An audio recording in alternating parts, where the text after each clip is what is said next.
Hegel's Science of Logic. A Critical Rethinking in 30 Lectures. Richard Dien Winfield. Preface. The following text is based upon the lectures I gave in my 2009 spring term Hegel class, attended by undergraduate and graduate students at the University of Georgia. I want to thank Graham Schuster for recording the class sessions and making the recordings available, and Samuel Abney for transcribing those recordings. Chapter 1. General Introduction. I here invite you to engage in what should be the most challenging and exciting adventure awaiting any intellectual career. This is because we will be thinking through a great and truly unparalleled masterpiece of philosophy, Hegel's Science of Logic. It is an achievement of genuinely revolutionary significance that, since its appearance, has been almost always gravely misinterpreted or largely ignored. The Science of Logic is a work that needs no introduction to a degree unmatched by any other. Paradoxically, Hegel presents a series of preliminary discussions to try to show why this is the case. That Hegel feels the need to offer such aids reflects his own awareness of just how radically novel is the philosophical project he here pioneers. The purpose of our opening discussion is to give some inkling of what is unique about the revolutionary philosophical project whose first positive blow is presented by Hegel's Science of Logic. To do so, it is helpful to reflect upon the perennial predicament of philosophical investigation. Philosophy can never be satisfied to follow the manner of other disciplines, which always address a given subject matter and, in so doing, take for granted the boundaries of their subject matter and their access to it. Admittedly, such assumptions seem to be inevitable. If a particular science does not already have a predefined topic to address, it cannot be the particular science that it purports to be. It then has nothing determinate to examine and investigate. Accordingly, its inquiry always begins by confronting some predetermined, predefined area of study, whose broad definition is taken for granted from the outset. What seems just as inescapable is that the discipline in question must presume it has access to that subject matter. After all, if it does not have access to that topic, if it does not have already at hand a method for investigating it, it can hardly do anything. Such disciplines thus address their subject matter by making two fundamental assumptions. One comprises an assumption regarding the content under investigation, namely, a taking for granted of the boundaries and character of what one is addressing. Only by so doing can one address physics, as opposed to mathematics, French literature, Hindi, or modern art. The other assumption involves the taking for granted of some approach, some method, some way of knowing what has been presupposed to be the topic under consideration. As a consequence of beginning with these two interrelated assumptions, everything one therefrom arrives at is relative to those assumptions that are the basis of one's investigations. Whatever is obtained remains conditioned by how the subject matter has been determined at the outset and equally conditioned by the method or approach that one relies upon from the start. As a result, it would be folly to think that by operating in this manner, one could attain any absolute claims about whatever one is addressing. Not only can no characterization of the object claim to have any absolute character, but by the same token, the knowledge of it can hardly claim to be absolute. Rather, the putative object and the knowledge of it are both conditioned and relative. We here remain in the domain of opinion, an opinion that is relative to various assumptions about method and subject matter. Philosophers, however, cannot be satisfied with vapors of opinion, in the way in which our compatriots at universities in other departments seem to be. This puts us in the peculiar situation that precisely because we are not satisfied with playing around with opinions that are based upon analyses of given assumptions, we cannot take for granted what it is we are addressing, we cannot take for granted the content of philosophical investigation, nor can we take for granted philosophy's access to its subject matter, whatever that may be. In other words, we cannot take for granted what method or topic our discourse should have. These questions of method and subject matter are themselves issues for philosophy to investigate. Instead of being settled before philosophy gets underway, these are matters philosophy has to adjudicate for itself. This burdens philosophy with a radical kind of autonomy that no other discipline can match. On the one hand, we find ourselves compelled to exercise a negative freedom, in which we must liberate ourselves from bondage to any prevailing assumptions. Although we cannot simply accept them as given, we might come to accept them later in virtue not of their being given, but of their confirmation by philosophical investigation.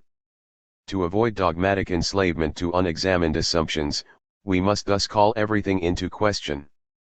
Besides exercising this negative freedom of liberating ourselves from external authority, from external givens, from opinion, we also must exercise a positive freedom of having to establish, through our very own philosophical activity, whatever it is that we are going to endorse.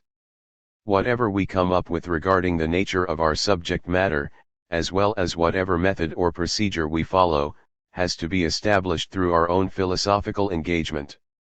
Philosophical thinking has to establish, in and through its own activity, what it is thinking as well as how it is to think. Now, I have here mentioned thinking in conjunction with the recognition that philosophy finds itself compelled to call into question the givenness of both its content and approach, and in that regard, exercise an autonomy that no other discipline can possibly exercise without throwing off the shackles that make it a particular discipline and becoming philosophy. Philosophy, however, also seems always to employ thinking and make use of thinking to a degree unmatched by any other discipline. For philosophy makes use of thinking and thinking alone, engaging a thinking that somehow is able to generate through its own activity both what it is thinking about and how it is to think about what it is conceiving. This privileging of thinking is obviously something that cannot be taken for granted by philosophy. Philosophy must somehow or other deal with the issue of why it should rely on thinking and what type of thinking would have the kind of autonomy required for any attempt to go beyond the conditional, relative character of those disciplines that rely upon assumptions of one sort or another. Socrates, as portrayed by Plato, presents us with the quandaries we here face. If we are not going to take for granted what we are to know or how we are to go about knowing it, we seem to have no resources at our disposal to determine what to address or what questions to raise. Our lack of trust in given assumptions, that is, our awareness of our own ignorance, seems to give us nothing other to do than turn to what putative knowledge others have advanced, where they deliver the content, where they present us with putative claims of what is true, and where we can then question what they put forward. In this sense, it is the given claims of others that determine the questions to be raised, because they are offering claims that we are in a position to call into question without having to be certain of anything of our own. We can engage in questioning them precisely because we do not have any givens to present having an authoritative character. Still, this questioning, obviously, is very limited. Through this interrogating of others, we can get them, as Socrates tells us, to recognize that they do not know what they thought they knew. We cannot do this by advancing competing answers, of which we have none.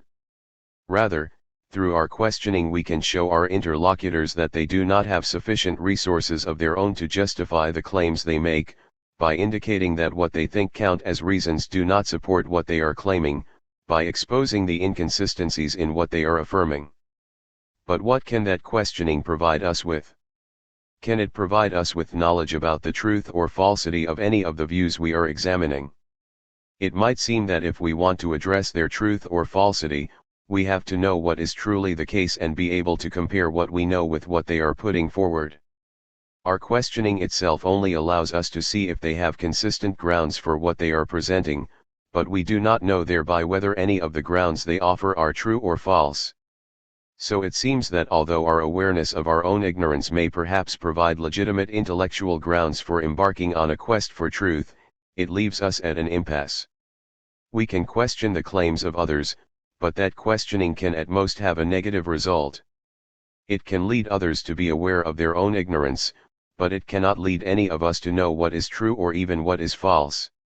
At best, we can see whether certain assumptions fit together or do not fit together. The intent to go beyond this impasse has led thinkers to try to find something that is given which at the same time seems to be beyond all assumption. Once again, one is trying to get beyond the whole realm of opinion. One wants to locate that which is not simply a product of opinion, which is not itself relative to the choices and theoretical searches of individuals. Here we want to get at not what is a product of convention, or more generally, what is determined by anything else. Rather we want to somehow uncover that which is not relative to, conditioned by, posited by, or derivative of anything else, and in that regard uncover what could be said to not presuppose anything.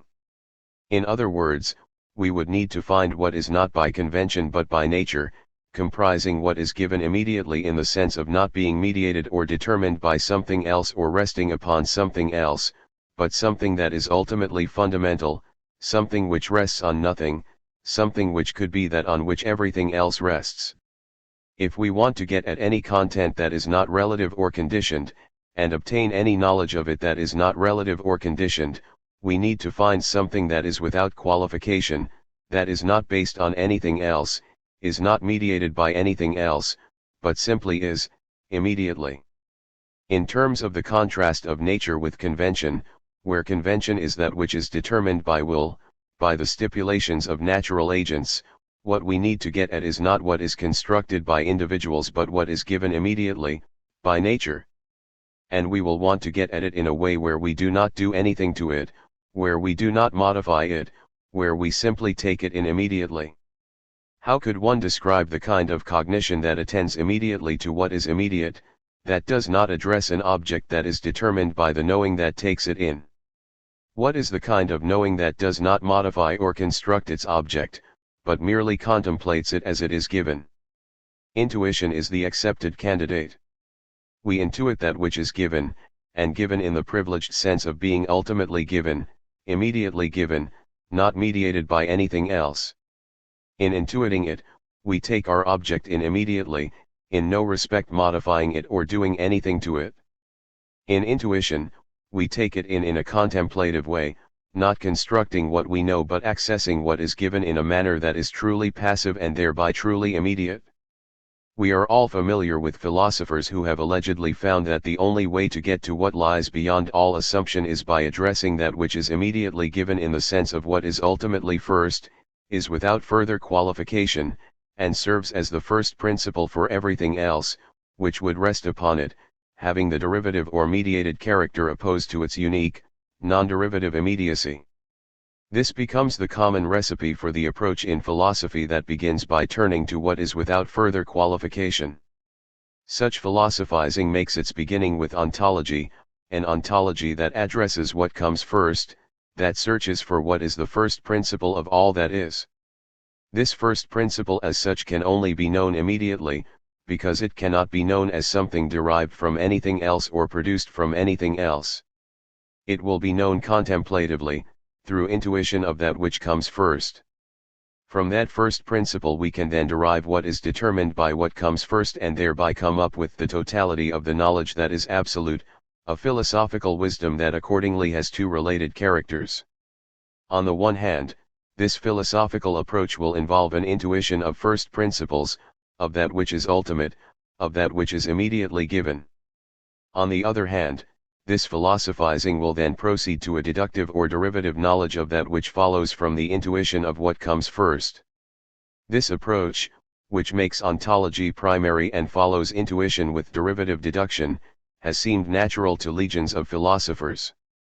But as their history shows, there is a problem with the approach that presumes that the way to go beyond assumptions is to immediately address what is, to do ontology as first philosophy, to intuit that which comes first. The very plurality of their ontologies suggests that the privileged character of being first, of being the first principle, of being what is ultimate and immediate, is something formal in character. Namely, what it is to be the first principle does not of itself indicate what content the ultimate immediate, or what comes first, should have. Instead, we find a whole panoply of different candidates for first principles advanced in unrelenting conflict by those who want to go beyond opinion by setting out to read off immediately the character of the given, doing ontology as the investigation to be first undertaken. We find the pre-Socratics proposing various physical and then mental characterizations of what comes first, followed by Plato, suggesting that it is the good which comes first and rests on no assumptions, and next, Aristotle, who presents notions of an ultimate primary substance, depicted as a self-thinking thought that somehow serves as an unmoved mover. The daunting question is, how can one establish which of the contenders is the real McCoy? When it comes to trying to figure out what it is that is ultimately immediate, there seems to be an insurmountable problem. One cannot seek reasons that will determine what counts as first, for one cannot derive what comes first from anything else. One cannot provide grounds for why it is what is ultimate, because if one provided any, the privileged principle would cease to come first. It would now be derivative, and what we would be supplying as the reason or ground for its primacy would be something that really is primary to it. So it appears that one cannot look for any antecedent grounds or any reasons to determine which candidate for what ultimately is valid. It might seem that we could operate indirectly in perhaps two broad ways. One manner would be to say, okay, we can certify that it is not water that is what is ultimate, but it is mind, by showing that everything derives from not water but mind. Now, to pull that off, what do we have to have at our disposal, and have at our disposal independently of knowing what comes first? We need to have a means of inquiry for getting at what we would have to know in order to say, aha! This is what is ultimately first. First of all, we have to be able to know about everything and not leave anything out, because we have to be able to certify, yes, we have shown that everything, without exclusion, rests upon or is determined by this privileged given, this proven ground. But how can we be in a position to know that we have exhausted the range of what is, if to know what is, we have to know what comes first, since everything else rests upon it and cannot truly be known unless we know it as coming from what comes first and how it is determined by what comes first.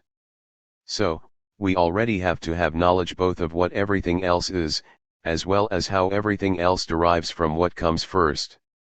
But how could we have that knowledge without knowing what comes first already, as well as that it is what comes first? Now, a similar alternate tactic would be to say, okay, we can validate our privileged first principle by trying to eliminate all other candidates for what is ultimate, by showing that they fail to be without a ground or to be that on which everything else rests. By excluding other candidates, however, do we thereby establish the truth of a different candidate? What would have to be shown in order to validate the truth of one candidate for what comes first by eliminating other candidates? Certainly we have to presume that we have exhausted all the other candidates. Thus, we have to know what all the other candidates are, and we also have to know that there is something like a principle of excluded middle, guaranteeing that if they are not true, then the remaining option has to be true. But with what right could we lay claim to such a principle of excluded middle if everything is supposed to rely first of all on this ultimate given, which has to be known before we can know anything else? It seems there is something paradoxical, perhaps self-defeating, about this entire quest to move beyond the field of opinion, beyond assumptions, by finding some ultimate given, some privileged principle that can be held as what fundamentally is, which could be somehow known directly.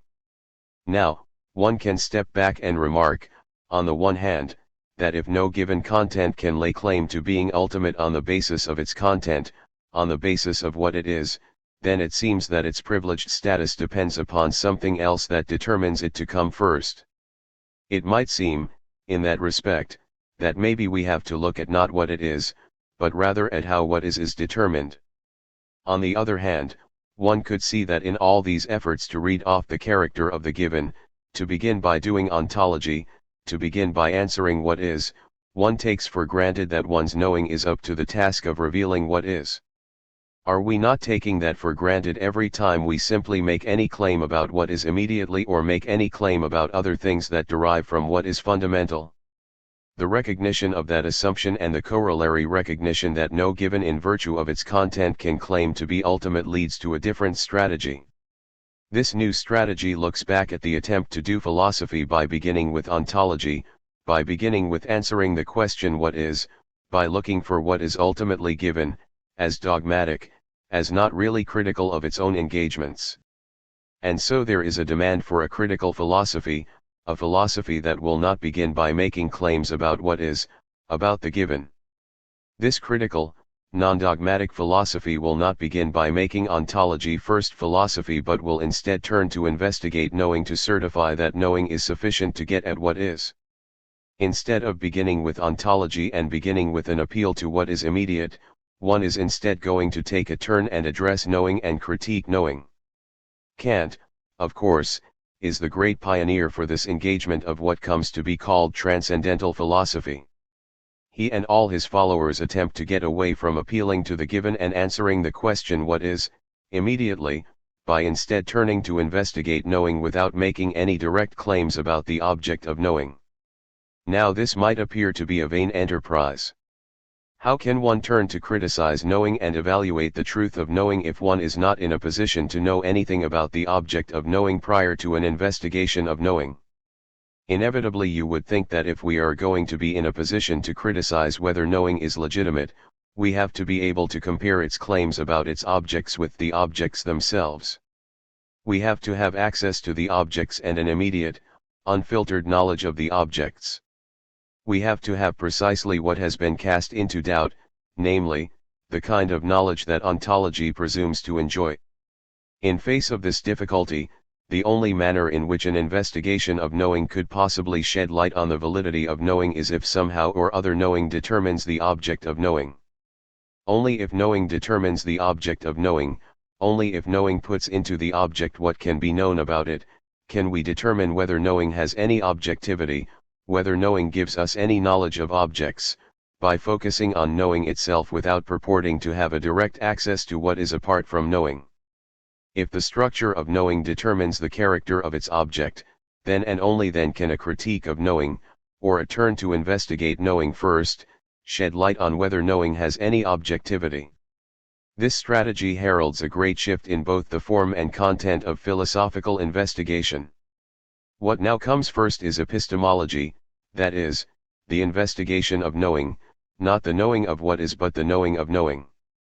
And this knowing of knowing is one that is going to investigate how knowing determines the character of its object. That means that what is the object of knowing has a very definite logical structure. It is not going to be immediate. It is going to be mediated. Or another way of putting it is that the object of knowing is not going to be unconditioned. It is going to be conditioned. It has conditions and those conditions reside in knowing. They reside in the conditions of knowing by which knowing is held to determine the character of the object that it knows. The object is thus in some respect constructed by knowing, where knowing takes an active role in determining what it knows. Cognition is no longer contemplative. It is no longer merely intuitive. It is engaged in constructing what it knows. But that means that what is knowable has the form of being something conditioned, something that has a ground, and that ground is the structure of knowing, however that be construed, which determines the character of its object. As the example of Kant classically exhibits, this puts peculiar limitations on the field of what is objectively knowable. If what is objectively knowable must be conditioned, not unconditioned, must be determined from something outside itself, not from something within itself, certain key things become unknowable in principle. Namely, what here gets cast outside the scope of knowledge is whatever is unconditioned, whatever is not determined externally but internally, whatever is self-determined. This includes not just the free individual but the conditions of knowing themselves. They are not determined by conditions. They are the conditions that determine all objectivity. By holding knowing, however it be characterized, to determine what can be known, knowing itself becomes off-limits as a topic of knowledge. Because what is knowable is only what is determined by the conditions of knowing, these conditions cannot be objects of knowledge. They are the conditions of objects, the grounds of objects, but not knowable, that is, constructible, objects. Accordingly, the question arises, how can the claims made about these conditions of knowing have any validity?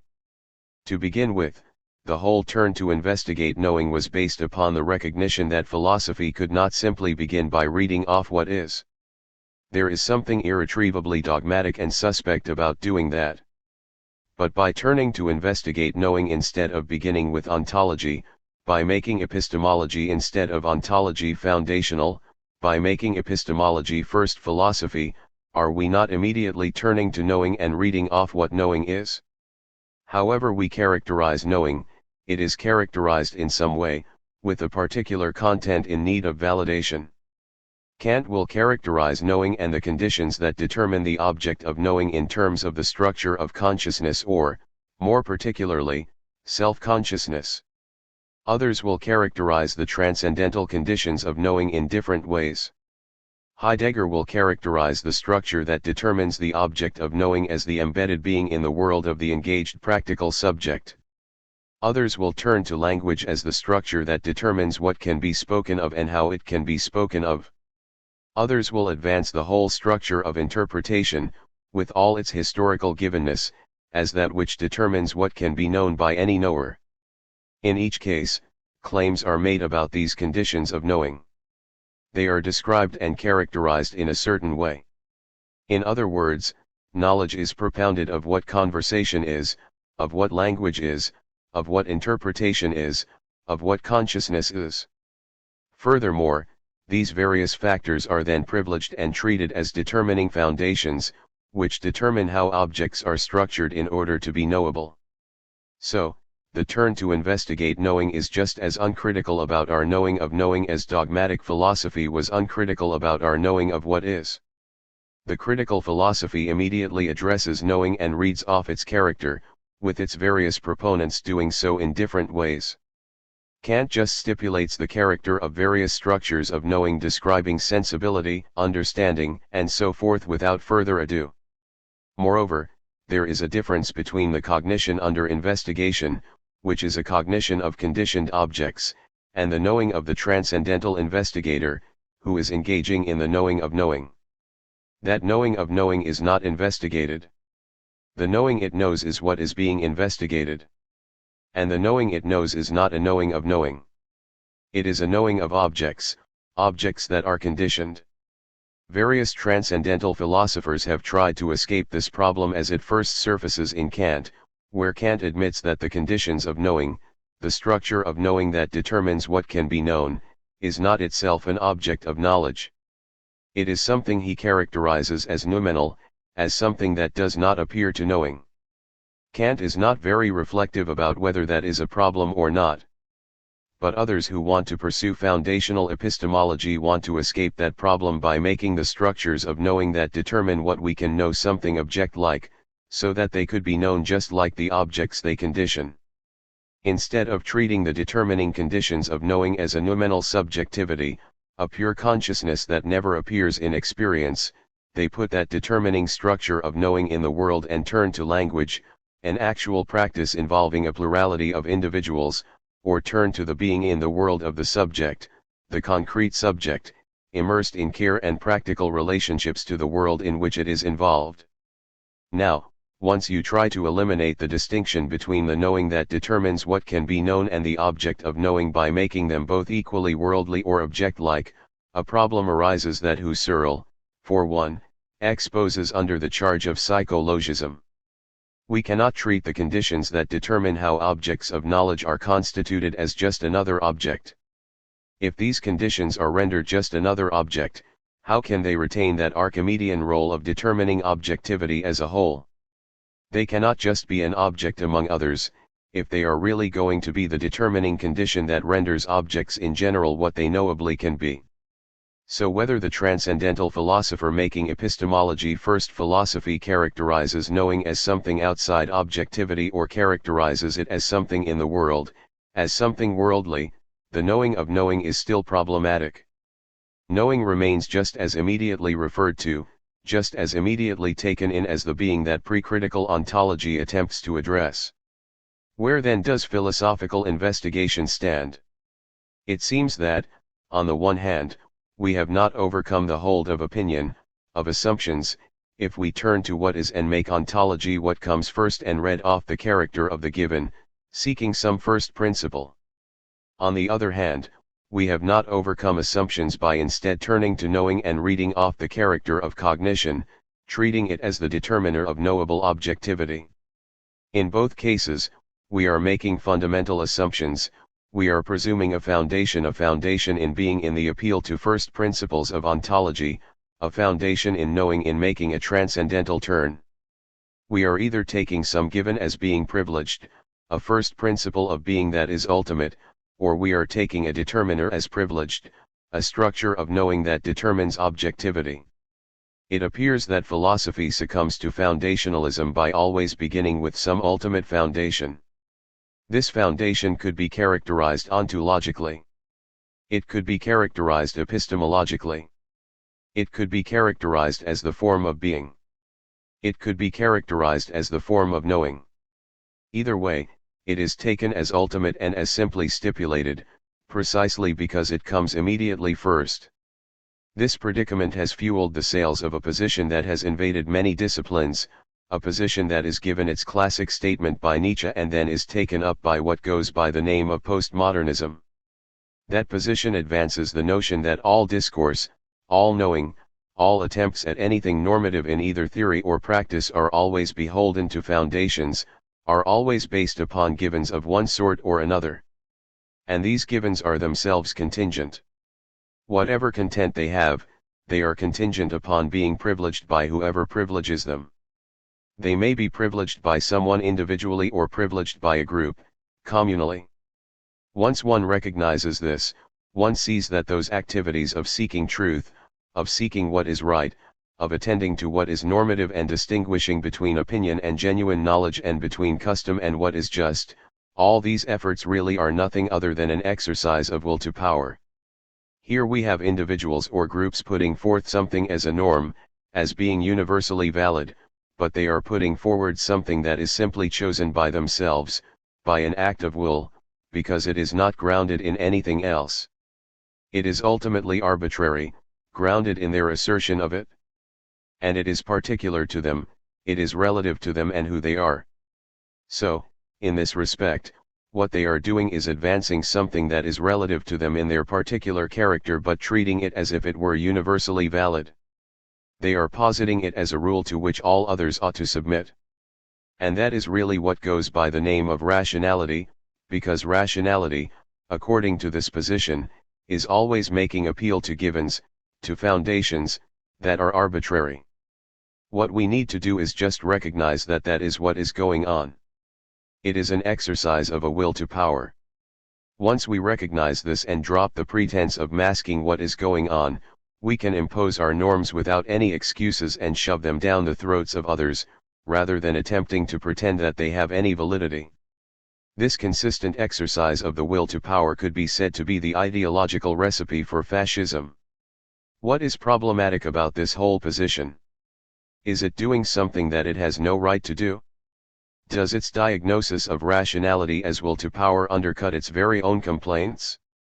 In the end, it may be very much the case that insurmountable foundational dilemmas afflict the two approaches of dogmatic, pre-critical philosophy that makes ontology first and of transcendental philosophy that makes epistemology primary. The postmodern diagnosis of rationality as will to power itself takes for granted that rationality cannot be otherwise. It takes for granted that reason, rationality, is foundation ridden, always bound to privileged terms, privileged vocabularies, from which it can never free itself. Justification is assumed to always involve appealing to some ultimate ground, which as such cannot rest upon anything else but must be stipulated arbitrarily. How can Nietzsche or his successor postmoderns know this with any assurance? Should not their own diagnosis be just another exercise of will to power, just as much based upon arbitrary assumptions as any other? Can it then possibly possess any legitimacy? Now, is there any alternative to these three alternate strategies of pursuing ontology as first philosophy, turning to foundational epistemology, or deconstructing rationality as will to power? There is a remaining option, which one can express negatively by saying, look, to go beyond opinion and arbitrary assumptions, we cannot begin our adventure by making claims about what is. We cannot begin with any preconception or determination of what we are investigating, nor do we have any right to begin our investigation with any privileged method or privileged foundation. We cannot begin by making any determinate claims about our own inquiry, determinate claims about what is, or objects of knowing.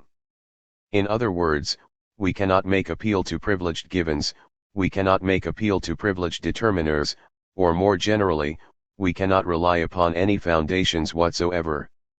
Now, what does it mean in a positive sense to engage in a foundation-free philosophizing, neither a philosophizing that does ontology, in the sense of appealing to what is given and reading off the given, nor a philosophizing that makes epistemology, the knowing of knowing, foundational? What are we left with? What are we doing? You get a quick look at what this might be if you think about the problem of appealing to a foundation. If we take what is valid to be valid in virtue of owing its validity to something else, where its validity rests on a foundation, on something different from it, then a question obviously arises: what gives the alleged foundation its privileged position to confer legitimacy on something else? What gives it its privilege to play that role? Now, if it is really the foundation, it cannot rely upon anything else, but if it owes its legitimacy to nothing else, it is a source of all legitimation. If it is going to be consistent, where can its legitimacy come from? If it is the condition, or the foundation, of all normativity, of all truth, of all right, where does its own truth or its own right to play that role reside? Its authority must come from itself. To be consistent, the privileged foundation somehow has to be self-grounding.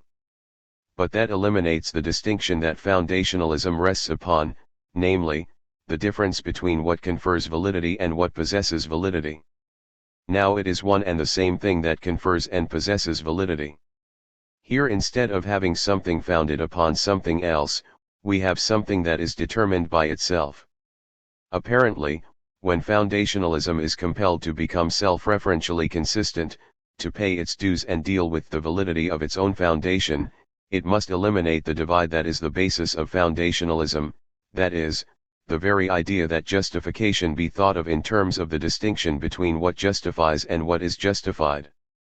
We will have to see whether identifying validity with self-determination involves any foundational assumption of its own, namely that something could be self-determined in the first place. If this is not to be assumed, one must answer the question: how can something really be autonomous? How can something not have a validity that resides in anything else? These questions have had a long-standing resonance when you think about the aspiration to which philosophy has continually laid claim, namely of being the freest of all sciences, as Aristotle put it, one precisely because philosophy cannot accept submitting to the authority of any other source of authority. How can it be autonomous? How can it be self-determining? How can it operate without resting on foundations, which, as such, comprise factors that are accepted without examination? To clarify this question, we must explore how being merely given is different from being self-determined. For now, let me just present a clue that we are going to find very much under examination in what follows. If we think about something being self-determined, we are conceiving something that has this peculiar character: it is what it determines itself to be. This involves a process of determining where, peculiarly enough, what is determining itself cannot be, at the outset, something immediately given. Somehow, what it is mediated by itself, by a determining process that resides within itself. Contrary to a given that simple is immediately, we are here dealing with something that, as self-determined, necessarily involves some kind of development, a development different from what happens when something determines something else, such as when a cause has an effect upon another entity. Here we have something with a different character that is very challenging conceptually. Nonetheless, it might very well lie at the core of the whole philosophical undertaking, to the extent that philosophy requires an autonomy that no other kind of investigation can match. And insofar as philosophy always employs thought, we need to think about whether thinking has something about it that makes it peculiarly autonomous or self-determining, that is, whether conceptual determination has a character unlike, to speak in psychological terms, other kinds of mental contents. In the science of logic, Hegel is going to be inaugurating what can be called a foundation-free systematic philosophy, a philosophy that is going to achieve presuppositionlessness. The aspiration to do so is not really something new. All philosophers in some respect have sought to meet that demand. Hegel, however, recognizes that this cannot be done by first undertaking ontology, by simply appealing to what is given. He recognizes that it cannot be done by turning to investigate knowing, by making immediate claims about knowing. Hegel is adamant that it cannot be done by beginning with any predeterminations about what we are investigating or how we are going to go about investigating it. What, then, is philosophy going to be doing? This might appear to be completely paradoxical, and we are going to find as we get into Hegel's argument that the argument is unlike any argument to which we are accustomed. This is because Hegel's is not an argument that appeals to reasons and foundations as argument typically has operated, or at least the argument that is usually presented as the model of reasoning, namely, formal logical argument. Such formal reasoning is plagued with givens, operating with premises and fixed operations, all of which are taken for granted, that is, all of which are stipulated.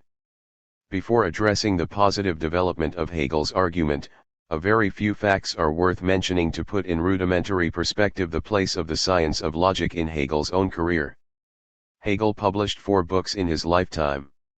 Born in 1770, Hegel published his first book in 1807, The Phenomenology of Spirit, a very long, difficult work, which you will find him describing in the introductory sections of the science of logic as being an introduction to presuppositionless science. That description has a very paradoxical ring to it.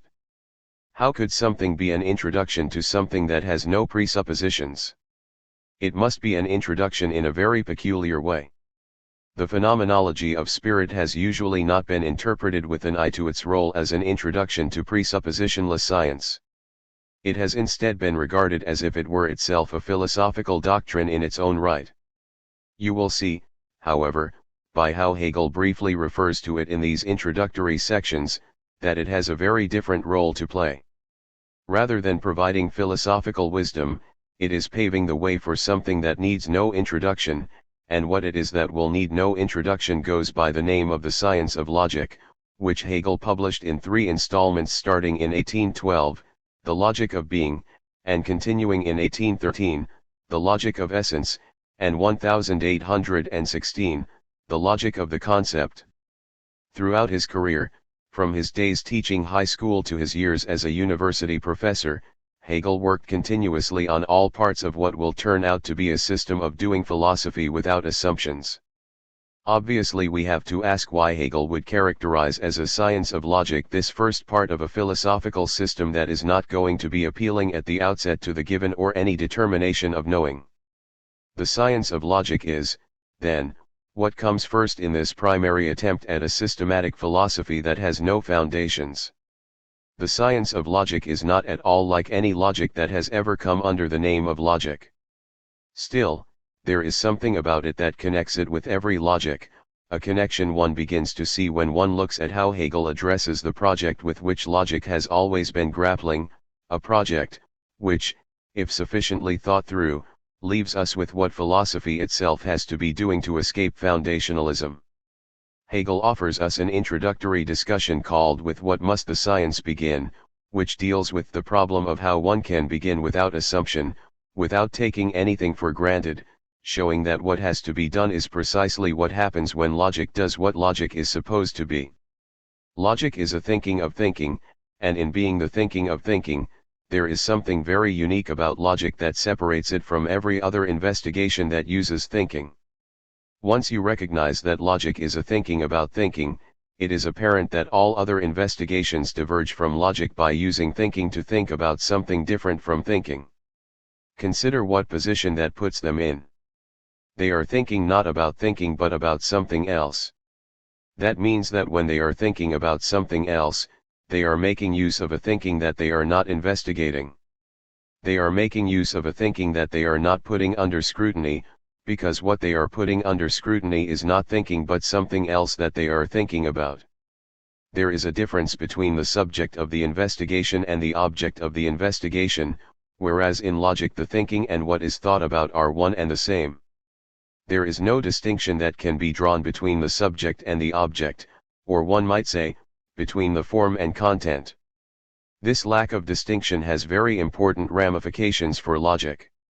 What does it mean for logic to have this peculiar character, where it is a thinking about thinking and there is no difference that can be drawn between what logic is addressing and how it is addressing it? We are going to see that Hegel will contrast the thinking of logic with what he calls consciousness, using the latter term to address something familiar to us all, but specifically identifying it as a form of knowing always confronting an object distinct from its awareness of it, always involving a difference between subject and object. Hegel maintains that this opposition of consciousness, this knowing that confronts something different from itself, bars the way to philosophy. The distinction between subject and object of knowing, characteristic of consciousness, must not be taken as absolute, must not be taken as definitive of knowing, because if it is impossible ever to do philosophy. We will see how this is so in what follows. 1. Aristotle, Metaphysics, in the Complete Works of Aristotle, Volume 2, ed.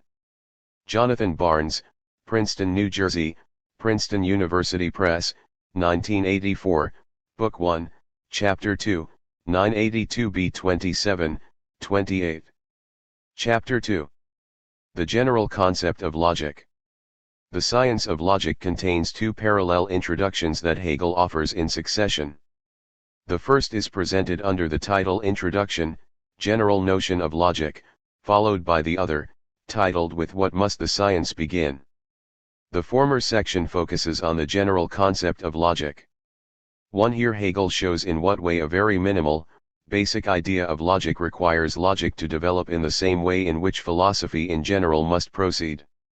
Hegel opens this introductory section by contrasting logic with other disciplines, and we need to consider how that contrast bears upon the more general question of how philosophy should operate. In looking at this, we want to take into account not only the distinction drawn between logic and other sciences but the difference between two ways of thinking about logic. One is the way of conceiving logic that underlies all thinking about logic. The other is a particular way logic has come to be construed from ancient times up to the present, where logic is held up as a formal discipline, concerned with investigating the thinking of any content whatsoever.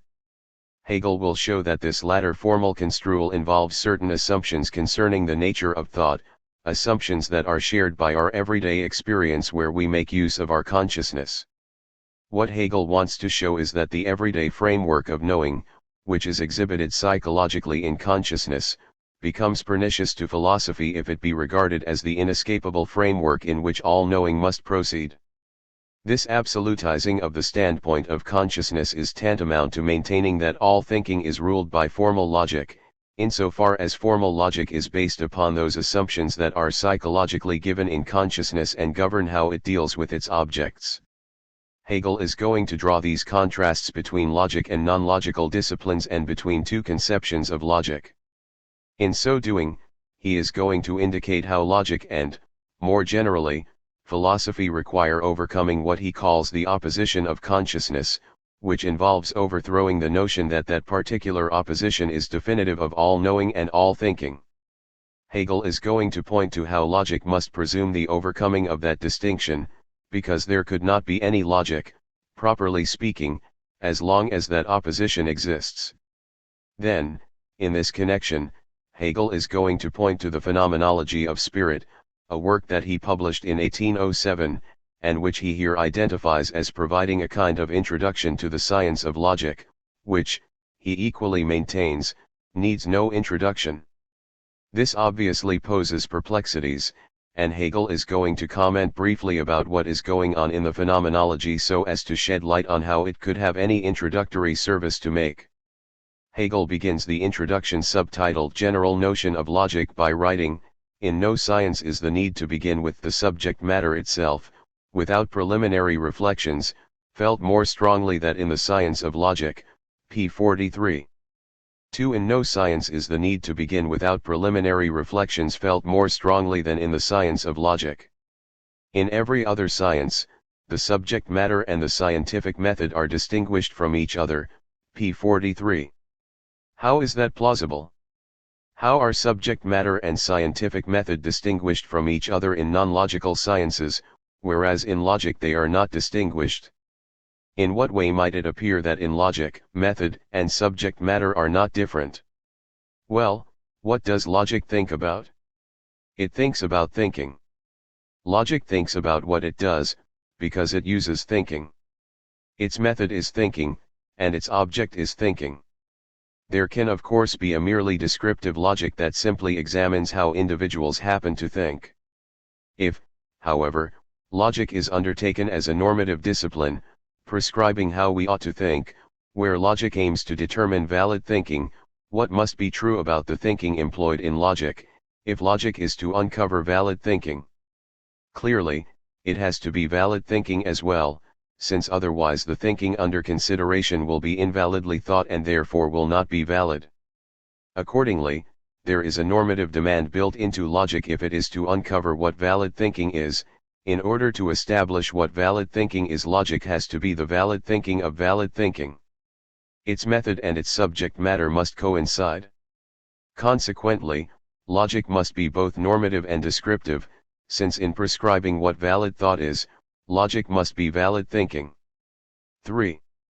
Now, in what respect do method and subject matter not coincide in any investigation that is not logic? How is there then a difference between the form and matter of the science? If we are not dealing with logic, we are dealing with non-logical sciences, all of which still involve thinking. In every case, they are thinking not about thinking, but about something different from thinking. So in all of these other disciplines, there is a difference between subject and object, between knowing and what is known, between method and subject matter, or between form and content. By contrast, in logic, all these terms are united. There are no such distinctions. Hegel points out that in these other sciences that think not of thinking, but of something else, geography, French literature, a particular religion, baseball, whatever, there is a difference between method and subject matter. Hegel observes that in sciences that are not logical, where the scientific method is distinguished from the subject matter, the content does not make an absolute beginning but is dependent on other concepts and is connected on all sides with other material, p. 43. These other sciences do not and cannot make an absolute beginning because their content is dependent on other concepts and other material. A beginning is not an absolute but a relative beginning when it is relative to, dependent upon, conditioned by something else. An absolute beginning is unconditioned. In what respect do sciences that are not logical make a relative beginning? In what respect is their content dependent on other concepts and other material? In order to know, for example, that we are addressing astronomy, as opposed to botany, we must have a prior knowledge that is expressed in concepts that capture what these different terms mean. If we are going to begin with a specific non-logical subject matter as opposed to some other one, or as opposed to logic itself, we already have to presume the specific concepts that make it identifiable as what it is. What it is has to be at hand from the outset for our investigation to be a science of astronomy as opposed to a science of German literature. As Hegel goes on to say, these other sciences are, therefore, permitted to speak of their ground and its context, and also of their method, only as premises taken for granted which, as forms of definitions and such like presupposed as familiar and accepted, are to be applied straight away, p. 43. They have to be accepted from the outset or we do not have anything to deal with, anything definite to study and investigate. This applies in particular to the method or thinking we employ, because if we are not going to do logic, we are not investigating the thinking we use to investigate our non-logical topic. We are making use of our thinking without further ado, without putting it under scrutiny. We are employing it with the assumption that it is reliably usable, that we know what it is, as well as that it commands authority. On both accounts, with regard to the content and the method, we are here operating with factors that, as far as this investigation is concerned, are taken for granted, are just presumed to be what they are and to be authoritative for our investigations. Now that should tell us that if we are really concerned with getting at truth and not at something relative to assurances, we cannot begin our quest for truth with a science that has this character of making not an absolute but a relative beginning. In respect to the problems that are raised here, there is something special about logic. Logic avoids these difficulties, whereas any investigation that begins with what is not logical, any investigation that allows, as Hegel puts it, the subject matter and the method to be distinguished from one another, is going automatically to rest upon assumptions and therefore not be a candidate for what can provide us with truth without further qualifications, with where we have to begin in the investigation that might be philosophical if philosophy is trying to rise above a relative beginning. Hegel goes on to point out, logic on the contrary, unlike those disciplines in which subject matter and method are different, cannot presuppose any of these forms of reflection and laws of thinking, p. 43. Logic cannot presuppose a method of any sort. Why not? Logic cannot because these constitute part of its own content and have first to be established within the science, p. 43. Logic, this discipline that might purport to make an absolute, rather than a conditioned and relative beginning, cannot begin governed by any rules of thinking, by any determinate method, because it is concerned with establishing what valid thinking is. What method should be used is precisely what logic has to address and uncover and establish. It would be completely begging the question for it to begin with any method. This might appear paradoxical if one remains locked into the mode of thinking that science always involves the distinction between method and subject matter. In that case, you always have to make use of a method that you take for granted, that is already there, and you presume it is usable. Here, however, we are dealing with an investigation that cannot begin with a determinate method because it draws no distinction between what it is addressing and how it is addressing it. As Hegel points out, this applies just as much to its content as to its method. Whereas the investigations that draw a distinction between their thought and content, their method and subject matter, begin with both as given, here where the difference between form and content, subject and object, subject matter and method, no longer holds, neither is given. Just as how we are to think has to be established through logic's investigation, what we are to think, which is how we are to think, equally has to be established through the working out of logic. If we started with the content at the outset, if we began with a predefined topic, with, in this case, logical thought as something given, we would have nothing to do.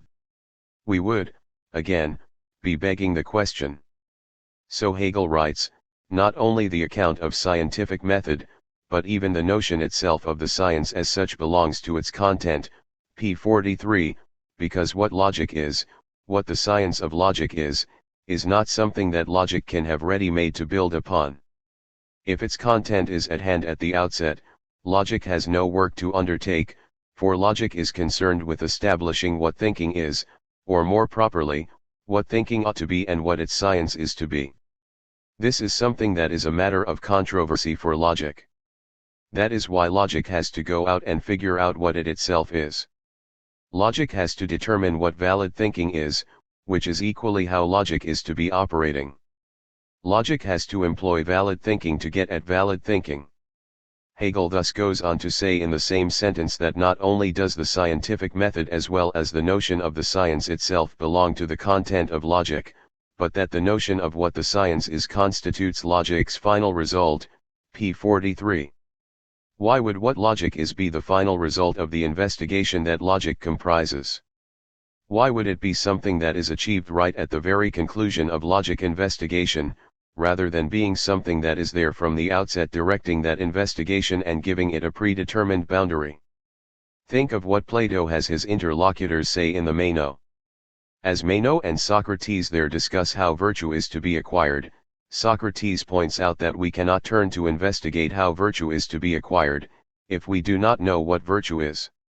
Meno then jolts Socrates like a stingray, asking how could we obtain any new knowledge of what we do not know, because if we do not know what it is, how are we going to know where to look for it, how are we going to know how to look for it, and how will we even know we have found it if we were to stumble upon it?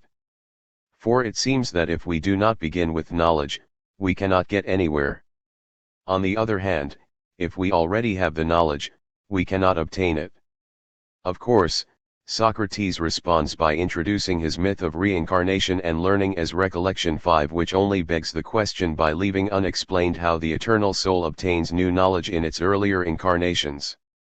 The problem of the meno, however, is something that logic resolves if it can begin without presuppositions and still arrive at new knowledge. Logic, minimally understood in a very negative manner, is a discipline in which there is no distinction between subject and object, no distinction between form and content, no distinction between topic and method. This discipline cannot begin with any preconception of its method or subject matter, because these are what it has to establish, what it is attempting to know. And in order to know without qualification, it cannot already have any assumptions about what it is to know. What kind of logic can we be talking about? Are we in any way addressing what goes by the name of formal logic, which thinks of thinking as being governed by rules and operations that apply to the thinking of anything whatsoever?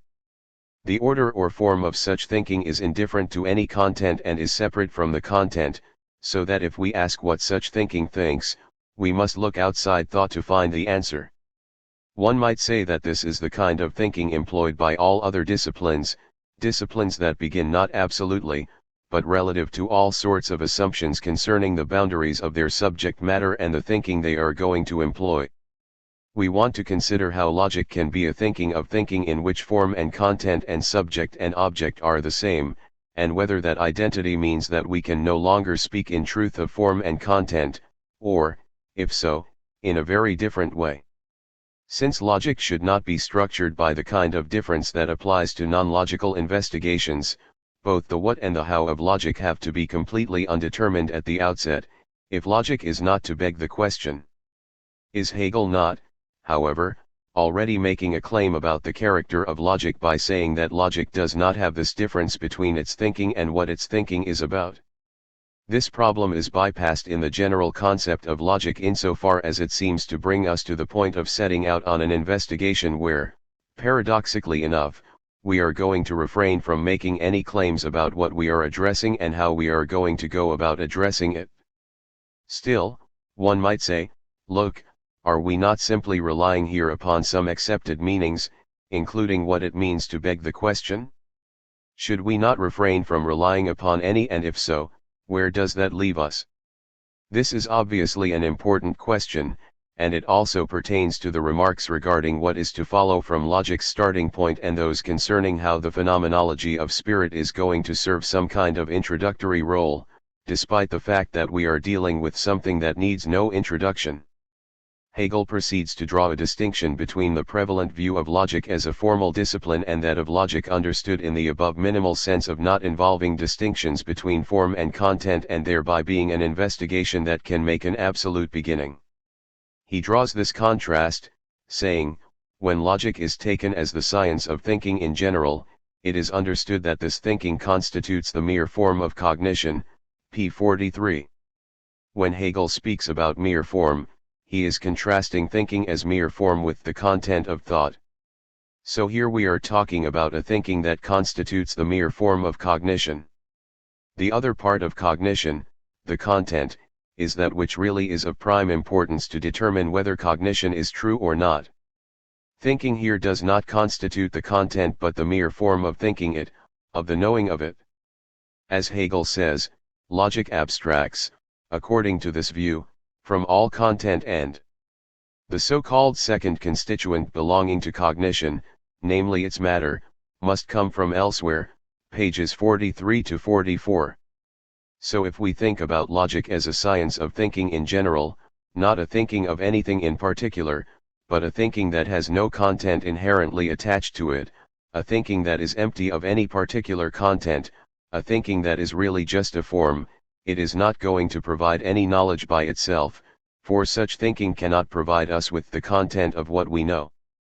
Thus, since this matter is absolutely independent of logic, logic understood in this way can provide only the formal conditions of genuine cognition and cannot in its own self contain any real truth, nor even be the pathway to real truth because just that which is essential in truth, its content, lies outside logic, p. 44. This is the view of thinking advanced by formal logic. What alone does formal logic provide us with, and only with? What does it supposedly allow us to certify with regard to thinking? Nothing but whether thinking is consistent, something that leaves out of account whether what is consistently thought is true.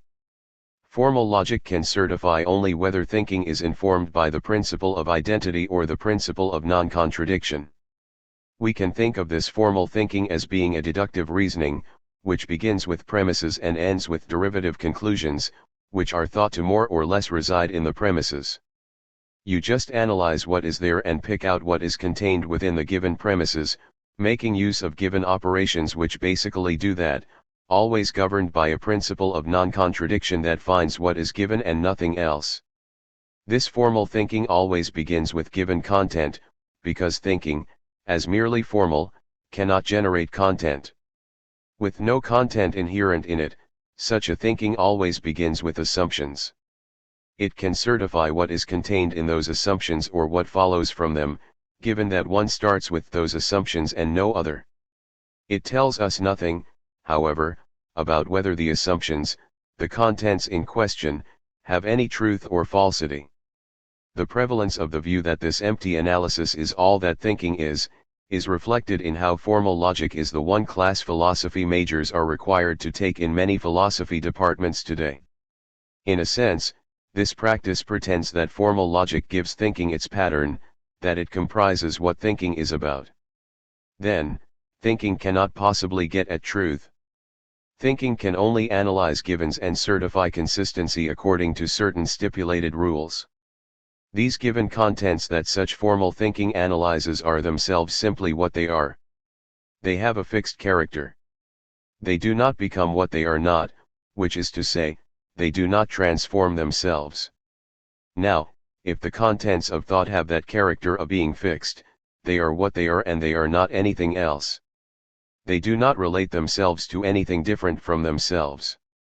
Accordingly, if different concepts are going to be related to one another, and if thought just consists in thinking concepts, then something outside of thought has to do the job of connecting different concepts.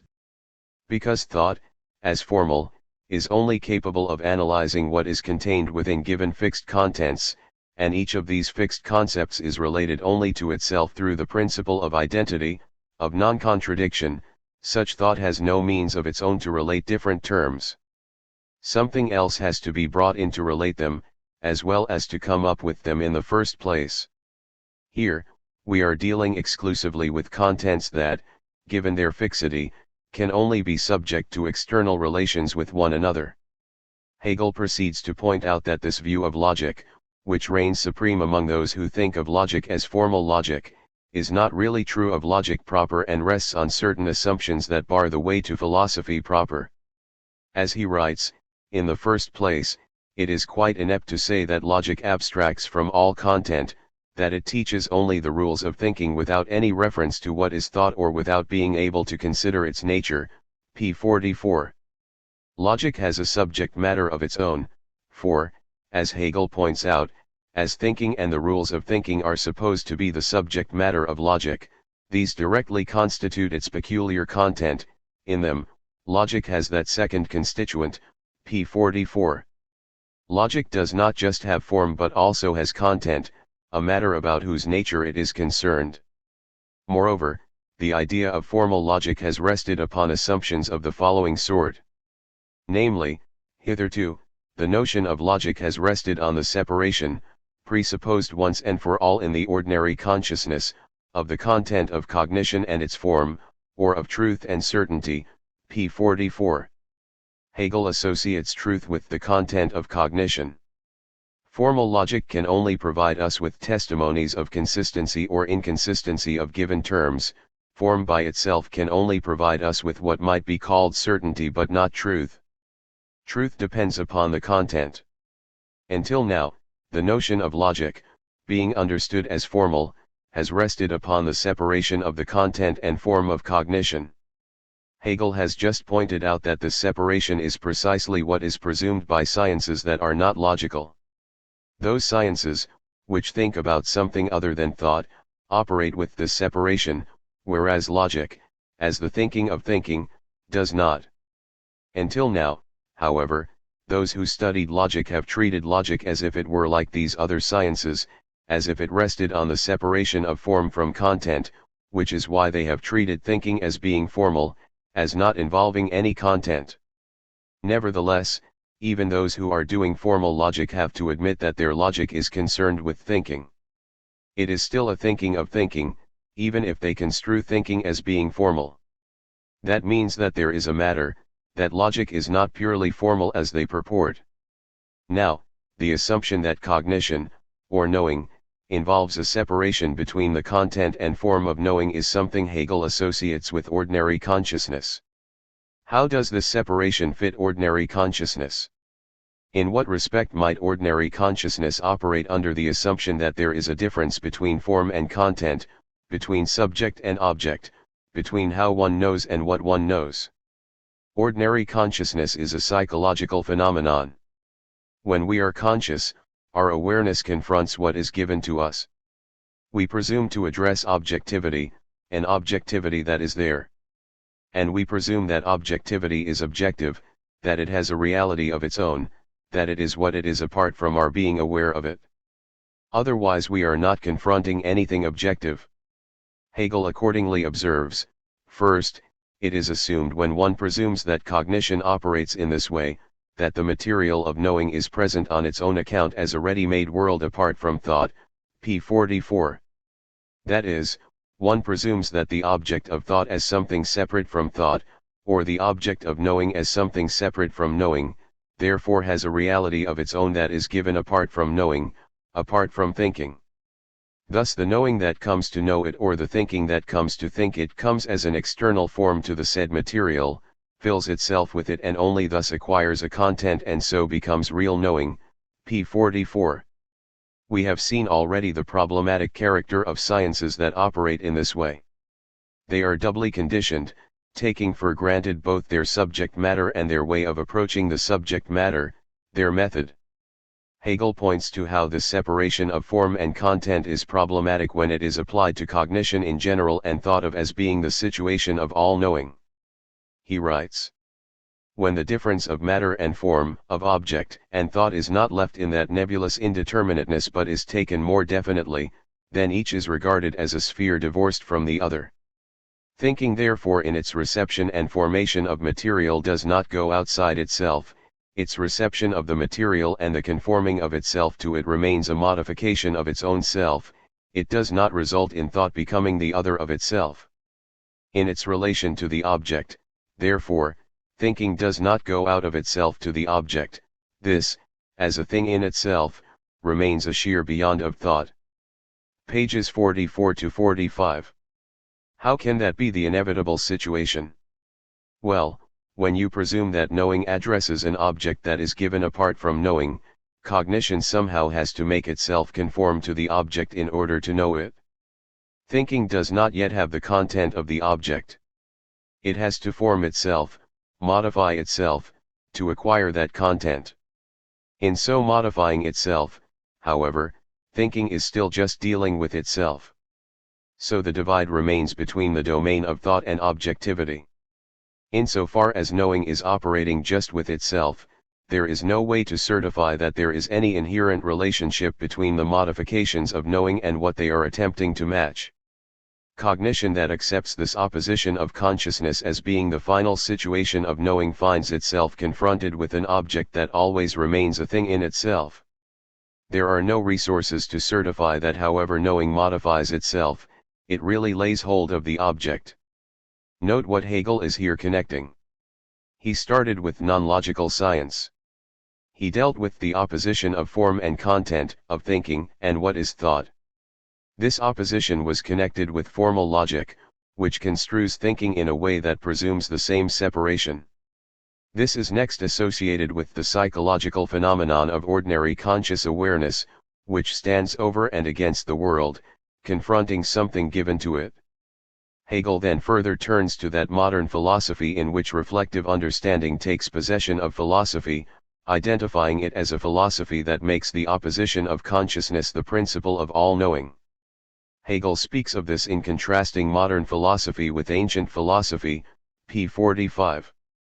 Ancient philosophy, Hegel points out, did not quite accept this complete separation between thought and its object.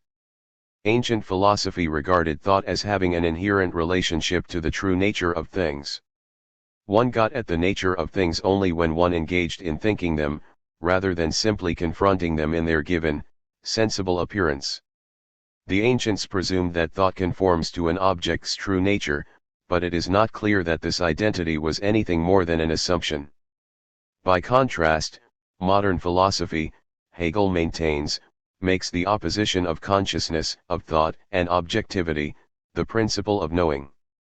Embracing the banner of so-called reflective understanding, modern philosophy reduces cognition to the activity of the understanding as abstracting, and hence as separating and remaining fixed in its separations.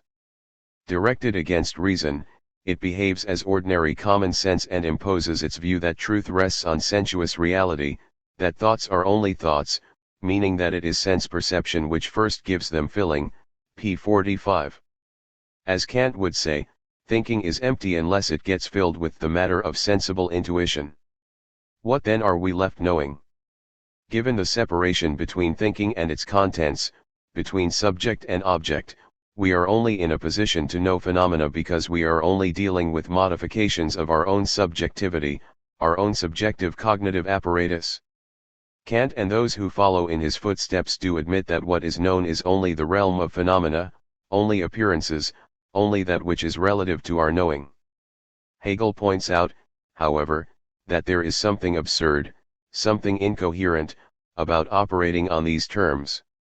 As he writes, since this knowledge is self-confessedly knowledge only of appearances, the unsatisfactoriness of the latter is admitted, but at the same time presupposed, as much as to say that admittedly, we have no proper knowledge of things in themselves but we do have a proper knowledge of them within the sphere of appearances, as if, so to speak, only the kind of objects were different, and one kind, namely things in themselves, did not fall within the scope of our knowledge but the other kind, phenomena, did. p. 46. This is familiar Kantian doctrine, we can only know appearances, we cannot know things in themselves. But, Hegel writes, this is like attributing to someone a correct perception, with the writer that nevertheless he is incapable of perceiving what is true but only what is false. Absurd as this would be, it would not be more so than a true knowledge which did not know the object as it is in itself, p. 46. In transcendental investigation there is an examination of logical forms, and Hegel will speak both here and in the other introductory section, with what must the science begin, about a logic that is not merely formal but transcendental, a logic which, as Kant formulates it, is a logic for thinking objects of experience. It is a logic that involves those categories and judgments that necessarily come into play connecting our representations so as to enable them to convey to us objective appearances. Kant is concerned first and foremost with trying to show how these concepts and judgments play a constitutive role in our awareness of appearances. Our having experience relies upon our employing these concepts. In the so-called metaphysical deduction of the categories, Kant simply sets before us a list of categories and a list of forms of judgment, telling us that he has found these in the history of logic in particular, in Aristotelian logic. Kant does not provide any justification for what these categories and forms of judgment are, but is simply concerned with showing that our experience makes use of them and that they are ingredient in our being aware of any phenomenal objects. As Hegel observes, the forms of objective thinking, therefore, have been removed by this criticism only from the thing, p. 47. That is, these transcendental categories and forms of judgments have no application to things in themselves, they only apply to objects as they appear to us. As Hegel points out, this critical philosophy, which wants to prevent us from directly applying these categories to things in themselves, leaves these forms in the subject as they were originally found. That is to say, this transcendental investigation does not consider these forms on their own merits and according to their own peculiar content but simply takes them as accepted givens. Hence, there was no question of providing an immanent deduction of them as forms of subjective logic. Kant's discussion makes bald use of these terms, introducing them without further ado in his so-called metaphysical deduction of the categories. He just declares that they are there to be found in the tradition of logic. Nowhere does Kant investigate them in themselves. The fact that they only apply to appearances should tell us that perhaps these are not true concepts or true forms of judgment. If they cannot apply to things in themselves but can only order appearances, they themselves cannot have the power to provide genuine knowledge. Hegel pointed out, in connection with how thinking is characterized by formal logic, that the conceptual contents that are so thought have a fixed determination and are separate from one another, with the result that these thought determinations can only be connected through something lying outside of them. The reason that thought determinations are considered merely subjective has to do with this fixity and atomism of their contents. As Hegel observes, when they are taken as fixed determinations and consequently in their separation from each other and not as held together in an organic unity, then they are dead forms and the spirit which is their living, concrete unity does not dwell in them. But logical reason itself is the substantial or real being which holds together within itself every abstract determination and is their substantial, absolutely concrete unity. p. 48. Formal logic deals with terms that, precisely because they are fixed and separate, require something outside of them to provide their unity. By contrast, logical reason proper is an absolutely concrete unity. Somehow, logical reason has a content inherent in it. The contrast being drawn suggests also that the contents in question are not going to be fixed and separate. Somehow the contents, the conceptual determinations that logic proper thinks in a thinking that does not separate form and content are going to be contents that will not just be fixed and separate from other contents, requiring something else to connect them. Rather, these contents will have a different character, so that thought can have something akin to organic unity. We will see in the course of logic how organic unity emerges from the determination of the concept. What we are going to get glimpses of, and here we are only getting anticipations, is that what logic thinks will be terms that develop themselves, terms that transform themselves, giving rise to something other than themselves. This will enable concepts to end up connecting themselves with other terms. Why would that be the case if there is no longer a separation of form and content? Why would the content lose the rigid separateness that formal thinking externally manipulates? Why would such non-formal thinking no longer be a thinking of something given to it, but be a thinking that somehow emanates from itself? Because logic is thought thinking itself, it determines itself, rather than being determined by something outside itself. Whereas formal thinking requires an external subject to intervene because the contents of its thought do not connect and order themselves, logic proper contains a self-ordering content, a content that unites and orders itself.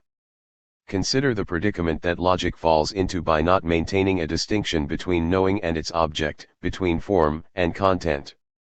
Since it cannot begin with a determinate subject matter or a determinate form, somehow logic's own investigation is going to have to give rise to its form and its content. Both somehow are going to have to be produced through logic's own unfolding. Logic must somehow generate both its method and subject matter through its own resources, which, paradoxically, have no given form or content. Hegel only speaks of the content of logic in a more determinate fashion at the very end of this introductory discussion, where he discusses the tradition of logic.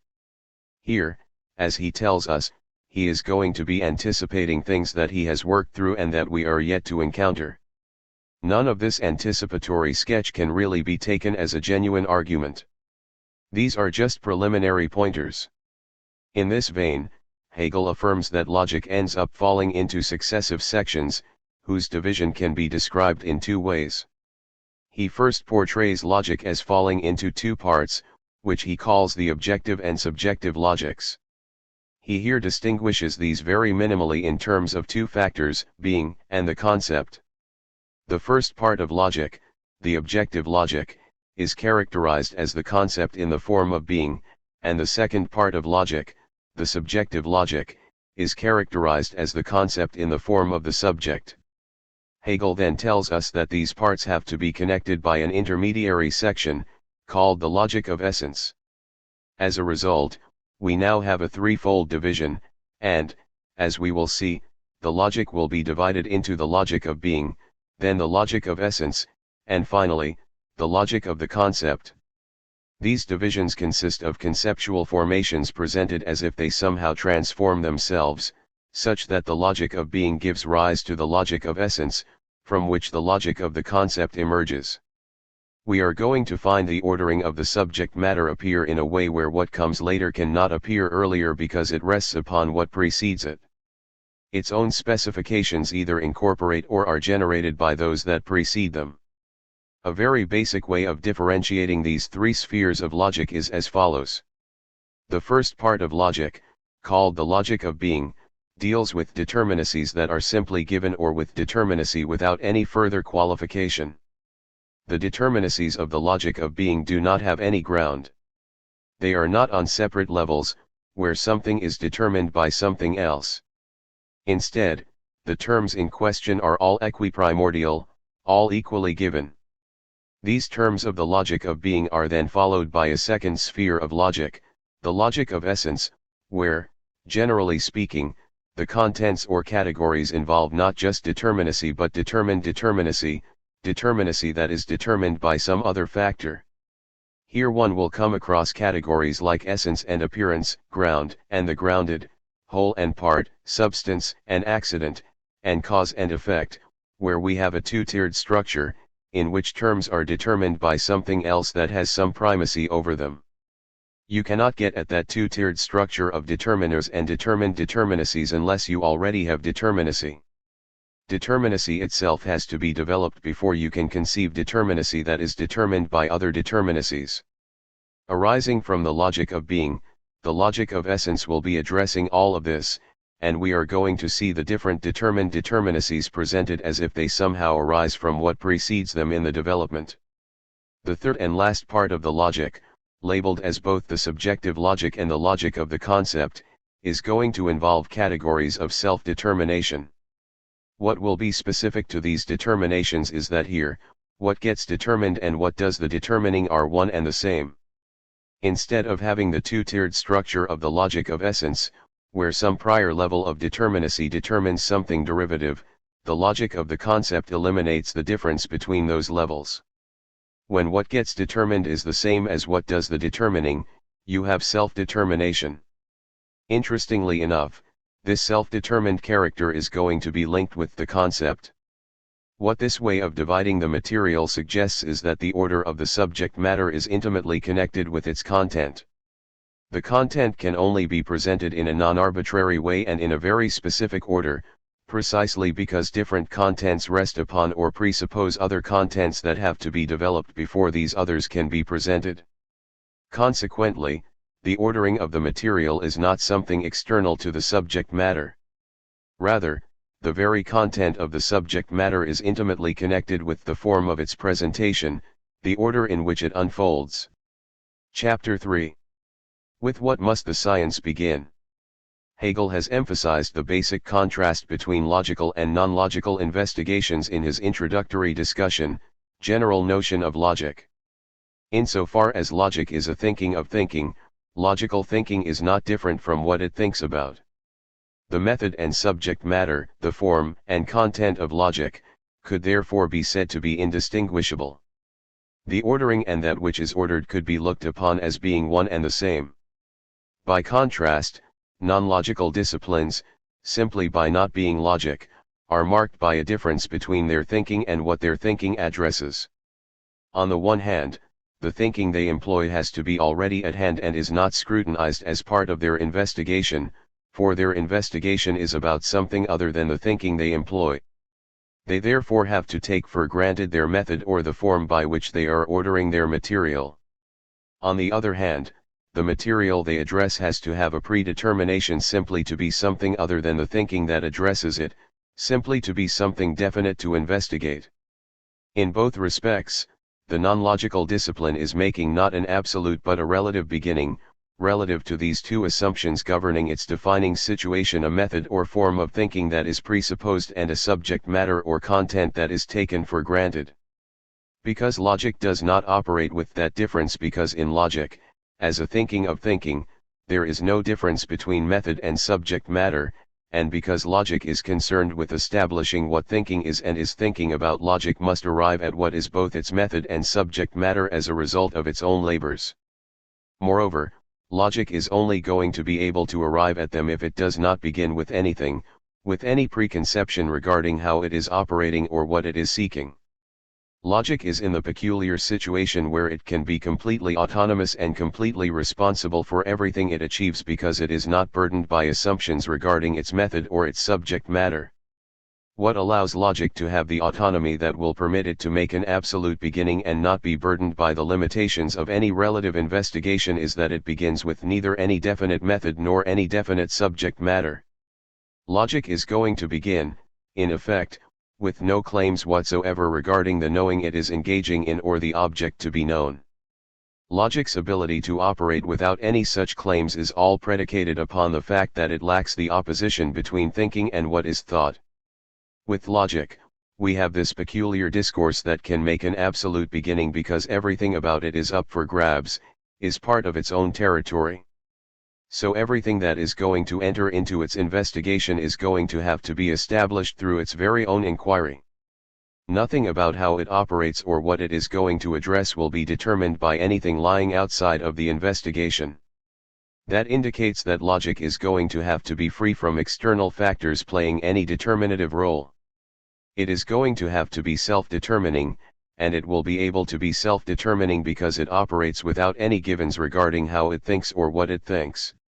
Since what logic thinks is indistinguishable from its thinking of what it thinks, and because both have no given determination at the outset, one can see that whatever contents arise are going to have a dynamic or self-determining character, just as the ordering of the discourse is not going to depend on anything lying outside of it. The subject matter is going to have to be just as self-ordering as the thinking that is going to be engaged. What about the person doing the thinking? Does the persona of Hegel intrude as a given that cannot be denied a constitutive, foundational role? Note that it is one thing to speak about logic and how logic itself develops, and another thing to consider how living individuals think through logic. These are two different topics and two very different investigations. One involves a psychological exploration of actual individuals, who obviously have all sorts of enabling conditions, including inhabiting a planet with an atmosphere blocking out lethal radiation while furnishing gases vital for life and happening to be distant enough from their sun to prevent incineration. They have to have had a certain amount of food or water so they do not starve or die of thirst, and there have to be certain restrictions as to how much sensory stimulation they receive, and one can go on and on endlessly about all sorts of prerequisites for rational individuals to engage in thinking. There are two things to observe about this. One is that all of those enabling conditions pertain to anything individuals may think, whether they are thinking through Hegel's logic, Kant's critique of pure reason, or the telephone book. In other words, these are enabling conditions of thinking no matter what one thinks. For that very reason, specifying enabling conditions leaves undetermined what distinguishes the true thoughts from the false thoughts these conditions equally make possible. Enabling conditions provide no resource for drawing that juridical distinction. Moreover, it is impossible for that to be the case, because if one were to pick out any such conditions as being not just enabling conditions of thinking, of knowing, but epistemological, juridical conditions that determine what counts as true or false or objective or subjective, one would fall into insoluble dilemmas. To begin with, one would be treating knowing or thinking as being conditioned by something or other. If knowing or thinking is conditioned by something or other, then the former is relative to that factor, putting in forfeit any claims of providing unconditioned insights about anything. On the other hand, in pointing out these conditions, one is purporting to do something that is unconditioned and absolutely true. One is saying, aha! I know for sure that this factor, which I know for sure has the characterization I am giving it, determines what we can know to be true or false. Somehow or other, that condition does not in any way prevent me from knowing in an absolute fashion what conditions thinking. If, however, it conditions my pointing to it, then my pointing to it is just as unreliable and relative as any competing claim, and I am certainly in no position to know whether or not there are any such conditions. This dilemma pertains to any attempts to know determining juridical conditions, no matter how they be described, whether in terms of the structure of mind, of language, of historically given cultural formations, of power relations, of gender differences, and so on. The moment you pick out any such condition of knowing and ascribe to it any epistemological significance, you run into these kinds of absurdities, which are very effectively exposed by Hegel, in the junctures of this introductory discussion, and more recently by Karl Rapp in his brief theses for the critique of the post-rational critique of reason. 1. This privileging of determining conditions of knowing is really just a form of ad hominem argument, where, instead of dealing with argument in its own right, one points to features pertaining to whoever is advancing that argument, as if what pertains to that proponent's description could possibly have any bearing on the truth or falsity of what that proponent has to say. We have no need to deny that there are all sorts of things that make thinking possible by me or you or anyone else, be they Homo sapiens or intelligent creatures on other planets with other types of bodily chemistry. These enabling factors comprise all sorts of potential biological, physical, chemical, psychological, and cultural prerequisites, but none can possibly have any epistemological significance, for all leave completely undetermined what it is that makes one capable of distinguishing among the thoughts these conditions make possible those that are true from those that are not. Rapp points out, following Hegel, that any time you try to impose limits upon knowing, you have to know in some respect what lies on the other side of the boundary. 2. We are going to see, in the course of logical argument, why it is the case that in conceiving any boundary, one has to conceive something lying beyond it. One's knowing has to transcend the boundary one is imposing upon it, if one sets limits to it. With Kant, one sees this operating in two respects. On the one hand, he makes appeal to things in themselves, which he has to in order to be able to limit our synthetic knowledge to objects of experience, to how things appear to us given the structure of our cognitive faculties. On the other hand, however, he must also make claims about our cognitive faculties, which are not themselves objects of experience but conditions for the appearing to us of objects of experience. Kant ends up telling us a lot about what they are and how they function, providing putative knowledge about them.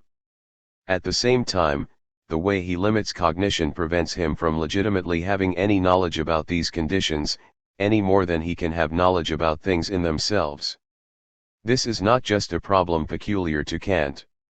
It is a problem that besets all attempts to uncover any conditions of knowing, not just as enabling conditions that remain completely neutral to the truth or falsity of the opinions they make possible, but as determining conditions that establish the validity of knowledge. When Hegel points to how logic overcomes the opposition of form and content, of subject and object, of knowing and what it knows, he does not and need not deny that there may be all sorts of factors that have to be at hand in order for us to engage in cognition.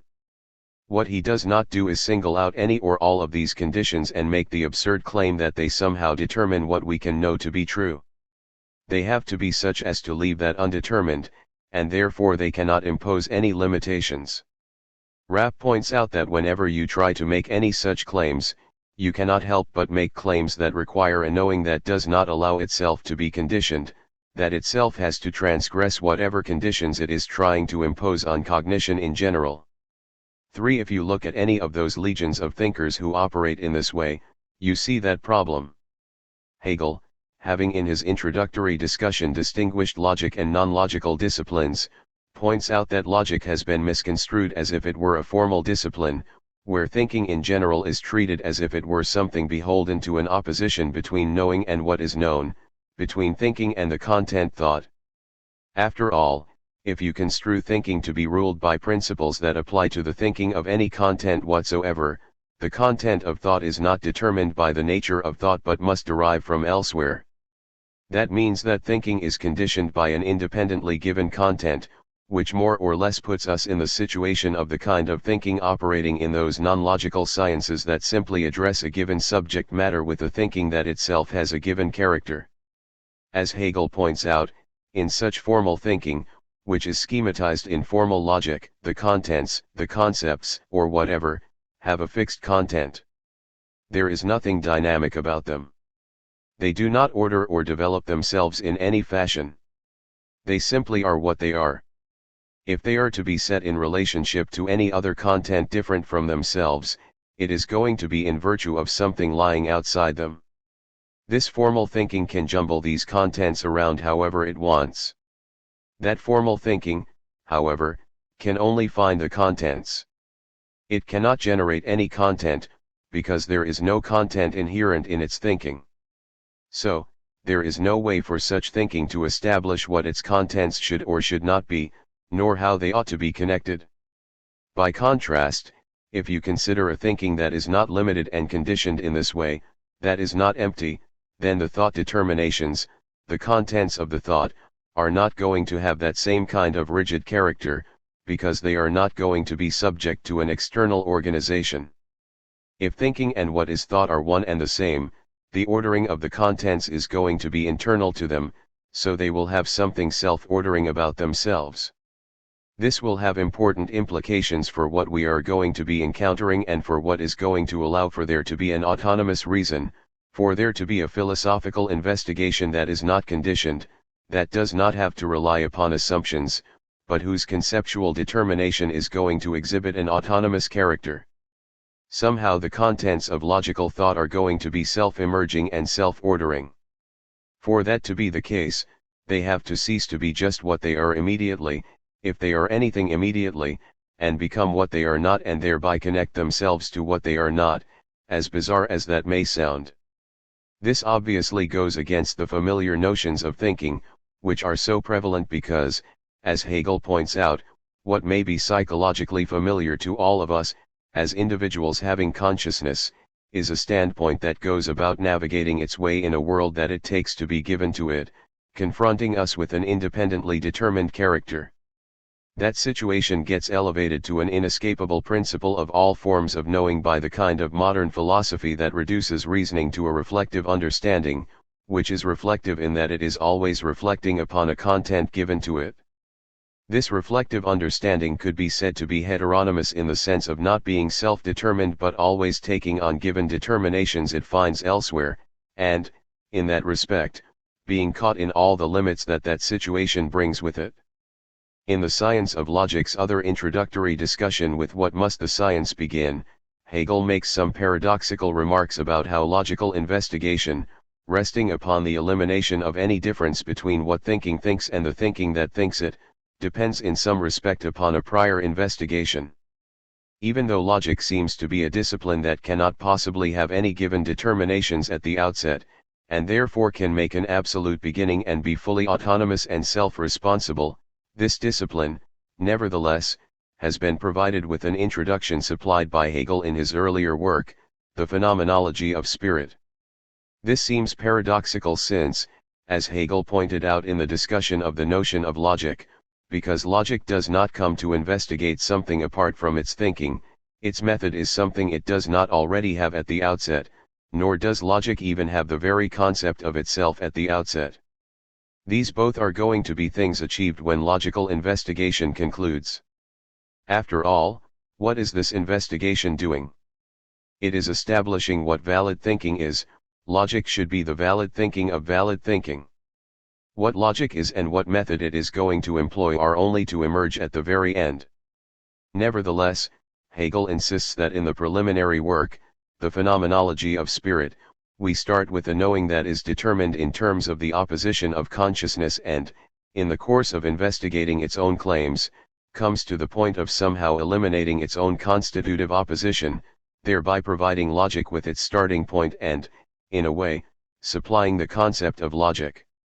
Hegel has told us that logic rests upon the overcoming of the opposition of consciousness, that its opposition of subject and object bars the way to philosophy. In what way does it? Or why can logical thinking not be engaged in, so long as knowing addresses an object determined in its own right, independently of knowing that is, so long as knowing confronts some given and has to modify itself to fit what it confronts? In that case, how can we know whether this given is not really a stipulation on the part of the knower, as opposed to what really is? How can one certify one's access to the given, when any attempt to capture the given always involves modification of a part of one's thought, which is presumed to be something entirely separate and independent of what it confronts? Here we have a situation where knowing is conditioned and relative. There can be no escape from thinking about something given independently of knowing unless that opposition of consciousness is overcome. In the introductory section concerning the notion of logic, Hegel points out, in the phenomenology of spirit, I have exhibited consciousness in its movement onwards from the first immediate opposition of itself and the object to absolute knowing. The path of this movement goes through every form of the relation of consciousness to the object and has the notion of science for its result. This notion therefore, apart from the fact that it emerges within logic itself, needs no justification here because it has received it in that work, and it cannot be justified in any other way than by this emergence in consciousness, p. 48. 4. On the facing page, Hegel tells us a little bit more about the absolute knowing with which this phenomenology of spirit concludes and which is going to allow for access to logic. The notion of pure science and its deduction is therefore presupposed in the present work insofar as the phenomenology of spirit is nothing other than the deduction of it. Absolute knowing is the truth of every mode of consciousness because, as the course of the phenomenology showed, it is only in absolute knowing that separation of the object from the certainty of itself is completely eliminated. Truth is now equated with certainty and this certainty with truth. p. 49.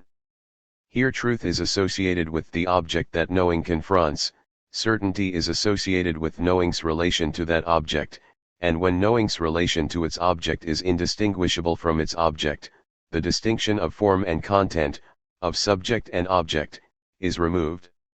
That is how this absolute knowing is characterized. Why is it called absolute knowing? Well, it is no longer relative to any givens that confront knowing. There is no longer anything really distinguishable from knowing for cognition to confront. Hegel can thus say, thus pure science presupposes liberation from the opposition of consciousness, p. 49. Why? Because it contains thought insofar as this is just as much the object in its own self, or the object in its own self insofar as it is equally pure thought. This objective thinking is the content of pure science, p. 49. The terms that have here been presented comprise another way of talking about the situation of logic, where thinking and its object are one and the same. In absolute knowing, thinking does not stand over and against an object given apart from it. To the extent that it is a thinking of thinking, it could be said to be an objective thinking, because it itself is the object it is thinking. There seems to be a paradox in that Hegel acknowledges the need for logic and, by extension, philosophy to operate without being burdened by a knowing that has foundations, that confronts something given, and yet, at the same time, he here talks about something that will serve as an introduction, something that will provide the concept of logic, even though logic must be such that it arrives at its own proper self-characterization as the very outcome of its labors. What can the phenomenology present that could stand for the concept of logic? Absolute knowing, which is a knowing with no distinction between subject and object, might be said, in a minimal way, to give a sense of what logic is, if logic is a thinking of thinking. But then, does this burden logic and, by extension, philosophy with an assumption? William Maker attempts to show that this presents no insurmountable problem, that there can be a kind of introductory investigation that will pave the way for fully autonomous, self-determining thinking, which, as fully autonomous thinking, is liberated from all external givens and all conditions. There can be an introductory investigation serving to introduce what needs no introduction, because, as Maker observes, this preliminary investigation has something self-eliminating about it, and it will serve its introductory role by eliminating something that must be eliminated before one can operate without presuppositions. 5. Now, what would have to be eliminated in order to remove what prevents thinking from operating without assumptions or presuppositions?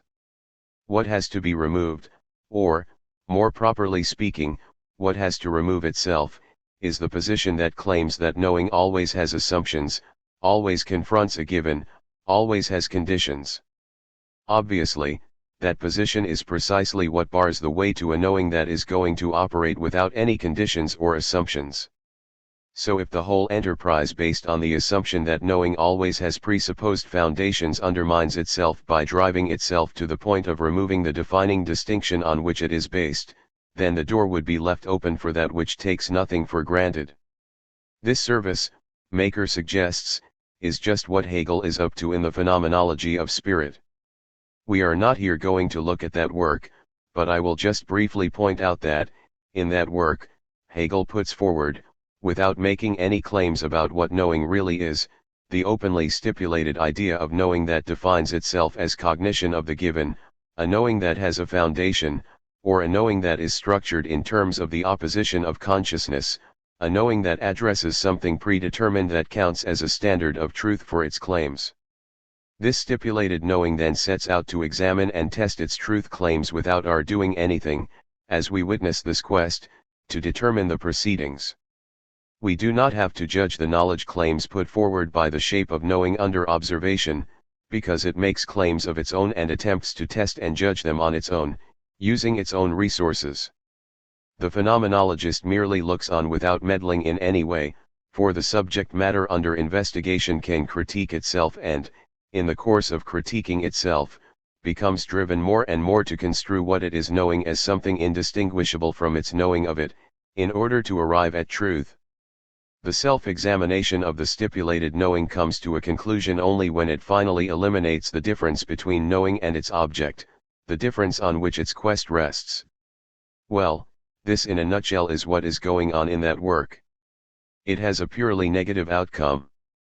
The outcome is one that is going to eliminate the position that presumes that knowing always has assumptions, always addresses something determined on its own, apart from thought. It warrants asking why we need such a preliminary investigation.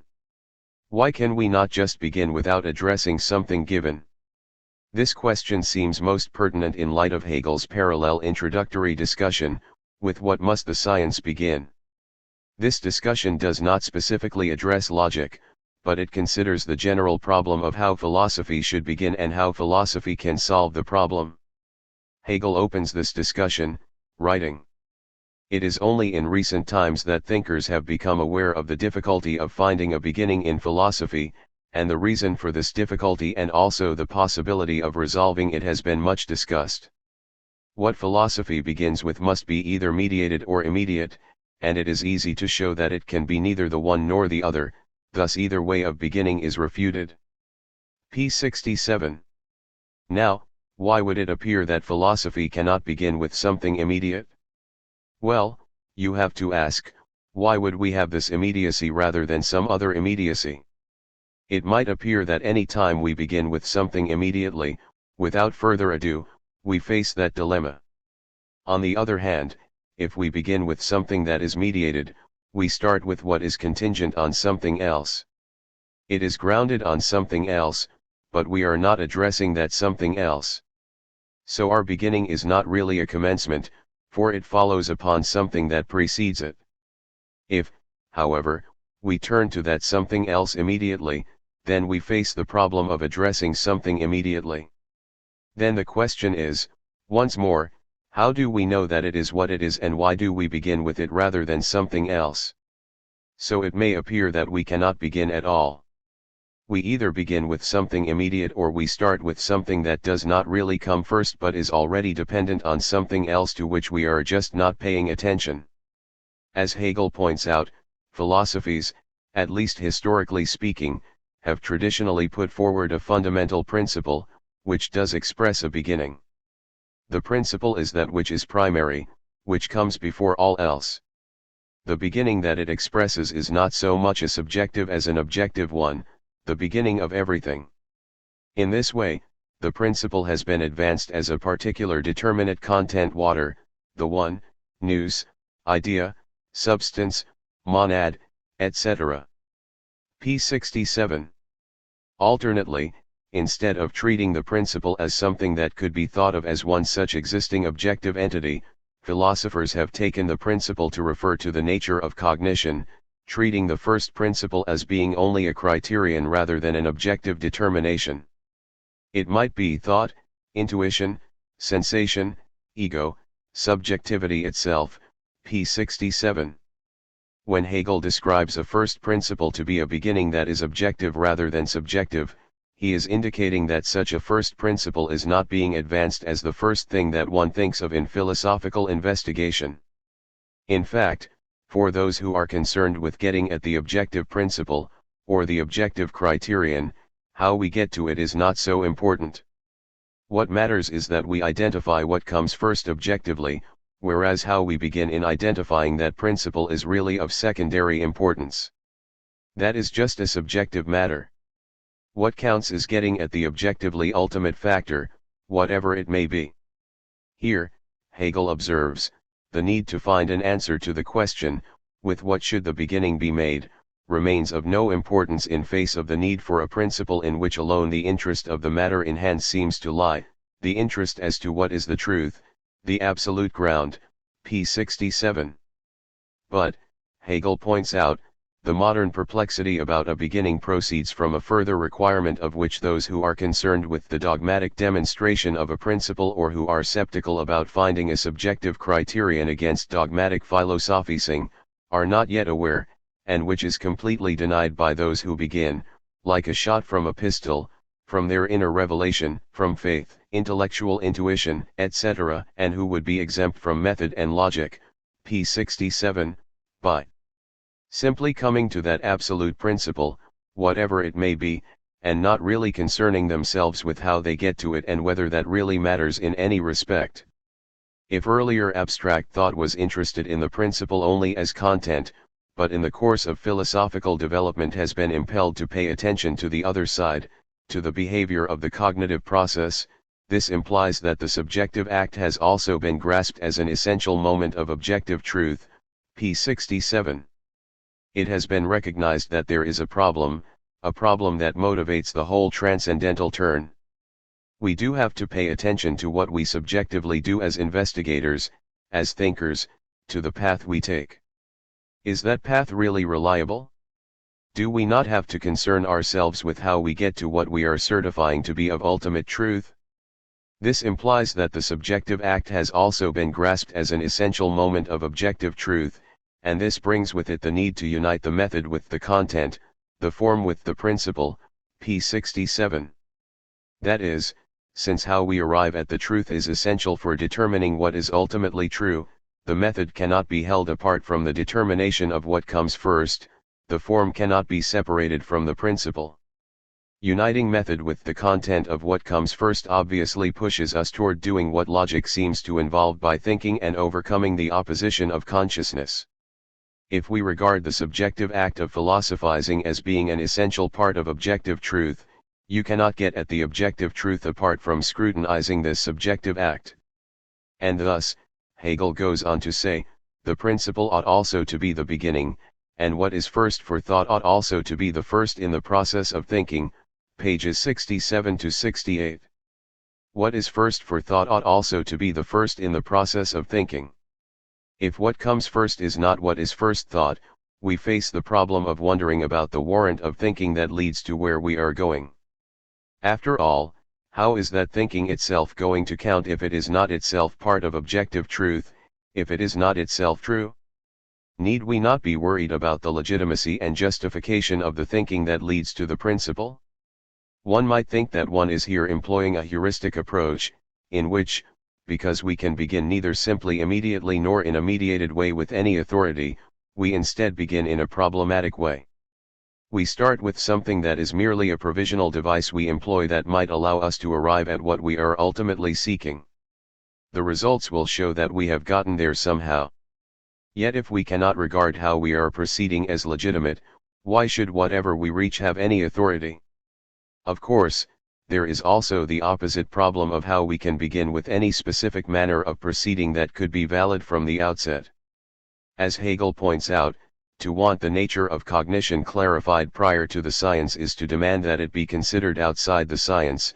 Outside the science this cannot be accomplished, at least not in a scientific manner, and such a manner is alone here in place, p. 68.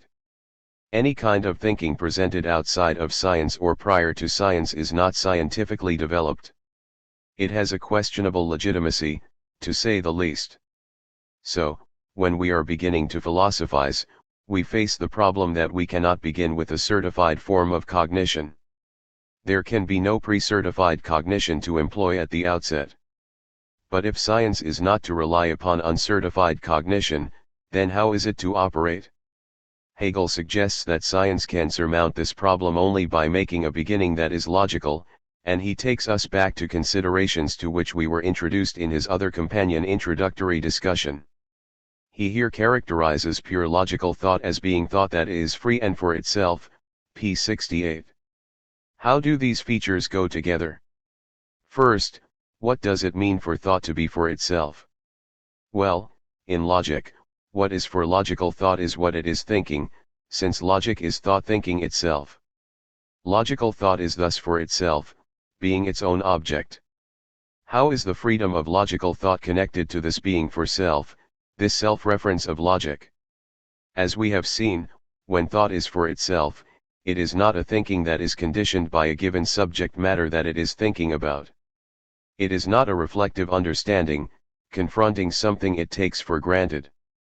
That would make logical thought not free and self-determining but heteronymous, determined with respect to something else outside of itself.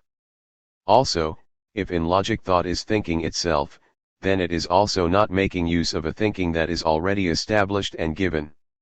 Logic involves instead the kind of thinking that is not going to take its canons from some set of procedures that it has not generated through its own labors. Logic is a thinking that somehow is going to determine itself. Logical thought will thus both be for itself and free. Hegel here associates this conjunction of logic's freedom and self-relation with the outcome of the phenomenology of spirit, where knowing that always has a foundation comes to the point of somehow having to equate its knowing and its object. This so-called absolute knowing is for itself and free, since, by overcoming the opposition of consciousness, its knowing no longer confronts any given by which it is conditioned or to which it is relative. The resultant logical thinking thinks itself, and in thinking itself it is determining itself. It is engaging in a thinking that does not yet have any predetermined character. By contrast, the thinking that is governed by formal logic is not self-determining. It has a given form and laws to which it is already subject.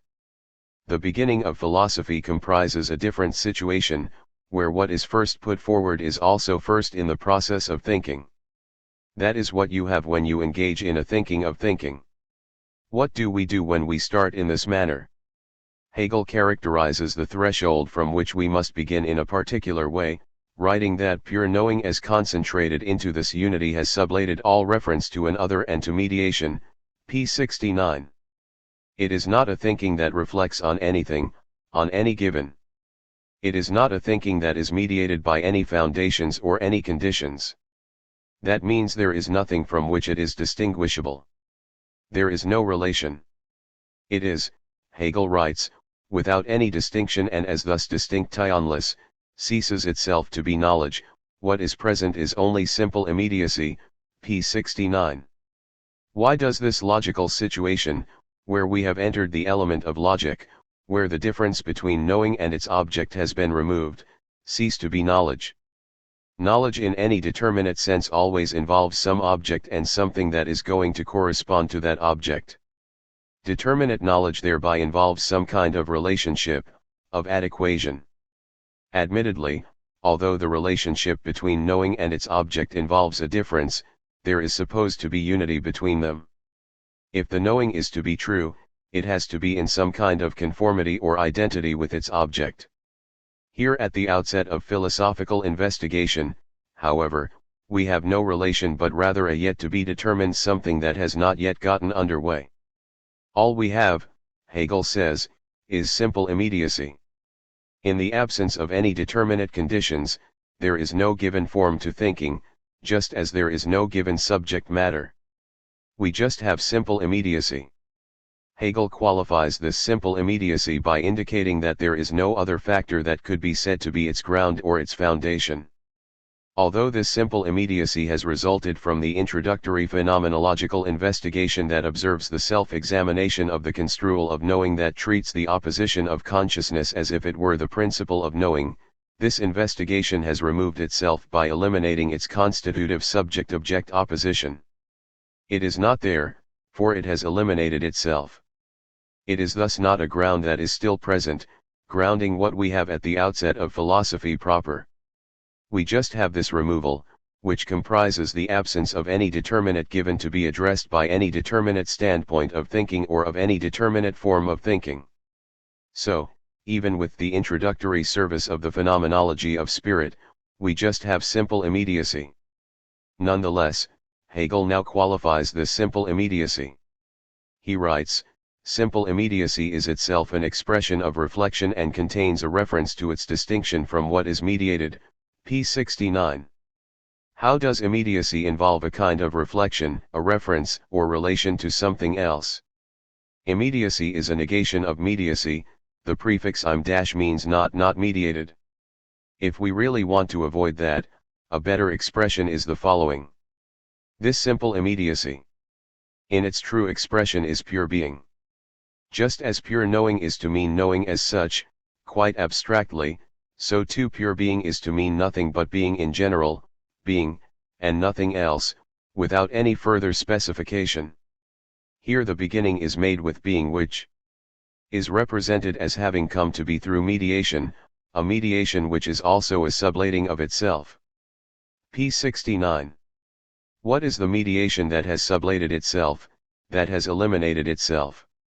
It is that effort of knowing that presumes that knowing has foundations or assumptions or a predetermined subject matter, which has driven itself in the course of its own self-examination to the point of removing the distinction between its knowing and its object. How that has occurred does not fall within the provenance of logic, and we might want to ask whether we even have to bother with that self-sublating mediation to begin without further preliminaries. Here the first term, which is equivalent to the absence of any given form of knowing, any given subject matter, is presented as being. It is not being as an object of consciousness. Being as an object of consciousness is that with which the phenomenology of spirit begins, under the heading of what Hegel calls sense certainty. Here at the start of philosophy, of logic, we just have being. We do not have the relationship of anything to being. Throughout the text, Hegel is going to be bringing in categories familiar from the philosophical tradition, appropriated at various stages along the way. To some degree, they are used in manners different from the way in which they are used elsewhere. Still, there is a relationship. If then logic is going to begin with being as its starting point, enabling philosophy to operate allegedly without foundations, without assumptions of any determinate being, is Hegel just reverting to ontology, reading off the character of being as first philosophy? In this regard, it is worth noting how the attempt to do ontology always seems to present a daunting difficulty. First, philosophy might appear to require, following Aristotle, an investigation of being qua being, since being comes first to the extent that everything involves being. For that reason, if one starts with something other than being, with something therefore mediated by being, it would not really be a starting point any longer. Being appears to come unavoidably first. Specifying what being is, however, then becomes an insurmountable problem, for it cannot be specified in terms of anything else. If one gives being any determinate specification, one ends up characterizing being by confusing it with a particular type of being. It turns out that being is such that it cannot be given any determinacy. It cannot help but be completely indeterminate, because the moment one attempts to give it any definiteness, one no longer has being, but some determinate being. Thus, being can be nothing but this simple immediacy, this absence of any determinacy of any sort. There is nothing that can be ascribed to being without conflating being with some specific being. Ontology, understood as the enterprise of specifying being, is a vain undertaking, for being is unspecifiable or indeterminate. Accordingly, here, Hegel writes, the beginning is made with being, and if no presupposition is to be made and the beginning itself is taken immediately, then its only determination is that it is to be the beginning of logic, of thought as such.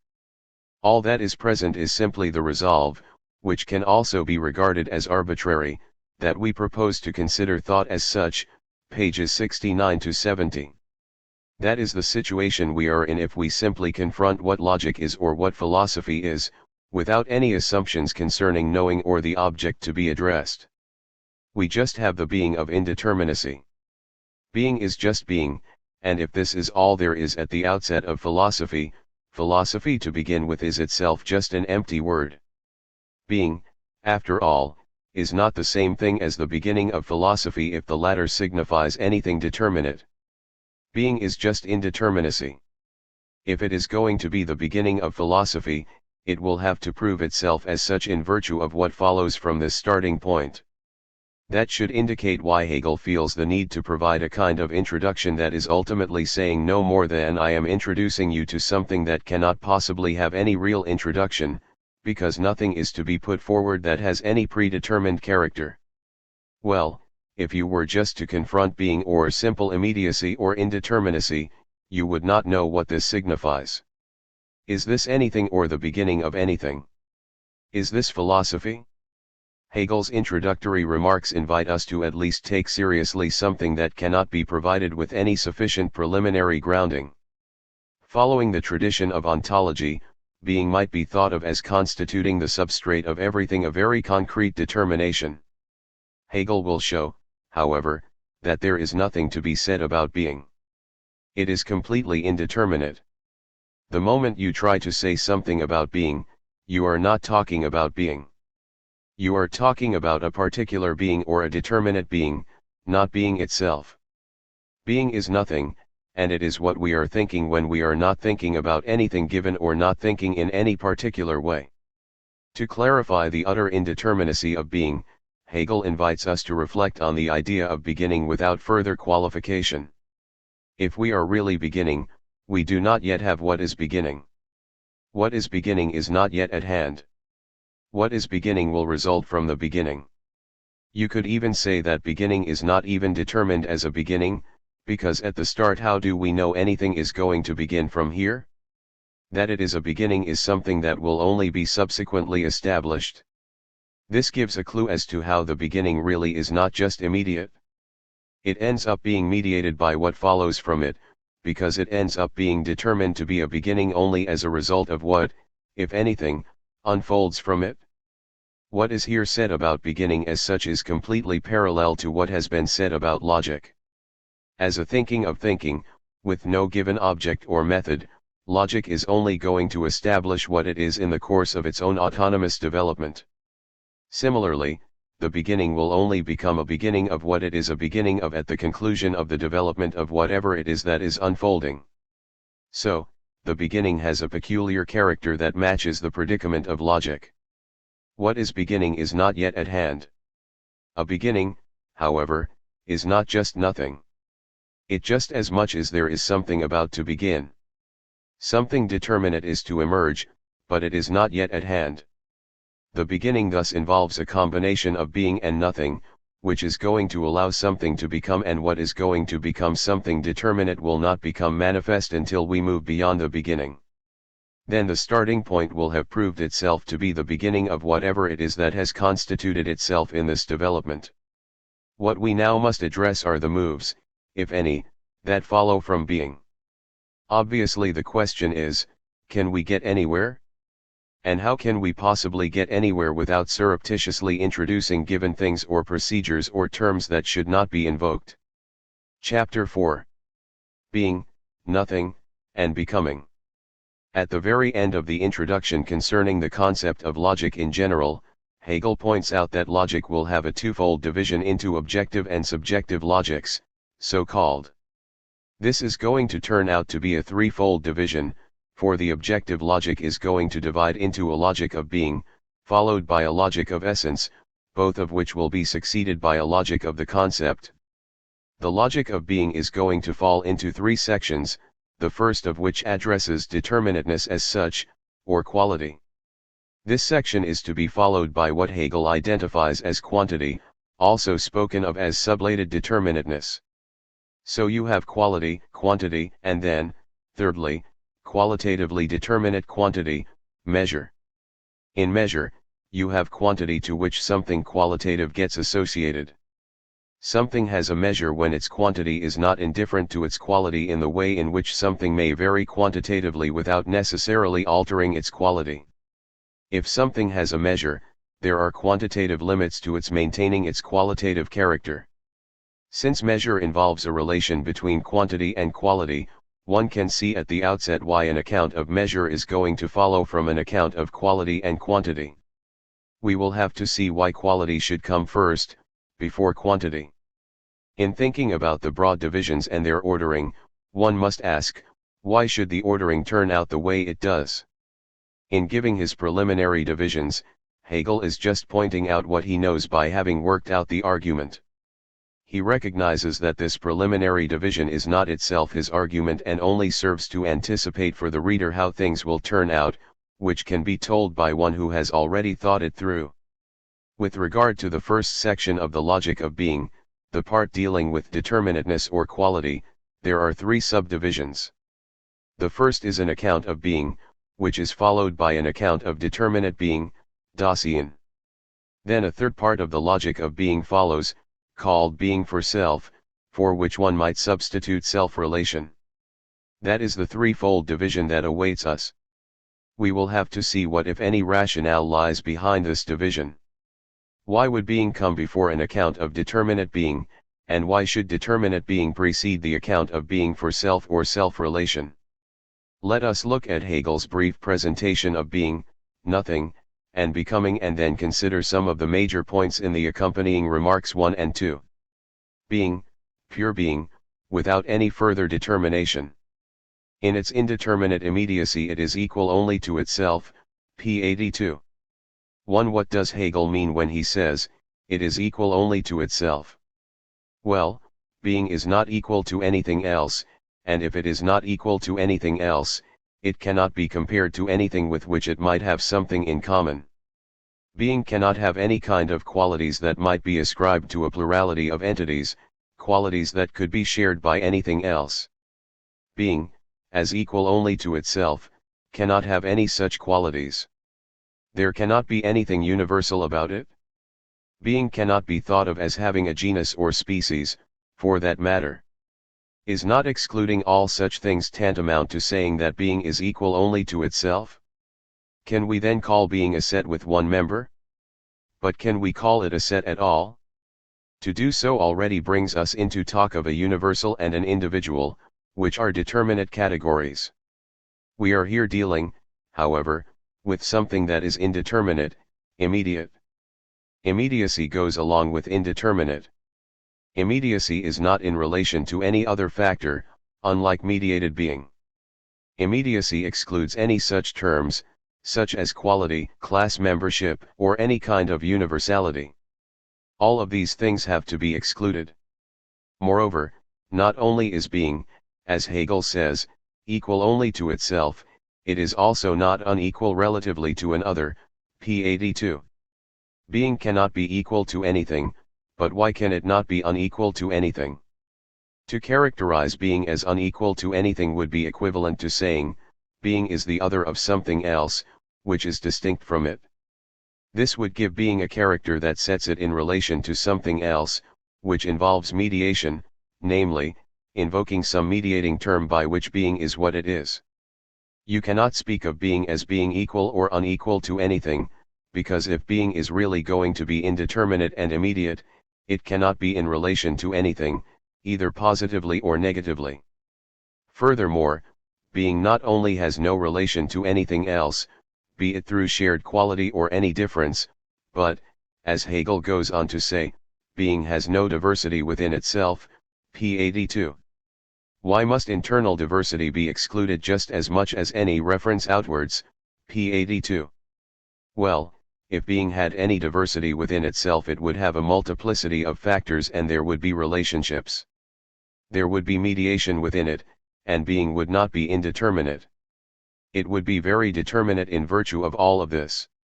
As Hegel goes on to say, being would not be held fast in its purity if it contained any determination or content which could be distinguished in it or by which it could be distinguished from another, p. 82. The moment we give being any kind of qualitative character, relating it to or distinguishing it from something else, or internally differentiated, we would no longer be speaking about a starting point that is absolute, that makes no assumptions. We would instead be starting with a definite factor, specified in terms of all of these features that are simply taken for granted. Logic, as a thinking of thinking, however, has neither a determinate form nor a determinate content at the outset. Philosophy, as it makes its beginning, attempts to overcome foundations by starting with no assumptions concerning what it is or what it is knowing, and accordingly has no determinacy at the outset. Being cannot have any external or internal differentiations and, as Hegel goes on to say, it is pure indeterminateness and emptiness. There is nothing to be intuited in it, if one can speak here of intuiting, or, it is only this pure intuiting itself, p. 82. If being is pure intuiting, then it does not intuit anything determinate. All of this talk about such various terms is preliminary, because none of them have really been addressed systematically. One can suppose what it means to have internal and external differentiation and so forth, but properly speaking, one does not yet have anything systematic or truthful to say about these matters. We are here making suppositions that only what follows from being can vindicate. We will see to what degree the ensuing argument can supply accounts that in some degree support what is here suggested. You might ask yourself whether the identification of the starting point as being really depends upon those intimations. If we were to think, by way of anticipation, about self-determination in contrast to being, we would have to consider two things together: self and determination. Being does not have determination and being does not have a self. The determination of self-determination is something it gives itself. Accordingly, it does not have any given determination. Self-determination has to generate its determinacy through some process of development, whereby it becomes what it is, and what it is to be self-determining. Thus, it can only be self-determining in virtue of undergoing the development specific to being self-determined. The funny thing about being self-determined is that something that is self-determined cannot be what it is as self-determined if it already has any features at the outset, before it has determined itself to be what it is. Before it has determined itself to be what it is, self-determination cannot be anything. We do not exercise self-determination per se, for we have a natural identity that we did not give ourselves. We have a body and a mind that both have characteristics that we have by nature, that are not a product of anything we have done, and without which we could not do anything. We have all these natural distinctions that are part of us, that already individuate us apart from any action we take. Nonetheless, on the basis of that given nature, we can further individuate ourselves through acts of will that we engage in, determining ourselves by giving ourselves types of agency that we do not have by nature, such as those conventional agencies of a self-governing citizen or a property owner or a spouse. In all of these respects, you can see that with self-determination, we are dealing with something that involves much determination. So even if one might think that we are here witnessing the development of something that will turn out to be autonomous, that philosophy will prove itself to be the freest of all sciences, to be self-determining, not heteronymous, our start still cannot be made with self-determination. Self-determination cannot just be. It cannot be self-determined from the start, by nature. So we are left with being with just pure indeterminacy, emptiness. There is nothing to be intuited or thought. If thinking is at all present, it is only a pure thinking that has yet to think anything determinate. Just as there is nothing to be thought, there is only an empty thinking. Being, indeterminacy, is in fact neither more nor less than nothing. Being is nothing. So Hegel maintains, being, the indeterminate immediate, is in fact nothing, p. 82. What has Hegel offered us, for being to be nothing? How do we arrive at that identification? Does some other factor have to be introduced? Does some procedure have to be applied to being to transform it into nothing, or is being immediately nothing, with no intervening term or act? To say being is immediately nothing signifies that there is no third factor that has to be introduced to get us to nothing. If you step back a moment and think about the predicament we are facing, or that logic or philosophy faces, the predicament of being fully self-responsible, this does not allow sticking in additional content or applying any procedure. This seems to leave us with nothing determinate, or being, leaving us to ask, how do we get anywhere else? How do we go anywhere? We cannot move beyond whatever being is, in all its emptiness, by introducing anything else. Inserting some second term would be completely arbitrary. What right can any other factor have to suddenly turn up in addition to being? Since nothing can legitimately intrude on the proceedings, if you ask where we can go, the answer is that we cannot go anywhere. We cannot get to anything else.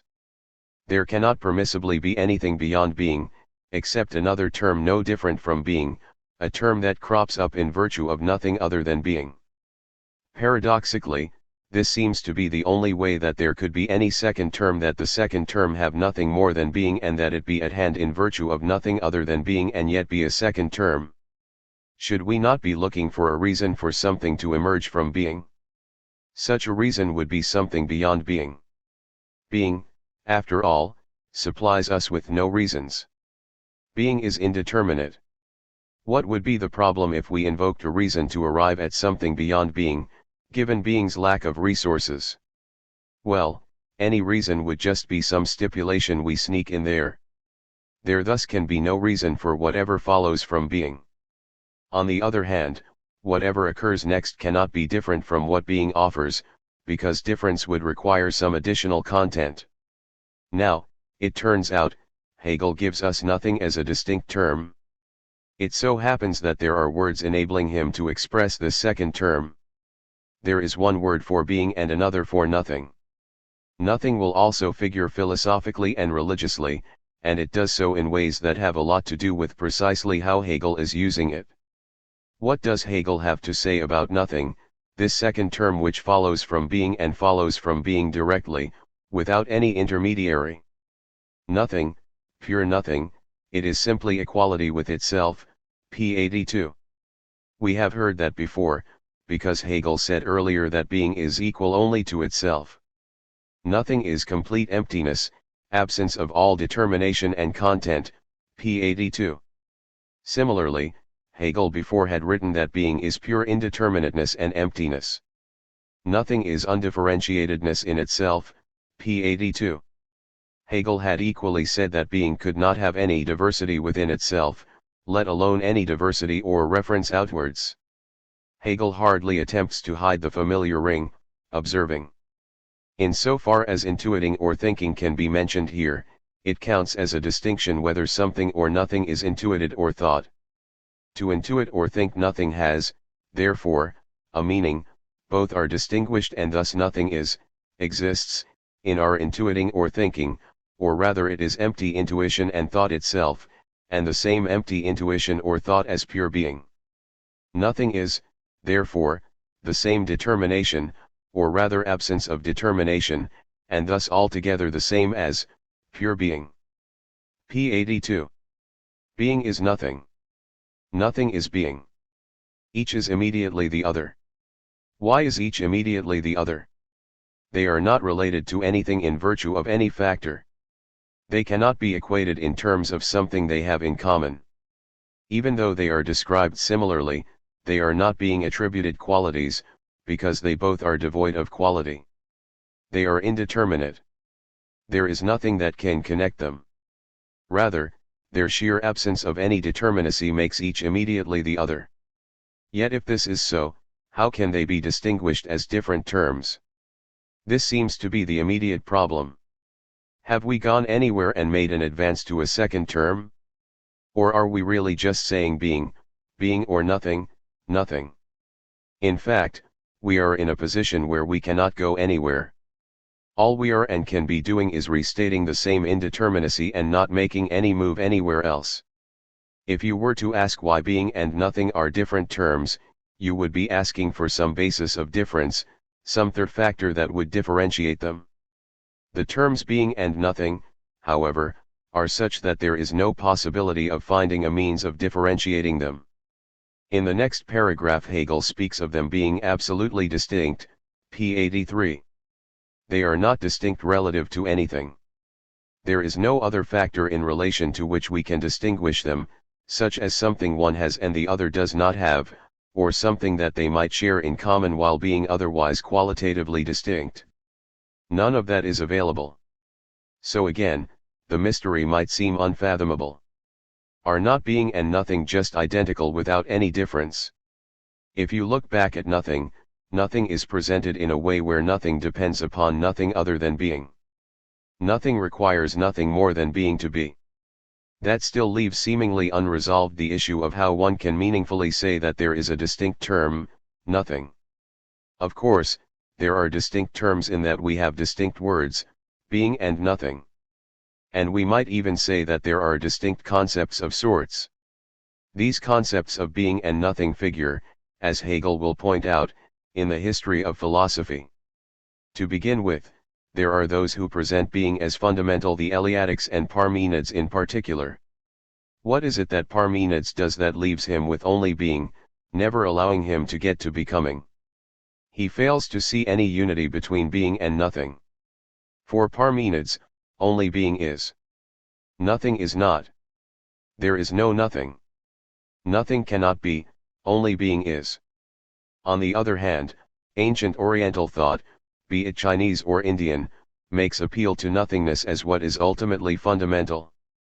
Why should nothing be taken to be ultimately fundamental? Well, if you really want to get at what is absolute, you cannot deal with anything that involves specific differentiation or particular being. What is infinite cannot be identified with anything determinate, for this involves negation and limitation. The genuinely infinite cannot be limited by anything.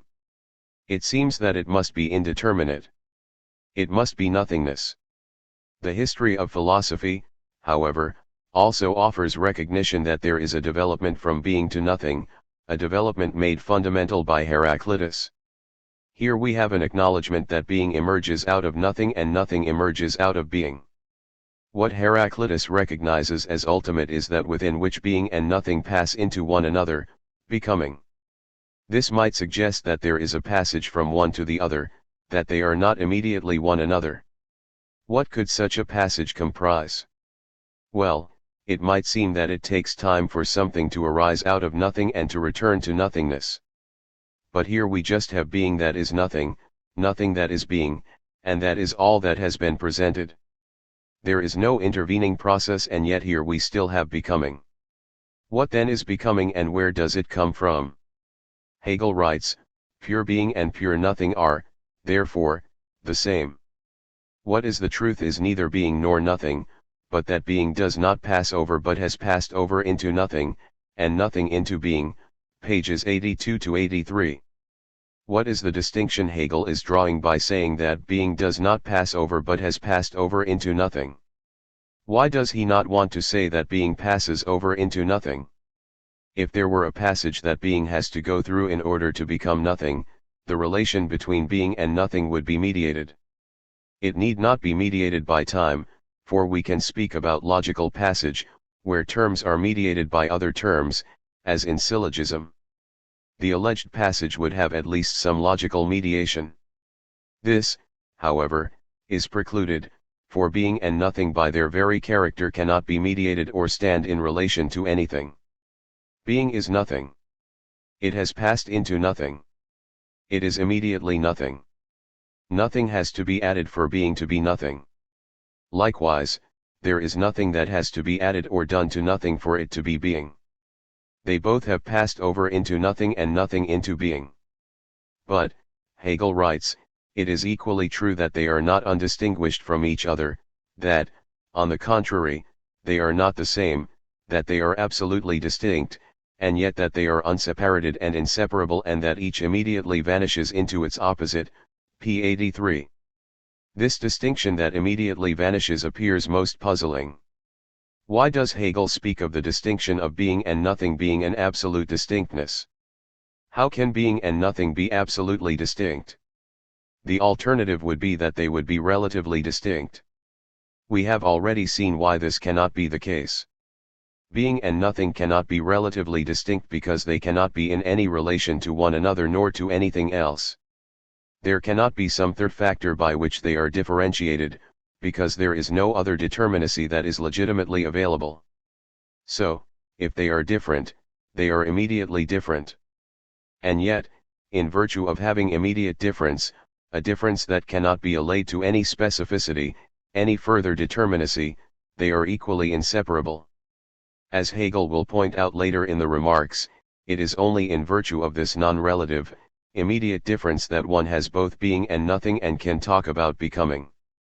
You do not have becoming's movement of being to nothing and nothing to being unless you have both this absolute distinctness and this immediate inseparability.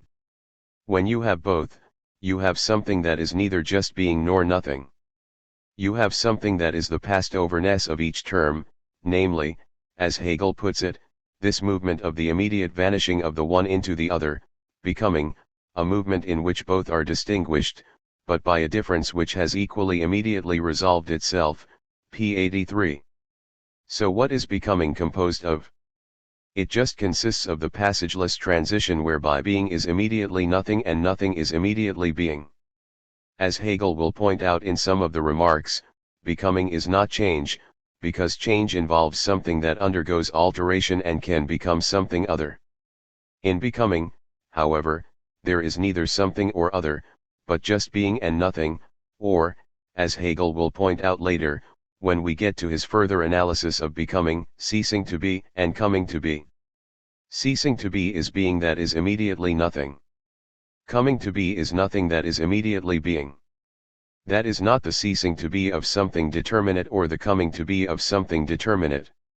It is rather the sheer becoming that Heraclitus was proposing as what is absolutely fundamental. For Heraclitus, something was not becoming. You can never step in the same river twice. Nor would you be the same person stepping twice. There are no determinate somethings. There is just becoming. If you look back on what follows from being, first there has been a succession where being gives us nothing in virtue of nothing but itself, and then, once we have being and nothing, we have becoming because becoming is constituted out of nothing other than what we are presented with being and nothing, which are immediately one another. No content has been imported from outside. No procedure has been invoked to add anything to the terms in question. There is no explanation to be sought. There is no reason for which to hunt. The emergence of nothing from being and being from nothing is something that immediately occurs and, in virtue of immediately occurring, we have becoming. Still, if being and nothing are equally indeterminate, how do we go anywhere? In what sense is there any second term? On what basis can we have becoming? Are we not just stuck with being, as Parmenides would say, and all there is being? We are never going to get beyond it. We are never going to get to becoming.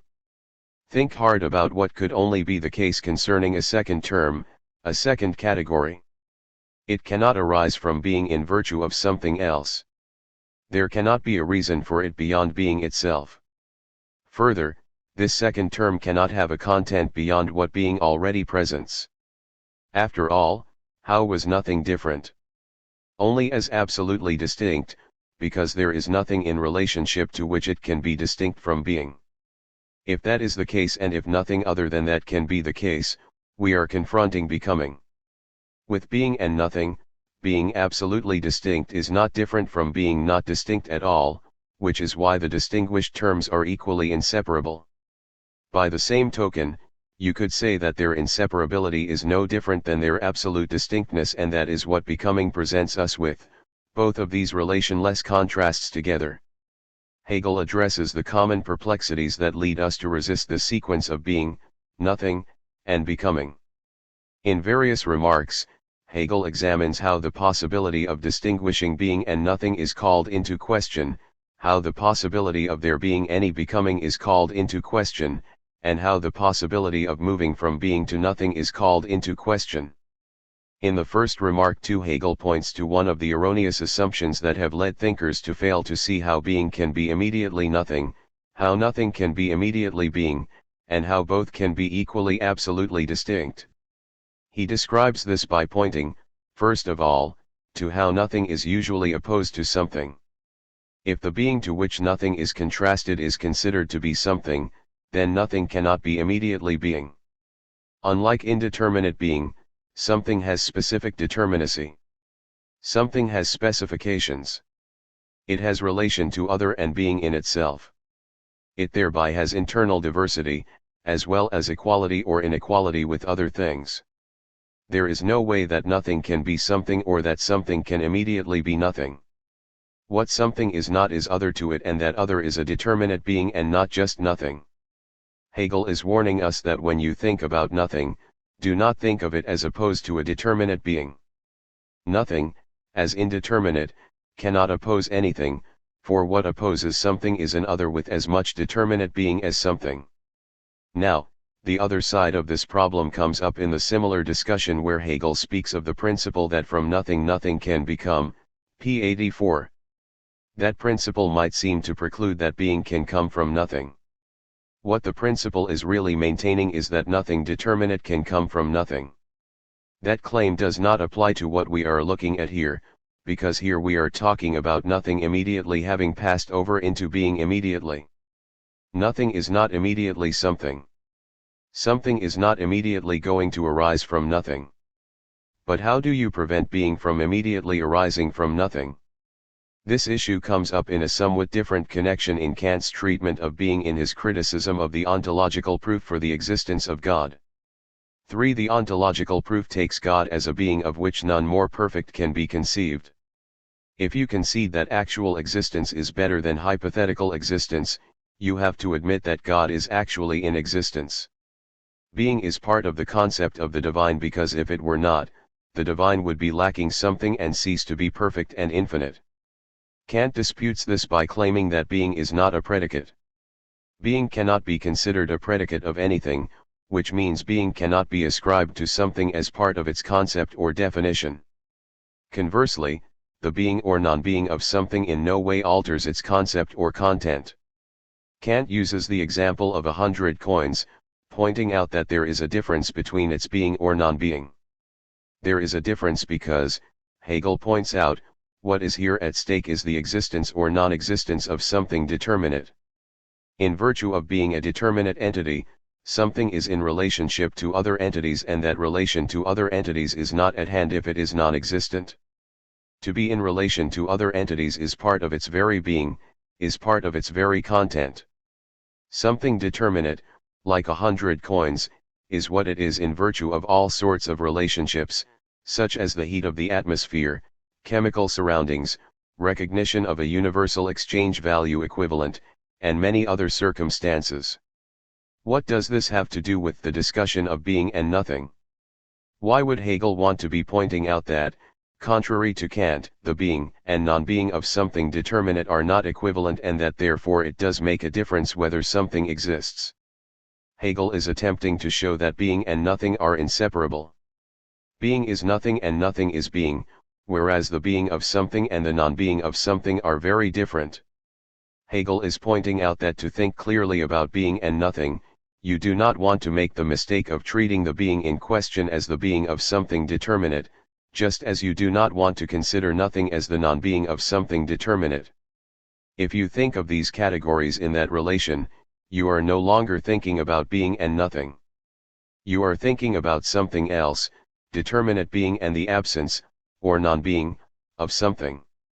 Hegel also criticizes Kant's account by pointing out that Kant is wrong to treat something finite, like 100 coins, as if the relation of its being and non-being were equivalent to how something infinite has being or might not have being.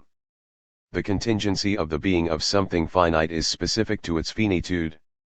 Hegel writes that in finite things the notion is different from being, that notion and reality, soul and body, are separable, and hence that they are perishable and mortal, whereas the abstract definition of God, on the other hand, is precisely that his notion and his being are unseparated and inseparable, pages 89 to 90. That the concept and being of the infinite are not detachable, whereas the finite, in principle, comes to an end. We will have to see whether Hegel substantiates this claim in his development of the finite and infinite. In the second remark, Hegel considers the defectiveness of the expression unity, identity of being and nothing, pages 90 to 93. Hegel's first remark has alerted us to the mistake of treating being and nothing as if they were more determinate than they really are. Now, in remark 2, Hegel is concerned with our doing what seems to be the easiest thing to do, to just regard being and nothing as identical and fail to see that there is any difference between them.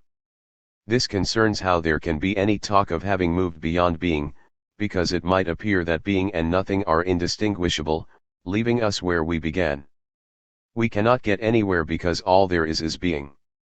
The beginning turns out to be the beginning of nothing, and philosophy turns out to be an empty word after all. The expression that Hegel has in mind is simply that being and nothing are the same, the assertion of the identity of these determinations. It might seem that nothing else is being asserted, but Hegel points out that, in fact, the expression equally contains them both as distinguished, p. 90. The expression says, being and nothing are the same. It equates them, affirming being is nothing or equally nothing is being. In each case, being and nothing are equated, but as Hegel points out, each expression equally contains them as distinguished. How are they contained as distinguished? The expression is a proposition relating two terms. The copula, equates them, but at the same time, the proposition contains them as distinguished. Although the proposition is explicitly affirming their identity, it also exhibits a difference. They figure as distinct terms, otherwise, they could not be related. We are not just saying, being is being or nothing is nothing. We are saying, being is nothing. Nothing is being.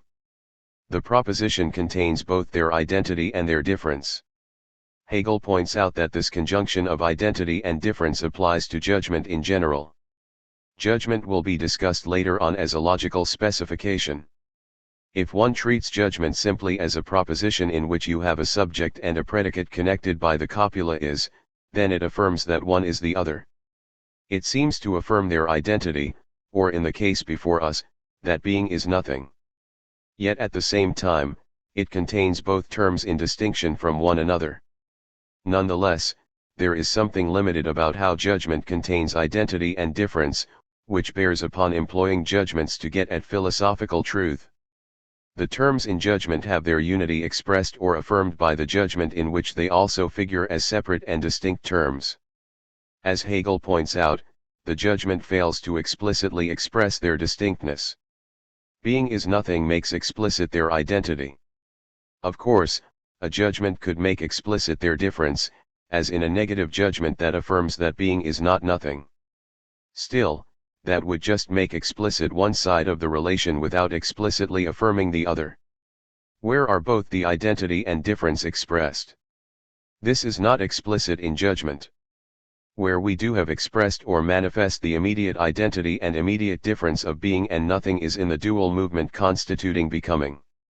Becoming consists of that conjunction of their identity and difference. You do not have becoming unless the terms being and nothing are immediately distinguished and immediately at one with one another.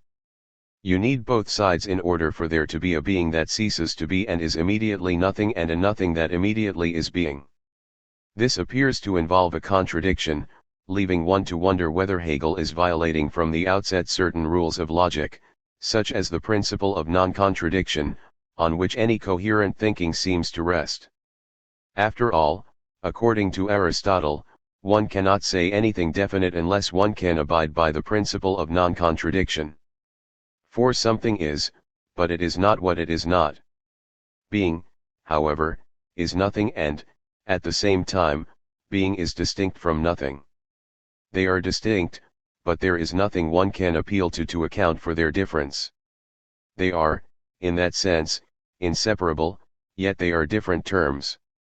And the presence of their identity and difference is what gives us becoming, wherein one is immediately the other and the other is immediately its counterpart. The contradiction might be removed if we could have being and stop being from being nothing. Well, can you stop being from being nothing? And, if so, How? And yet this nothing is different, and there is no reason that is available to account for its difference. We still have not come to something determinate. Becoming is not something determinate, even though it is distinct from being and nothing by containing them in their identity and difference. We are going to see, as we work our way through what happens to becoming itself, that becoming will have as its outcome determinate being. Then we may be in a position to ask why there is something rather than nothing and to consider the very significance of that question. 1. Page numbers in parentheses refer to G.W.F. Hegel, Science of Logic, trans. A. V. Miller, New York, Humanities Press, 1969. 2. Hegel, Remark 1, The Opposition of Being and Nothing in Ordinary Thinking, in Science of Logic, pages 83 to 93. 3.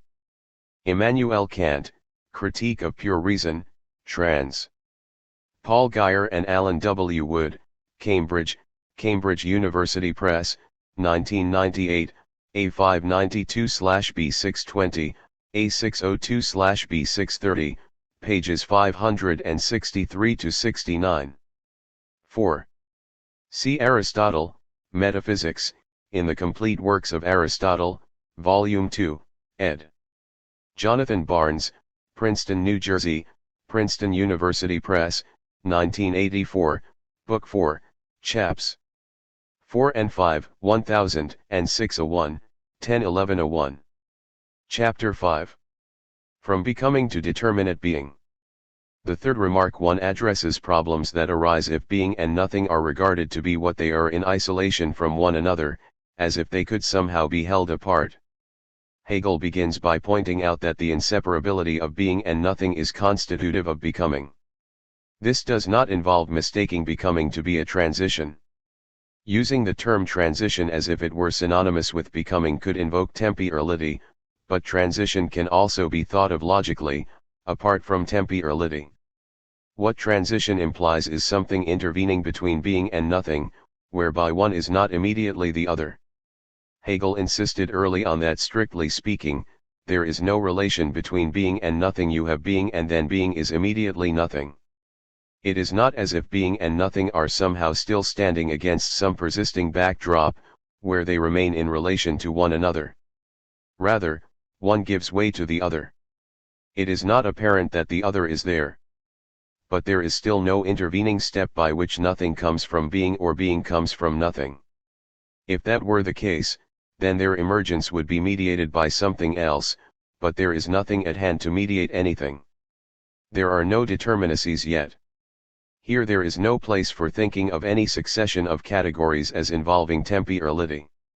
Temporality presupposes real determinations that are not logical in character and, in particular, time presupposes space.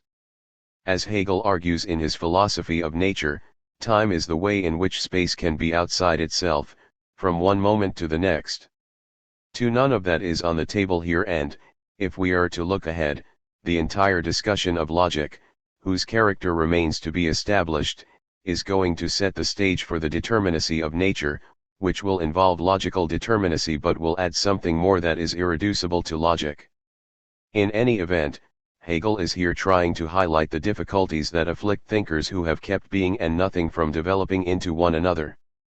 Parmenides is a prime example, for Parmenides is the thinker who regards being to be what is first and fundamental. Parmenides will have to address all sorts of things that seem to involve something other than being and try to show that they really are illusory, for being is all that truly is. Parmenides' take on nothing is that it is just nothing. There is just being in isolation from nothing, and only being really is.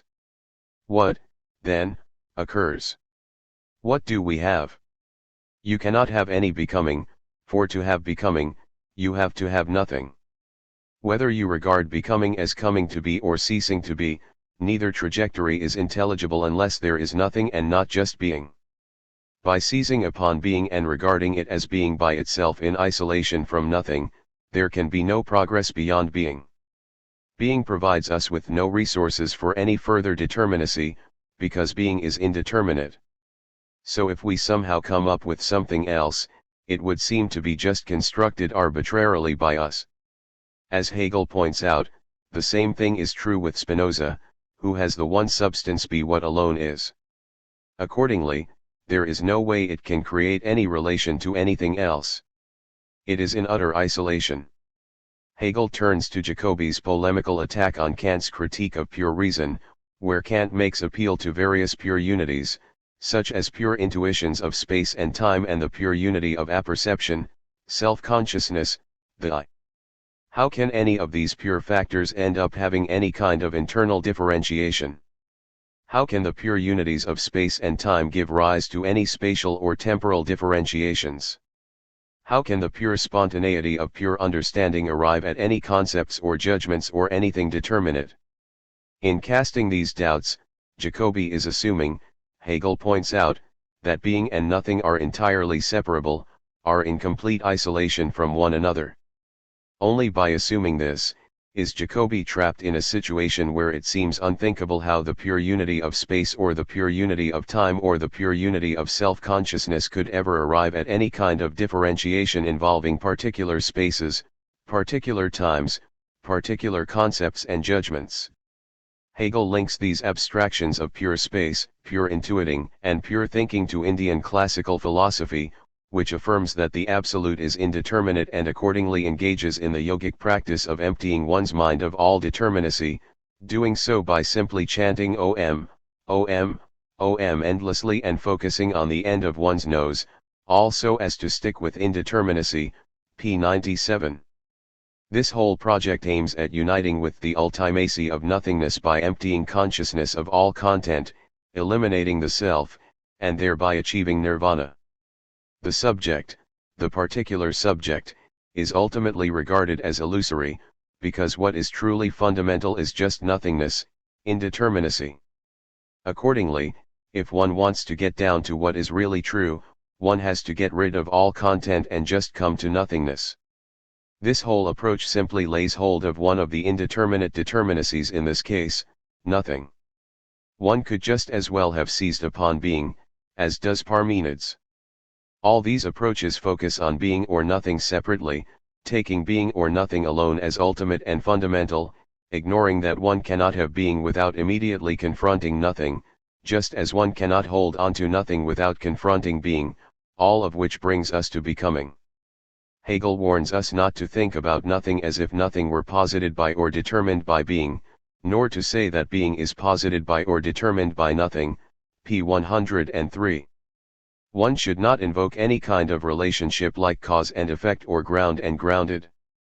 It is a mistake to say that being is the ground of nothing or vice versa, or that being causes nothing, or that nothing is under the condition of being or that being is under the condition of nothing. No relationship can be invoked because in the beginning one does not have two coeval terms available to set in relation. A relationship involves having a plurality of terms that can be put or are in relation. Why is there not a relation when we speak about being being nothing and of nothing that is immediately being? One is tempted to use spatial metaphors and say, you do not have a relation, because you do not have being and nothing side by side. Or speaking in temporal terms, one might say, you do not have being and nothing at the same time. Since space and time are not here at stake, the proper thing to say is that being and nothing involve no logical categories of relation. If they did, there would be a third term in addition to being and nothing. At the beginning, however, there just is being, being that vanishes into nothing and nothing that vanishes into being. They themselves are not coevally present, as if they had some independent self-subsistence that allowed them to be relatable. Rather than being in any relation, Hegel suggests, being and nothing are to be found in becoming. Becoming will contain them as elements of its process. There they will be located in relation to one another, because there we have a third term, which is their relation. And what is that third term? It is just becoming, which is not something intervening between being and nothing, but just the vanishing of one into the other, the vanishing of the other into its counterpart. Hegel clarifies the significance of this vanishing, writing, what is the truth is neither being nor nothing, but that being does not pass over but has passed over into nothing, and nothing into being, pages 82 to 83. We do not want to say pass over but has passed over because there is no passage in between being and nothing. Being is immediately nothing and nothing is immediately being. Nothing else has to intervene to get from one to the other, which means that one just gives way to the other, immediately. There is nothing keeping being from being supplanted by nothing and vice versa, which is why, in having being and nothing, we have becoming as this two-sided process where being is immediately nothing and nothing is immediately being. As Hegel will point out in the subsequent discussion, these two sides of becoming can be said to treat their component terms differently. In the one side that we might call coming to be, nothing is immediate and gives way to being. In the other one that we might call ceasing to be, it is being that gives way to nothing. Coming to be starts with nothing, which gives way to being, whereas ceasing to be starts with being, which gives way to nothing. That is the only way by which they are really distinguishable. Remember that the terms in question are absolutely different in that there is nothing by which one can relate or distinguish them in any way. There is no need to add anything to being and nothing to have becoming. Being and nothing just directly constitute becoming. Yet with becoming, we have something that is not simply being nor simply nothing, but something consisting of this dual vanishing of one into the other. Hegel's fourth remark 3 helps set the stage for becoming by focusing attention on the failure to grapple with how being and nothing are not isolatable. Hegel here examines the kind of arguments that have been made down through the history of philosophy to show that it is completely incoherent to talk about either a beginning or an end of the world, that matter must be recognized to be eternal, and that there cannot be any becoming, any coming to be, or ceasing to be. Hegel encapsulates the argument that is commonly made to support the claim that it is impossible for anything to begin, either insofar as it is, or insofar as it is not, p. 104. If something is, it cannot begin since it is already at hand. Alternately, if it is not at hand, it cannot begin because there is nothing there to commence. In nothing, there is just nothing, not a beginning. So if something is at hand to begin with, it is present and you do not have any beginning. But if it is not there, you just have nothing and from nothing comes nothing, provided you view these terms as duly isolated and separate. Similarly, nothing cannot cease to be. Nothing would have to contain being to cease to be. But nothing can neither vanish nor arise. Hegel points out that at least this view is more consistent than our ordinary views, which regard being and nothing as completely separable and yet, at the same time, allow for talk of becoming. If you do separate being and nothing, then beginning or becoming is incomprehensible, because becoming involves being that is nothing, nothing that is being. And the beginning has the makings of becoming, if you think back on what we said about the beginning in with what must the science begin. The beginning has the peculiar character that there cannot be a beginning unless, in some respect, there is something underway, but, on the other hand, you cannot have a beginning unless what is getting underway is not still not at hand. But the beginning is not just nothing. This consideration takes us to infinitesimals, which the various inventors of calculus had a hard time making sense of, even though they employed them. Hegel points out that infinitesimals are only in the vanishing toward zero. If they are not in their vanishing, they would have either a determinate magnitude or be zero. But an infinitesimal cannot be a determinate magnitude, for it would cease to be infinitesimal and be a specific magnitude like any other. On the other hand, an infinitesimal cannot be zero either, for then it just is no magnitude. An infinitesimal must somehow be on the way to zero but not yet there. It cannot be stuck in any specific quantity. On the other hand, it cannot be zero either. The infinitesimal has to somehow combine the being and nothing of quantity, which defies ordinary logic, at least formal logic, which wants to preclude that something can both be and not be. Of course, all this would be unintelligible, if being cannot be combined with nothing. One might say, as we shall see, that ultimately there is no determinate thing that can fail to involve being and nothing. Analogously, if I am moving, the isolation of being and nothing must be overcome. The paradoxes that Zeno brings up reflect this, by questioning how one can possibly move from one point to another. If I am in motion, am I in a specific spot at a particular point in time? If I am in a particular spot and just in that spot at one moment in time, how can I be in motion? If I am in motion, I have to be leaving that location, while entering it at the same time. So long as I am moving, I am both entering and leaving the same place. To be in motion, I must be both in it and not in it. If you consider being and non-being as isolatable, you cannot possibly make sense of this and motion appears impossible. Of course, here we are alluding to becoming in various concrete applications, mathematical becoming, as one approaches the vanishing point, and motion. Hegel's concluding remarks lay out the multiple aspects or moments of becoming. When Hegel uses the term moment, he is not using it in a temporal sense. He is instead talking about the elements of something. What then are the elements of becoming, the moments of becoming? There are just two, coming to be and ceasing to be. Becoming, Hegel writes, is the unseparatedness of being and nothing, p. 105. In becoming, being and nothing are not held in isolation from one another. On the other hand, becoming is not a unity without their distinction. It is rather a unity that contains them as distinct and as unseparated. Both have to go together or you do not have becoming, you do not have any vanishing, you do not have being is immediately nothing, nothing is immediately being. If you cannot get from one to the other or if they are separable, there is no coming or ceasing to be. On the other hand, if they are just the same, then you do not have any vanishings or emergence. In fact, strictly speaking, you do not have any reiteration either. Since each term is fully indeterminate, how can you mark off its first occurrence from a second occurrence? You would not have any repetition. You would just have being. Yet, just on the basis of the indeterminacy of being, we have arrived at something that is more than being and more than nothing. We have arrived at something more than both of them with no other resources than being and nothing. No illicit additions need be invoked because becoming is constituted of nothing other than being and nothing, or more precisely, through the vanishing of each into the other. Being is immediately nothing, nothing is immediately being. Hence, they are therefore in this unity, but only as vanishing, sublated moments, p. 105.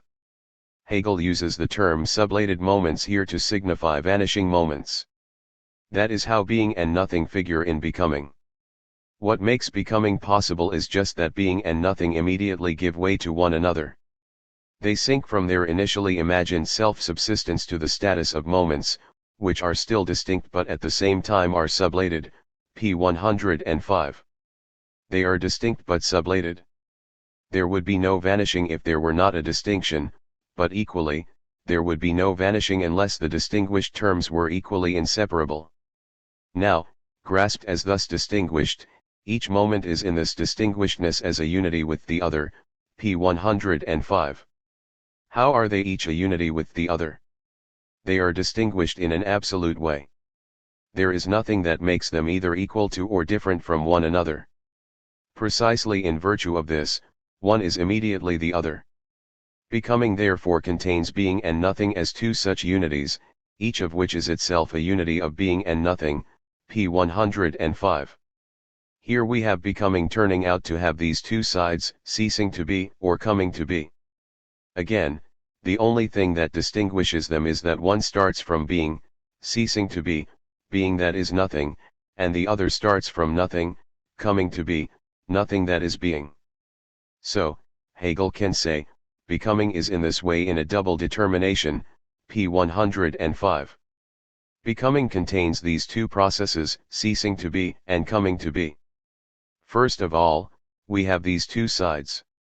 As Hegel notes, both are the same, becoming, and while they differ in direction, they interpenetrate and paralyze each other, p. 106. How do they interpenetrate each other?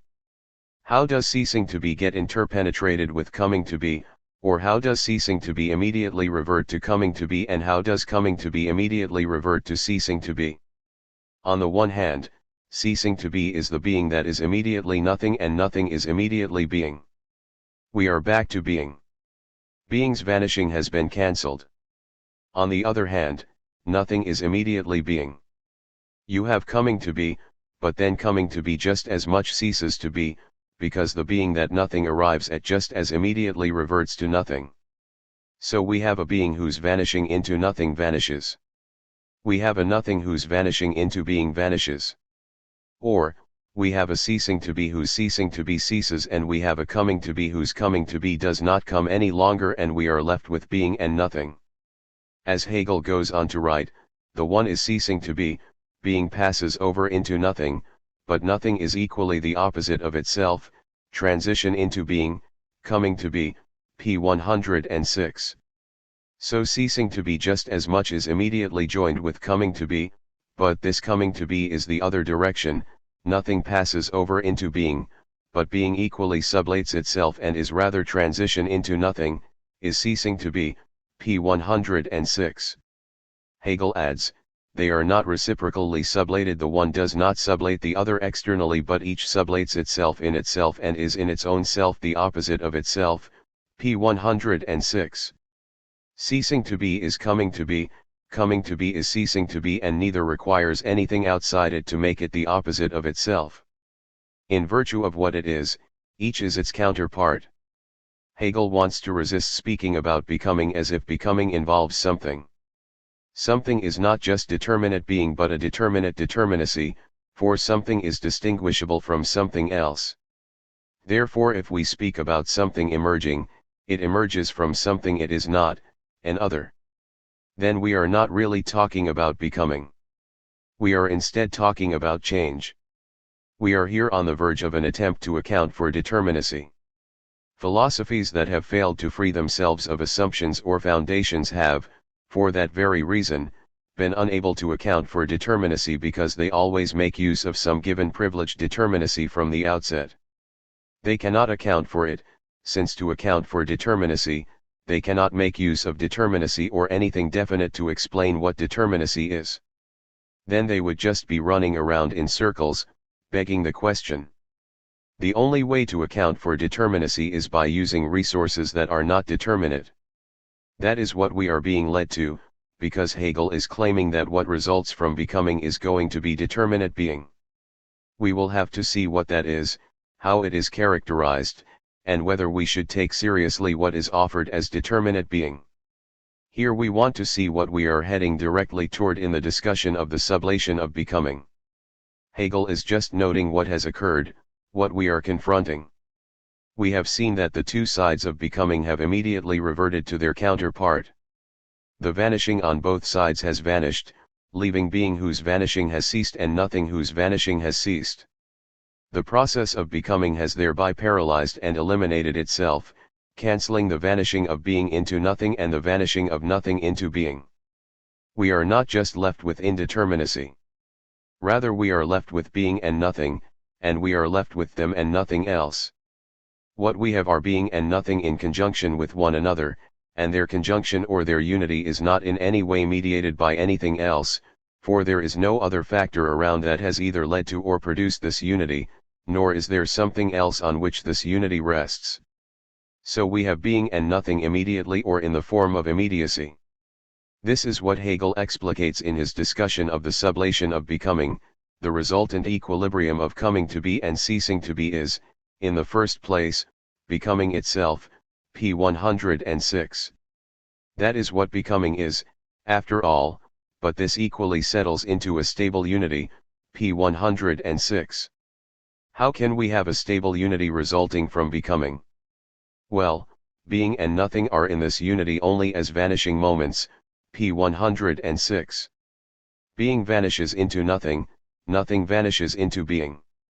Becoming, which is their double-sided vanishing, is only through their distinguishedness, p. 106. Why does double-sided vanishing depend upon their being distinguished? If they are not distinguished, you cannot have the vanishing. You cannot have being revert into nothing or nothing revert into being. Their vanishing, therefore, is the vanishing of becoming or the vanishing of vanishing itself, p. 106, because their difference is being removed and the removal of their difference is equally being removed.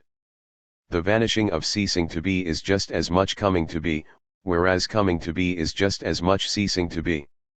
Becoming is an unstable unrest which settles into a stable result, and, Hegel goes on to say, this could also be expressed thusly: becoming is the vanishing of being in nothing and of nothing in being and the vanishing of being and nothing generally, but at the same time it rests on the distinction between them, p. 106. You do not have becoming unless you have both sides, which Hegel has been emphasizing throughout the remarks. But this makes becoming inherently self-contradictory, because the determinations it unites within itself are opposed to each other, but such a union destroys itself. This result is the vanishedness of becoming, p. 106. Becoming itself collapses. It paralyzes itself. It removes the very movement it involves. But, as Hegel says, we are not left with nothing, because if we were left with nothing, we would just be back with becoming, because nothing is being and being is nothing, and we are back where we started. We would be left with one of the already sublated determinations, not the resultant of nothing and being, p. 106. But here, we are dealing with what results from nothing and being, and what results from nothing and being is the unity of being and nothing, which has settled into a stable oneness. But this stable oneness is being, yet no longer as a determination on its own but as a determination of the whole, p. 106. What is a whole that could be said to have being and nothing together in the form of being? Hegel calls it determinate being in German, dien. As Hegel concludes, becoming, as this transition into the unity of being and nothing, a unity which has the form of being or has the form of the one-sided immediate unity of these moments, is determinate being, p. 106. Heidegger also uses Dasein, but he gives it a foundational role, letting it signify the human subject, understood as not a completely disengaged standpoint, but a subjectivity in the world, possessing a determinate worldly existence with cares and practical engagements, a concrete subjectivity that Heidegger takes to be epistemologically fundamental. Heidegger is doing a kind of transcendental philosophy, treating the condition of knowing or our access to being as this concrete standpoint of Dasein. In Hegel's discussion of the outcome of becoming, Dasein is just determinacy or determinate being without further qualification. Our task, as we move on, is to make sense of both how we have reached a threshold that can meaningfully be thought of as giving us determinacy and why determinacy, as such, can plausibly be thought of in these extremely abstract terms. We face the proviso that if you are going to try to account for what is determinate being, you cannot make use of any determinate being in providing its specification. That is the difficulty. Analogously, in physical terms, we cannot account for space by making use of anything that is spatial, nor account for matter by making use of anything that is material. We are faced with a daunting problem. How are we going to specify determinate being, given that it cannot involve anything determinate in its specification? The only resources Hegel puts before us as constitutive of determinate being are just being and nothing, in immediate unity. When we talk of determinate being, keep in mind we are not talking about something that is further specified. We are not talking about something that is contrastable with something else, because here we are talking about determinate being or determinacy in general. Something is not determinate being but a determinate being that is contrastable with a different determinate being, which, in that sense, stands in relation to an other and is not immediate in the sense in which determinate being is immediate. We are going to be dealing with these perplexities in trying to see how determinacy or determinate being and, then, determinate beings, get to be determined. To help clarify what lies ahead, Hegel offers a remark on the word aufheben, to sublate. For Hegel points out that this German word happens to have two meanings that seem to be contradictory. One is to preserve or maintain and the other is to cause to cease, to put to an end. Hegel will here be using this term because what we are considering is something that combines both of these aspects. It involves somehow preserving something and yet, in another sense, putting an end to it. Hegel explains what he has in mind here by indicating that what is specifically removed when something is sublated is its immediacy. Everything else about it is otherwise retained, p. 107. Hegel describes this dual process in another way, writing that something is sublated only insofar as it has entered into unity with its opposite. In this more particular signification as something reflected, it may fittingly be called a moment, p. 107. We have seen Hegel speak about becoming as a self-elimination involving sublation, where being and nothing become moments of becoming, of which they are components. By being components of a whole, they are no longer immediate. They now factor as moments of something, and in that respect, they are no longer just being and nothing in the way in which they were before. They have been transformed, even though they are retained. They have lost their immediacy and have become moments of something else. Moreover, it turns out, in this case, that they have entered into unity with their opposite. Through becoming, we have being and nothing together. Why that unity with their opposite would generally apply to something losing its immediacy remains to be seen. One other term that comes up in this connection is an expression that you will see Hegel use very frequently. He will speak about becoming being the truth of being and nothing. You will find him also speaking about determinate being being the truth of becoming.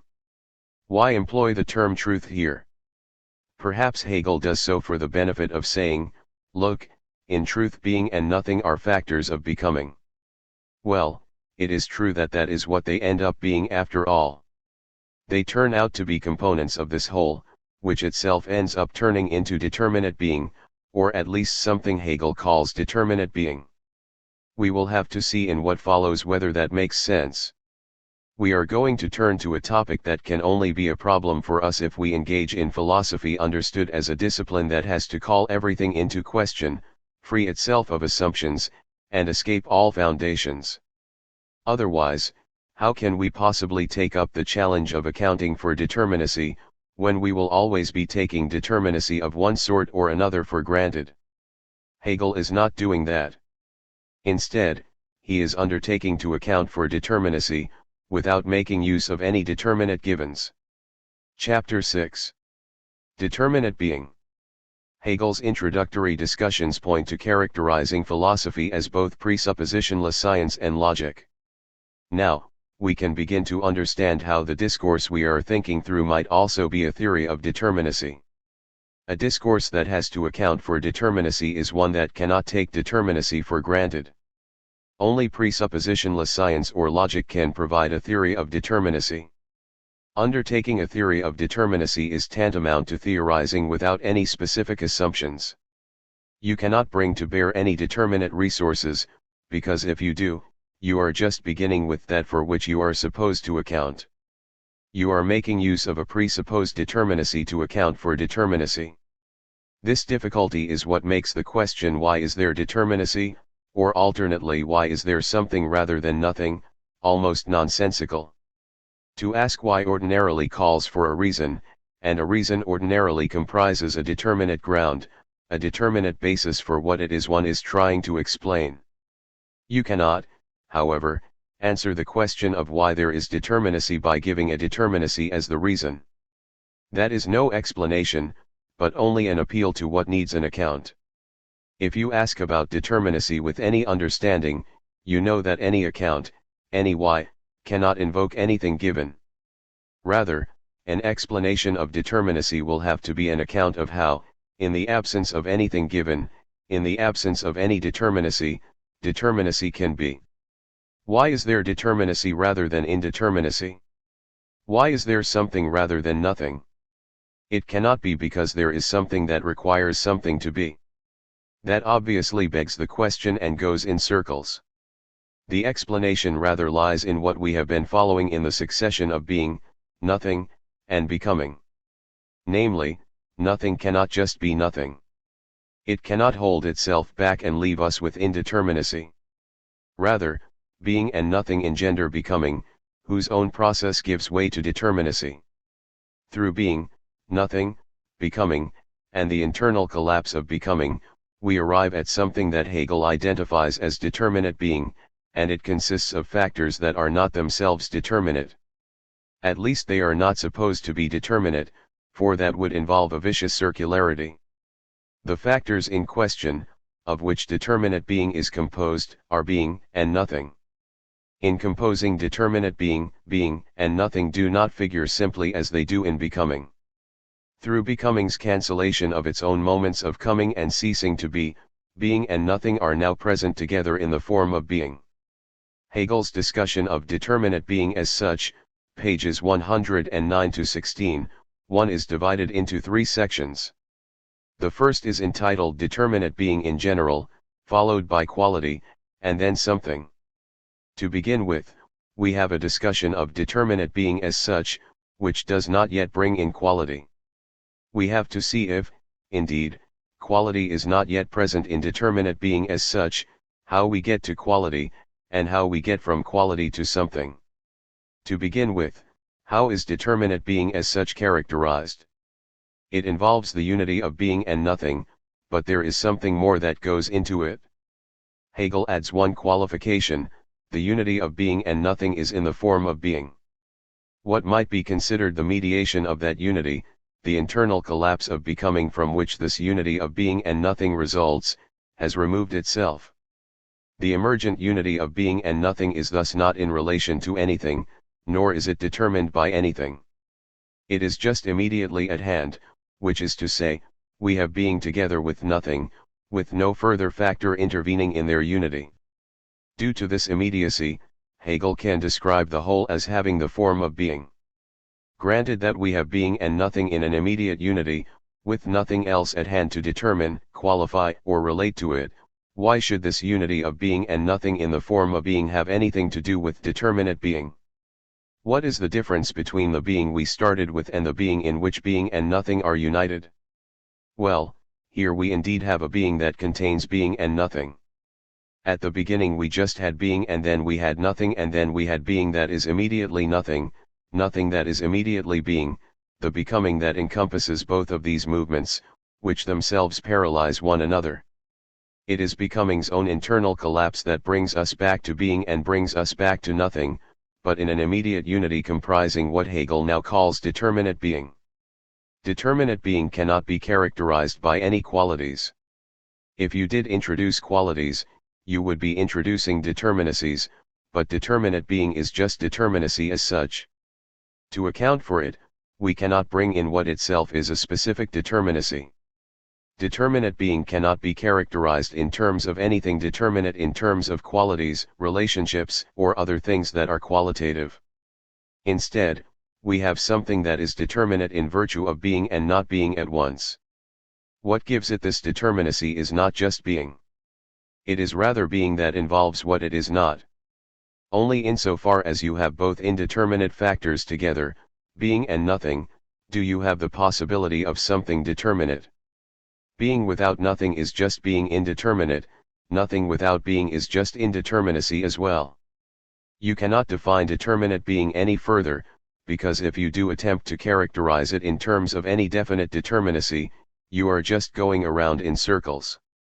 In determinate being, there cannot be anything either holding being and nothing apart or holding them together, for in either case we would already have something determinate to rely upon. We are going to see in the ensuing development that you have to have relata that are determinate to speak of any type of determinate relationship. Here we just have the immediate unity of being and nothing, about which nothing more can be said. What can be said about determinate being? It is not just being and it is not just nothing, but we cannot specify it any further. If you ask yourself what keeps being and nothing together, the only answer is that nothing keeps them united. It is just being, nothing, their immediate conversion into one another, becoming, and the internal collapse of becoming that gives us being and nothing immediately together. We just have both. The end does not signify any determinate factor of its own. If we were to put anything more determinate in the equation, we could not be providing a specification of true determinate being, because we would be employing determinate being for the sake of characterizing something. We are not, however, characterizing something. We are characterizing instead determinate being as such. Hegel takes us next to quality. He points out that we could have just used the term determinacy instead of quality, p. 111. 2. He suggests that we have quality as soon as we have determinate being. Here we are not talking about a quality, about any specific feature or property or anything of that sort. We are just addressing quality as such. Where is quality located with respect to what determinate being provides, namely being in community with nothing, immediately? There are two sides to determinate being, although they are really not determinate. One is the form of being. The other is the unity of being and nothing. It is. This unity of being and nothing is what quality or determinacy is. Determinate being is the being of determinacy or the being of quality. And quality is just this unity of being and non-being. Hegel says that we could have just spoken of this unity as determinacy, but he employs the term quality. We will accordingly use the term determinacy in a more general way. There are going to be many other determinacies that we will encounter, and they are each going to be determinacies that are not just determinacy, so the term quality will be used to distinguish determinacy as such from other determinacies, such as quantity, existence, and so forth. Quality as such cannot of course be accounted for in terms of any particular qualities or anything that depends upon particular qualities for its own specification, such as relations of qualities. Determinate being is determinacy that is, whereas the being of determinacy is determinacy in the form of being or quality in the form of being. Quality is immediate. Quality per se is not quality that is qualified in any way, that is mediated in any fashion. It just is. Nonetheless, with quality on the table, Hegel sees fit to introduce two further terms, reality and negation. Here Hegel uses reality more or less as it figures within much of the philosophical tradition, where reality is used as a specific term distinct from being, existence, actuality, and objectivity. For example, Descartes employs reality in this sense in his Meditations, where reality has little to do with something having existence. 3. It can be possessed by representations for which there are no objects, because reality only signifies the being of determinacy, which can be just logical or mental as opposed to material. In contrast, negation simply signifies the non-being of determinacy, the absence of determinacy. Hegel presents us with reality and negation as two aspects of quality or determinate being. It turns out that determinate being, which is quality, ends up involving both reality and negation. Why does determinacy involve both reality and negation? Why does the being of quality go hand in hand with the non-being of quality? To begin with, determinate being seems to just present us with the unity of being and nothing that is, or the unity of being and nothing in the form of being. Since this unity comprises determinacy or quality, determinate being appears to just involve the being of quality. Hegel, however, offers reality, the being of quality, as if it were one side of something that has another side, namely negation. Where does this other side come from? What does Hegel offer as an explanation for how we move from determinate being's unity of being and nothing that is in the form of is, which can be called quality that is or determinacy that is, to a conjunction of both the being of quality and the non-being of quality? Hegel offers a clue by mentioning how determinate being serves as a criterion for the one-sidedness of determinacy. Hegel writes, determinate being, however, in which nothing no less than being is contained, is itself the criterion for the one-sidedness of quality as a determinateness which is only immediate or only in the form of being, p. 111. The one-sidedness just is, but, Hegel goes on, it is equally to be posited in the determination of nothing, whereby it will be posited as a differentiated, reflected determinateness, p. 111. No longer is quality immediate or in the form of being. Hegel is here inviting us to follow the development where, allegedly, quality ends up in the form of not just being but also non-being. There is something one-sided about quality just being, because quality should both be and not be. It should involve both reality and negation. Now, you might ask yourself, what would lead quality in the form of being to not just be but also not be, that is, present the emergence of two specifications that are correlative with one another, namely, reality and negation? Well, what happens and cannot help but happen to being? As we have seen, being cannot be stopped from being immediately nothing. Applied to the being of quality, we get, side by side, the being of quality and the non-being of quality. Here we have quality no longer just in the form of being, but in the form of the unity of being and nothing. We have quality both as being and not being, as reality and negation. After all, if quality is to have any possible specificity, it can only be in virtue of both what it is and what it is not. Quality could not be determinate unless there is something it is not. Otherwise, there is no determinate determinacy. Thanks to reality and negation, we now have quality in the form no longer of being but of determinate being. If the being of determinate being or the being of determinacy is no longer just being but determinate being, what has quality become? What has happened to determinate being or determinacy if it now not just is but is determinately? Determinate being has now come to be applied to itself. What happens when that occurs, when determinate being or determinacy is in a determinate way, as opposed to just being immediately? Well, there is now a determinate being. It is what you might speak of as a determinacy or something.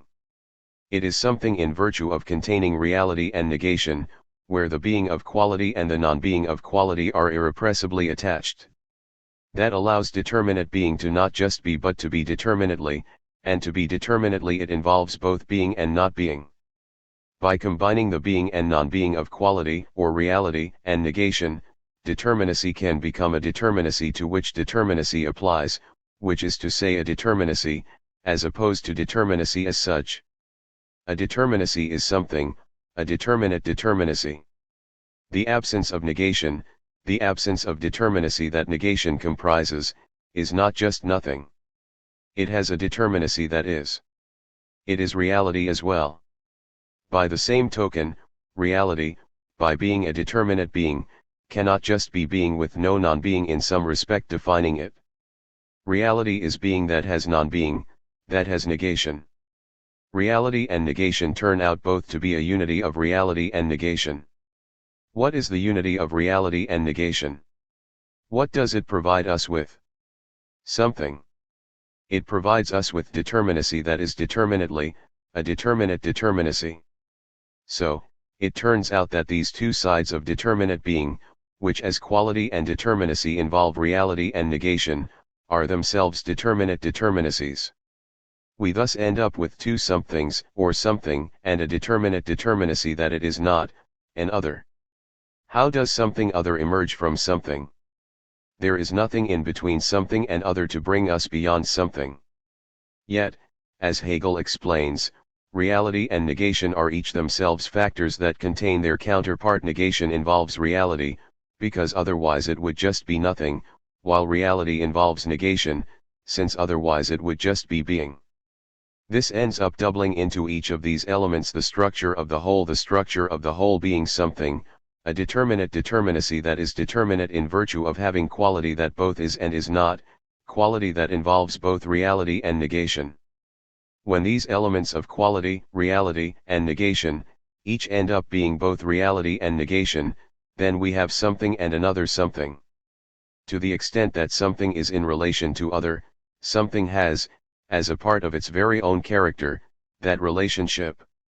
Something is therefore going to be characterized as having being for other, being in relation to something determinate. Something, to be something, will be in relation to something else. It will have an other that its being something depends on. The relation is that between something and other, which you could say is a minimum relation, where the terms in question are just a determinate determinacy and not further qualified. There are going to be all sorts of relations that will have different characteristics, relations where the terms in question will not be coeval in the way that something and other are coeval. Something does not have primacy over its other. The one is not the ground of the other, nor is something the cause of the other. Generally, relation requires some relata that are in relation. In a way, the argument concerning something ends up showing that for there to be something there has to be something related to an other. Postmodernism has fixated upon this point, that the determinacy of anything depends upon a relation to what it is not. That is how things are what they are. They are what they are in virtue of being distinguished from what they are not, in being related to other. Saussure, in linguistics, makes this the key to the meaning of terms. For terms have the meaning they have by being distinguished from terms they are not. And so there is this endless dissemination of meaning, where if you want to know what something means, you have got to look beyond it to something it is not.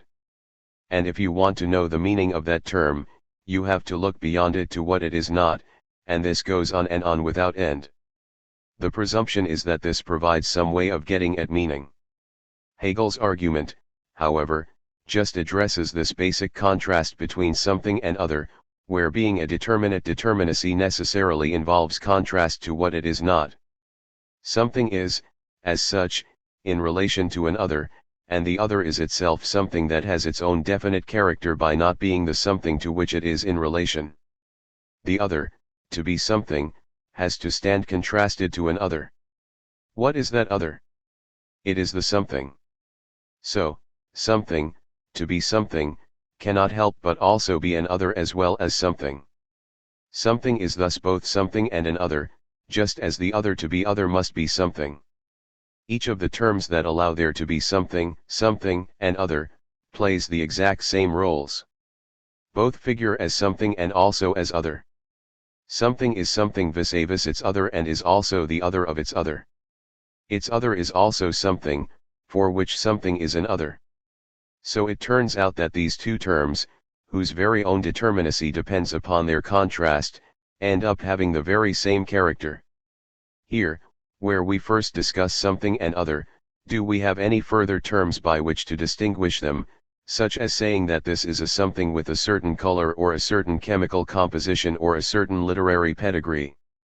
Are we in a position to make any such qualifications? Not yet, because all we have are somethings. We are not yet in a position to talk about a thing with properties or something that has universal qualities. We just have something, a quality that is distinguished from other qualities. Something and other just figure in that very basic way, which all determinate qualifying factors themselves depend upon to be what they are. It would be problematic to say that the constituents of determinate being are already determinate. That would mean that something is constituted by itself, introducing a vicious circularity, where determinacy is being built out of determinacy. That is the real puzzle in trying to make sense of determinate being, because you have got to make sense of it without employing determinacy. You have to employ what is not determinate to arrive at what is determinate, which could appear to be impossible for those who want to maintain that from nothing comes nothing.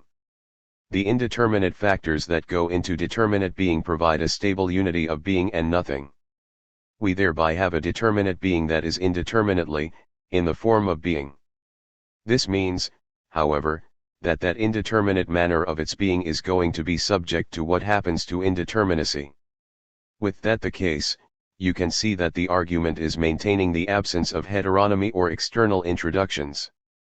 That is, what occurs happens simply in virtue of what is on the table, and what is on the table winds up transforming itself, giving rise to new specifications that take us along. With the being and non-being of determinate being, you have determinate being determinately. In other words, determinate being no longer just is. It is determinately. It is a determinate being. Hegel uses the term reflection in this connection in the sense that determinacy reflects itself here in that is becomes determinate determinacy, p. 111. It exhibits the imprint of determinacy in its form of existence, combining reality and negation to be a determinate determinacy, not just determinacy as such. Determinate being has being and nothing, and the immediate unity of being and nothing is spoken of as quality or determinacy as such. It warrants calling quality because there will be other determinacies. Determinate being is quality in the form of being, but as Hegel says, there is something one-sided about this, and it turns out that determinate being provides a criterion for getting beyond this one-sidedness. Once the being of quality gives way to the being and non-being of quality, Hegel introduces reality and negation. Reality is just one side of a twosome that involves reality plus negation. Reality is quality that it is, which is how the category reality is handled in the philosophical tradition, which contrasts reality to other terms like existence and objectivity, which involve more than the being of quality. Being, reality, existence, appearance, all of these terms have different logical meaning in Hegel's treatment, and the meanings he gives them do find resonance in the way these terms have been used in the philosophical tradition. Hegel is not inventing these terms nor using them in an entirely novel way. For example, negation is not nothing. These are two different terms. Negation refers to something that is negated, that it is other to, that it is absent from. Nothing is just indeterminate. Being is immediately nothing, but being is not immediately negation. Negation follows upon determinate being and requires quality, insofar as negation is not mere indeterminacy, but the non-being of quality, coeval with reality, the being of quality. Here with reality and negation, there is being and non-being, of quality, rather than just being and nothing. Hegel does not retain being and nothing, because once you have being and nothing in a stable unity, they are no longer what they were to begin with. At the start, they were indeterminacies that could not be put together. One just became the other, gave way to the other. But here we have them together as a result of all the vanishing of their vanishing. Keep in mind the major distinctions that Hegel has put here for us. Nothing and negation are different. Remember those various remarks where Hegel is dealing with those who find it difficult to understand how being and nothing could be united, which usually entails a failure to distinguish nothing and negation, because they treat nothing as if it were negation, as if it were an absence of something, an absence of determinacy. Another thing to keep in mind, which lies ahead of us, is the distinction between reality and negation on the one hand and between something and other on the other hand. Even if reality and negation end up becoming something and other, there is a difference between reality and negation and something and other. Reality and negation are characterized in a very specific way. Negation is the non-being of quality, reality is the being of quality. In a way, negation is the non-being of reality and vice versa. This seems similar to the contrast of something and other, for the other is what something is not, whereas something is what the other is not. Strictly speaking, when we come to something and other, as you will see, we are not yet talking about an indefinite plurality, where we have something and many, many other different things. We just have the contrast of something and other, something and what it is not. These are very, very minimal terms. We are talking not about things with properties, but just about something and other. Something could be an object, an idea, a subject, a number, any determinate determinacy. The complete poverty of something and other must be kept in mind, because otherwise you are putting stuff in them for which no account has been provided. It is interesting to see how the development proceeds, for it sheds light upon which terms really do build upon others and prevents jumping the gun dogmatically, asserting something that has not really been thought through. Here are some guideposts for addressing the upcoming text. The subsequent argument might be said to get more difficult, because at every step along the way, it carries with it everything that has gone before. What follows from something has something on the table, together with everything else that preceded it. Although it is hard enough to make one's way through the initial moves, with every step forward there is more to think about, more to be carried along as one proceeds. What follows is a development of the implications of what something is. There are going to be 3 stages. The first is just the minimal situation of something being in relation to what it is not, something else, an other. That is going to give each of the terms in relationship specific features that relationship automatically carries with it. Hegel is going to point out that we have not just something and other, but also further specifications in each that they cannot help but have because they confront one another. What that will involve will be something more than just quality and something more than reality and negation. It will involve, on the one hand, being for other, a term Hegel will use to identify the relation to other that something automatically has.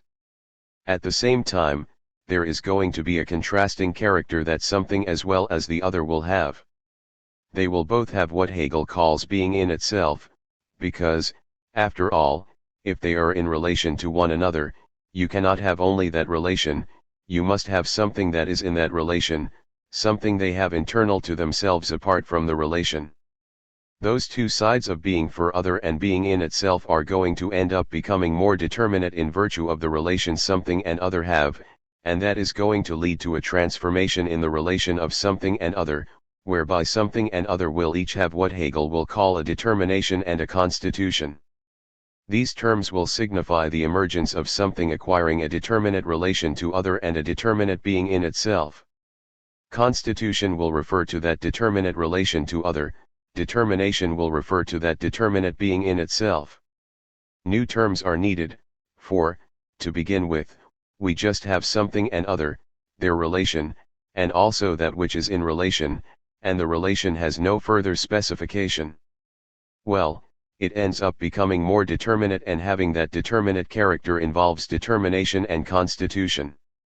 It will then turn out that determination and constitution end up somehow getting united in what can be called a limit. Each something will have a limit, which joins together the relation something has to other with what it is in itself. A limit, after all, is the boundary where something both begins and ends. The limit is where something makes contact with its other, where it has this relation to its other, as well as where it ceases to have its relation to the other, all at that same juncture. Limit is thus going to provide the basis for something being finite, that is, having as part of its very being a kind of determinate non-being, that is, a coming to a definite end at its limit. In virtue of having a limit, something has something determinately beyond itself. This is going to set the stage for being able to think of what is finite, which will then put us in a position to deal with what lies beyond the finite, the infinite. That is where we are moving. The relation of something and other is relatively straightforward. Things get more difficult with determination and constitution. The task is to uncover how they arise and modify the relation of something and other. Chapter 7. Something. In the logic of being, something and other are considered as coeval factors. By contrast, in the logic of essence there is an underlying primary tier that determines or posits something else. In the logic of essence you have one level of terms that are determined by another level. The level that determines them posits them. The domain of essence comprises a framework whose specifications are determinacies determined by something that determines them. Throughout there is a split between a determiner and what it determines. Under this heading come up all kinds of two-tiered categories such as essence and appearance, ground and grounded, cause and effect, and a thing that has properties, comprising a substrate of determinations.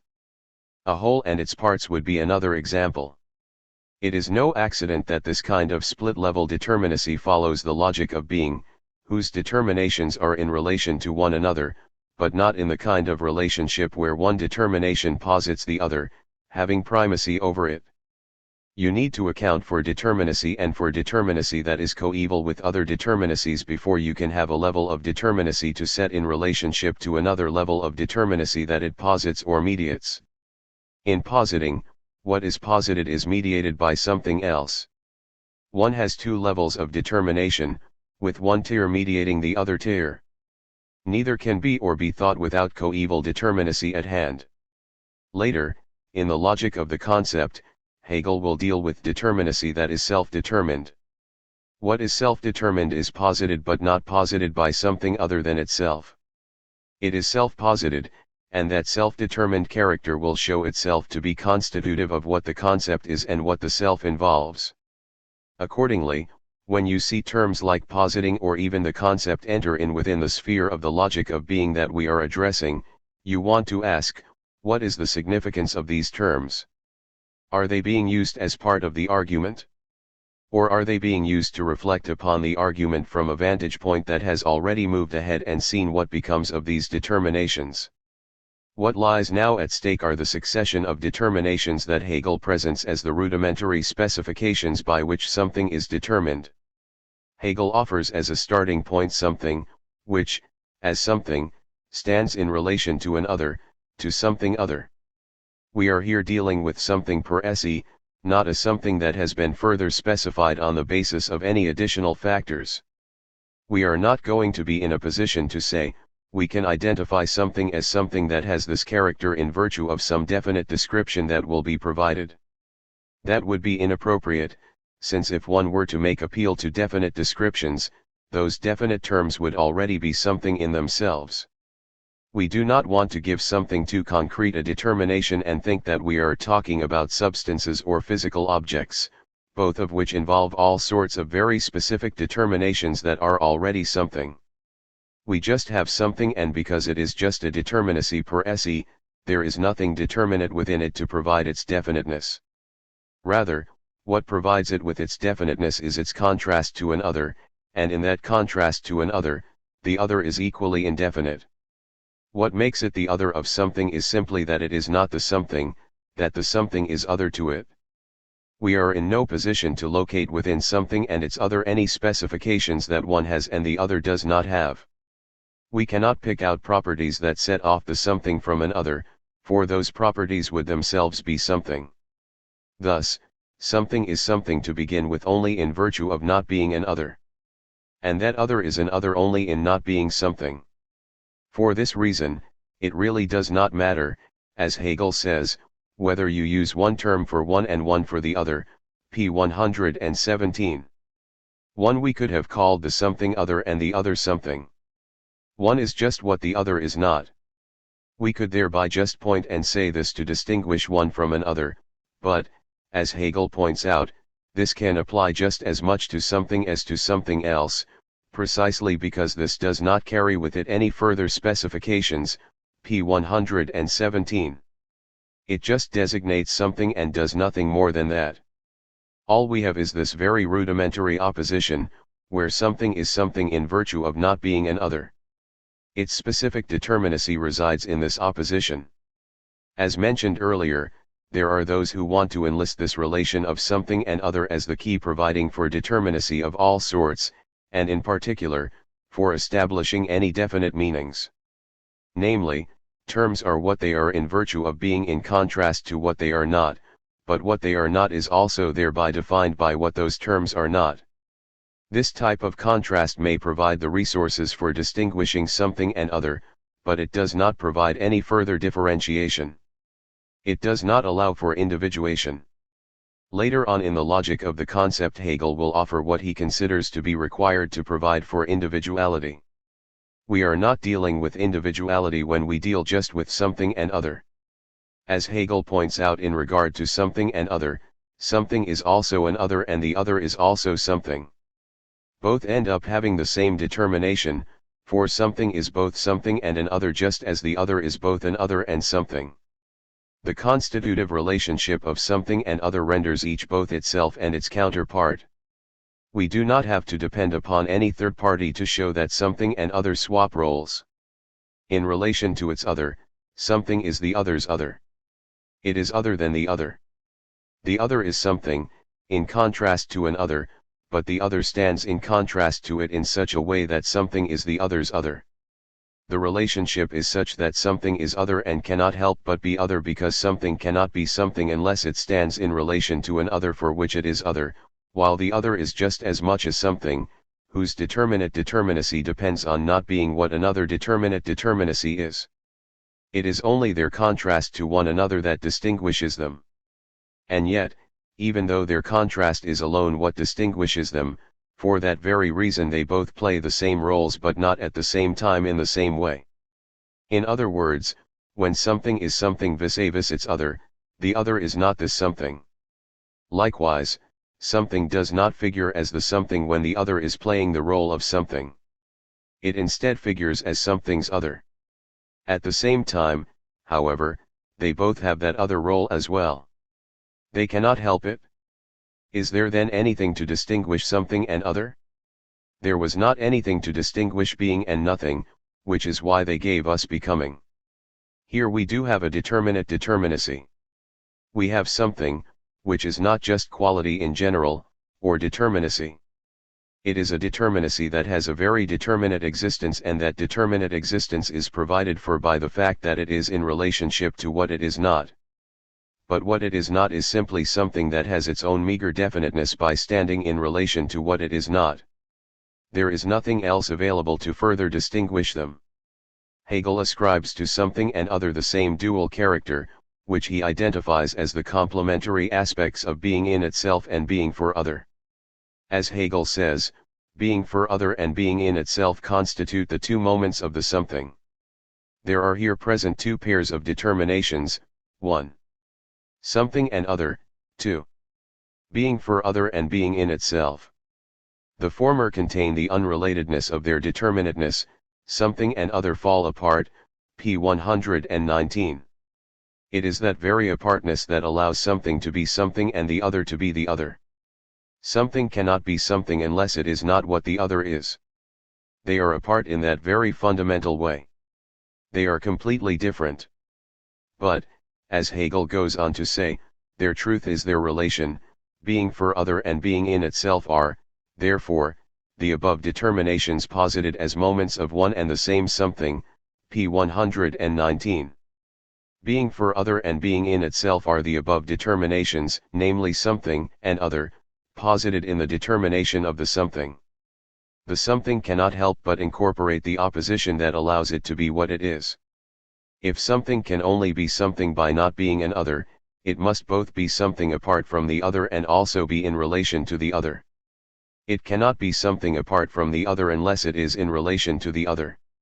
So something must have being in itself, a being apart from its relation to the other, but it must also be in relation to the other. It must be other-related as well as be something apart from that to which it is related. Something, like its other, has to have this dual character of being other-related and having a being in itself separate from its relation to other. These two aspects go hand in hand. Now, this applies to something per se. Hence, it applies to one something as well as to the other something. The two aspects have to be there for either something to be a something. Are we, however, here talking about an indefinite plurality of somethings? Hegel does not bring in any further plurality. We are not talking about one and many, for example. We are talking about something and other, a twosome. We are not talking about a threesome or foursome. The only resources we have, which provide for the twosome to begin with, are a determinate determinacy and what it is not, which, minimally speaking, is something else. It may turn out that that something else may end up, potentially, having all sorts of further differentiations within it, which might allow us, on either side, to speak of something ending up being a galaxy. But we just have something and other, each with being in itself and being for other. We also do not have anything in between them. The two features in each of these contrasting, correlative entities, being in itself and being for other, are not as yet specified in any further way. Their other-relatedness is otherwise indeterminate, just as their being in itself is otherwise indeterminate. How can we say what that being in itself is, what character there is about it?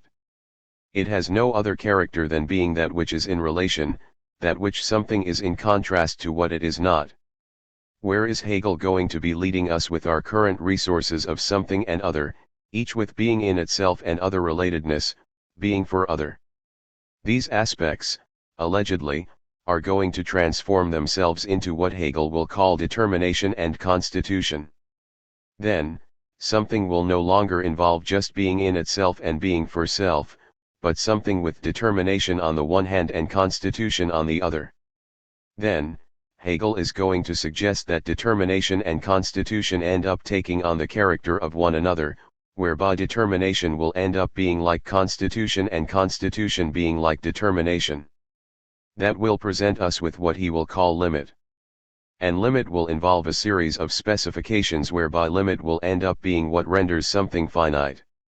What we need to do, first of all, is to see how we get to, or at least, how Hegel claims we get to determination and constitution, and then see what they are and how they next coalesce in the limit, and how limit functions, and how all of that is going to present us with finitude, with something being finite. Hegel introduces us to what he calls determination by exploring how something, in being related to an other, ends up being at one with its relatedness. Hegel begins by pointing out that the being in something is being in itself. Being, which is self-relation, equality with self, p. 119. Those terms were used to describe being, which was not in relation to anything else, was not distinguished from anything else, and was just equal to itself and also not different from anything else. Here, however, the being in itself of something is no longer immediate because it is mediated by its being for other. As Hegel says, being in itself is only as the non-being of otherness, p. 119. Even though being in itself is distinguished from the other and relation to it, being in itself is no less mediated by what it is distinguished from. If there were not that contrast of being and other, there would not be anything determinate that could have determinacy that is contrastable with that of anything else. The being in itself by which they each exclude the other is nevertheless just as much mediated by their relation to one another. That relation is part of the something itself. The something itself contains its relation to the other. You might be tempted to think of the relation of something and other as being completely external to them, whereby they are what they are independent of the relation. But that is not really true, and it is not even true when we are dealing with that part of something that is what it is apart from its other, what it is in itself. What something is in itself is itself mediated by the exclusion of the other, by being in relation to the other. The relation to the other is thus in it. Being in itself and being for other, the constitutive sides of something, are very intimately related and very intimately united. You cannot have one without the other. As Hegel writes, both moments, being in itself and being for other, are determinations of what is one and the same, namely, the something. Something is in itself in so far as it has returned into itself out of the being for other, p. 120.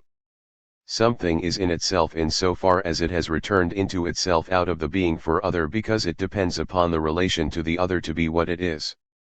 But the relation to the other has a negative character to it. Something is what it is in virtue of not being the other. So it does not coalesce with the other. It is distinguished from the other, and it is what it is in virtue of being distinguished from the other. In that way, it has its being in itself. It returns to itself in virtue of its relation to its other. Hegel does not apply the term contradiction to the relation of being in itself and being for other, for they do not undermine one another. You cannot have one without the other, any more than you can have something without its other. And because you cannot have something without its other, something and other cannot fail to have within themselves these two correlative sides of being related to something else and being something in themselves.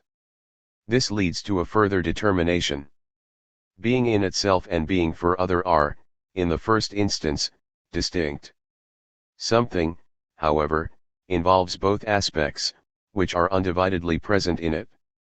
Hegel suggests that even though being in itself and being for other are distinct, they are equally in an identity.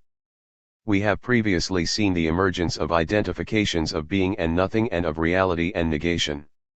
Something similar has occurred with something and other because by being distinguished from one another, they end up playing the same roles, each being both something and other. How does any such identification now apply to the being in itself and the being for other that characterize both something and other? First, you cannot have being in itself or being for other independently of one another. Being in itself is mediated by the relation to other, from which it must distinguish itself to be what it is. By the same token, being for other depends upon the distinguishing of two somethings, which requires that each have a separate being in itself. Still, in what sense are being in itself and being for other really to be spoken of as identifiable? Hegel writes in the last paragraph before b. Determination, constitution, and limit that being for other is, in the unity of the something with itself, identical with its in itself, the being for other is thus present in the something, p. 122. In what way is the being for other thus present in the something? The being for other of something is what gives something its being in itself, since something cannot be in itself apart from being other related. By the same token, something cannot have its other relatedness separate from its being in itself. These two are completely intertwined with one another. Hegel now presents something more capturing the unification of these two features. He says, the determinateness thus reflected into itself is, therefore, again in the simple form of being, and hence is again a quality, determination. The being in itself that is the being for other is, and it is thereby what will be called something's determination. Now, determination is going to be contrasted with constitution. Both are going to involve a kind of unity of being in itself and being for other, but there is going to be a different valence in how the terms are united. The distinction harks back to the way in which Hegel distinguishes ceasing to be and coming to be, except now not in regard to being and nothing but rather in regard to being in itself and being for other. Determination is spoken of as being that determinacy of something whereby its being in itself is a determination of its relation to other, with the emphasis put on how its being in itself determines or comprises its relation to other. By contrast, constitution is spoken of as being, once again, the unity of being in itself and being for other, but here the being for other impacts upon the being in itself of something. To exemplify these determinations, Hegel speaks of the determination of man residing in rational agency. That determination will not be just the being in itself of humanity. It will be something that is present in how we relate to others and other things. The determination of man will be exhibited and assert itself in these relations. Nevertheless, there can be an entanglement of relations that could be regarded as contingent, which will not affect what we are or our being in itself. When Hegel exemplifies constitution, he refers to the predicament wherein one exhibits in what one is in oneself one's openness to external determination, one's relation to other things. That relatedness will be determinative of what one is in contrast to other things, while what one is in contrast to other things will equally determine how one relates to other things, without further specification. Let us look at how these terms are identified. Hegel writes, the in itself into which something is reflected into itself out of its being for other is no longer an abstract in itself, but as negation of it being for other is mediated by the latter, which is thus its moment, p. 122. We saw the being in itself of something being mediated by its relation to other. That mediation is part of it. Hegel continues, there is present here not only quality and reality, determinateness in the form of simple being, but determinateness in the form of the in itself, pages 122 to 23. To begin with, when we have something and other, both distinguished from and in relation to one another, what they are in themselves has no further specification than being in itself as such. They simply are in themselves through contrast to what they are not. Now, there is a determinacy to being in itself. The being in itself is not in the form of being, but in the form of determinacy. Now, what gives it the form of determinacy? Remember, quality was determinacy. It is. Here we have being in itself in the form of determinacy, and this is what is supposed to distinguish determination from just quality or reality. Determinate being is quality in the form of being or determinacy in the form of being, where quality or determinacy is just the unity of being and nothing. There is no reference to something and other. By contrast, here we now have determinacy that attaches to something in itself, which is mediated by its relation to other.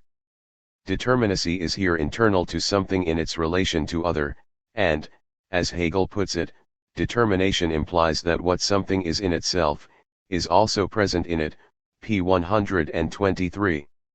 This term present, which our translator uses, refers to what in German is expressed in the term in ihm. And it would be another way of putting it, for it is what is present in its relation. This is the additional feature of determination, that here we have the determinacy of something that is present in its relatedness to other, and it specifically involves that relatedness to other, because the determinacy of determination is only in that relatedness to other, a relatedness whereby something is what it is in itself. Determination is that determinacy in something that informs its relation to other. Hegel points out that determination is not really recognized by those who speak of a thing in itself, as if something could be just in itself and not be in relation to anything else, as if something could have a determinacy in itself without having other relatedness. Often Hegel notes that if we just have something being a thing in itself that stands apart from all relatedness to us, there cannot be anything determinate to know. We cannot really relate to it, whereas when we relate to an object, our knowledge of it is our relation to it. But a thing in itself is precisely what does not relate to us. It remains outside of any relation to us. In regard to Kant's assertion that we cannot know what is a thing in itself, Hegel observes that such a thing in itself cannot be a determinate object since it lacks the other relatedness it needs in order to have a determination, p. 121. Hegel contrasts determination with constitution, noting that the filling of the in itself with determinateness is also distinct from the determinateness which is only being for other and remains outside the determination, p. 123. Instead of having just an otherwise indeterminate being in itself and other relatedness, we have in determination a being in itself that is also in relation to other, and in constitution, an other relatedness that also involves the being in itself of something. Hegel characterizes the emergence of constitution in this way: in the sphere of quality, the differences in their sublated form as moments also retain the form of immediate, qualitative being relatively to one another, so that that which something has in it, thus divides itself and is from this side an external determinate being of the something, which is also its determinate being, but does not belong to the somethings in itself. The determinateness is thus a constitution. Constituted in this or that way, something is involved in external influences and relationships, pages 123-24. That is to say, something's involvement in relations, its relatedness to others, is also a determination of it, a determinate side of something, just as its being in itself is a determinacy exhibited in its relatedness to other, namely, determination. Something thus turns out to have the correlative sides of constitution and determination. Each involves further modifications of the two initial aspects of something, namely, that something has being in itself and being for other. Now, these two sides of something have each come to reflect the other to which it is in correlative relation. The determination of something is its determinacy in itself that is mediated by its relationship to other, whereas the converse could be said of constitution. The constitution of something is its own determinate way of relating to other at the same time that it has a determination of its own that is mediated by its relation to other. The question is, just how distinct are these correlative terms, and does their distinction hold up? Hegel goes on to say that something, in accordance with its determination, is indifferent to its constitution, p. 124. They are not identical, at least at the outset, and the question is why they are not identical when they first arise. Determination and constitution cannot just be, they also have to be distinguished, because the being for other, the relatedness, endemic to something, depends upon contrastable, distinguishable factors. Otherwise, there is no possibility of a relation. The relation is a very minimal one.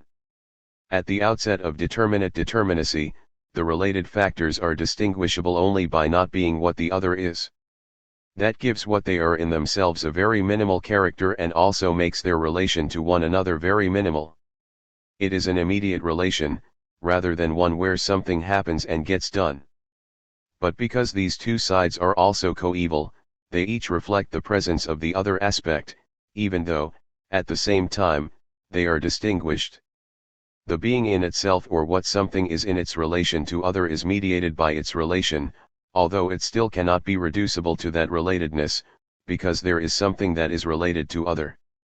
The relation is not something that intervenes between factors that already have their distinct character. That would be akin to a mechanical relationship, where the relationship between things is such that it does not impact upon what they are. Here, by contrast, we are dealing with a relationship that is constitutive of what they are, unlike mechanical relationships that, to speak in physical terms, involve movements in space and time that refer to things in terms of their matter but have nothing to do with what kind of thing they are. With determination and constitution, we have a relationship that is part and parcel of the factors that are in this relation. They are such that they cannot be unrelatable, and this means that their relatedness cannot really be kept outside of what they are in themselves. Hegel is going to suggest that determination and constitution, the forms in which being in itself and being for other acquire determinacy, really cannot be held apart from one another. Their distinction cannot be maintained, and they wind up being indistinguishable. When that happens, we have limit, where something and other are such that what distinguishes them is one and the same with what brings them together. Limit is just where something and other come together and are set apart.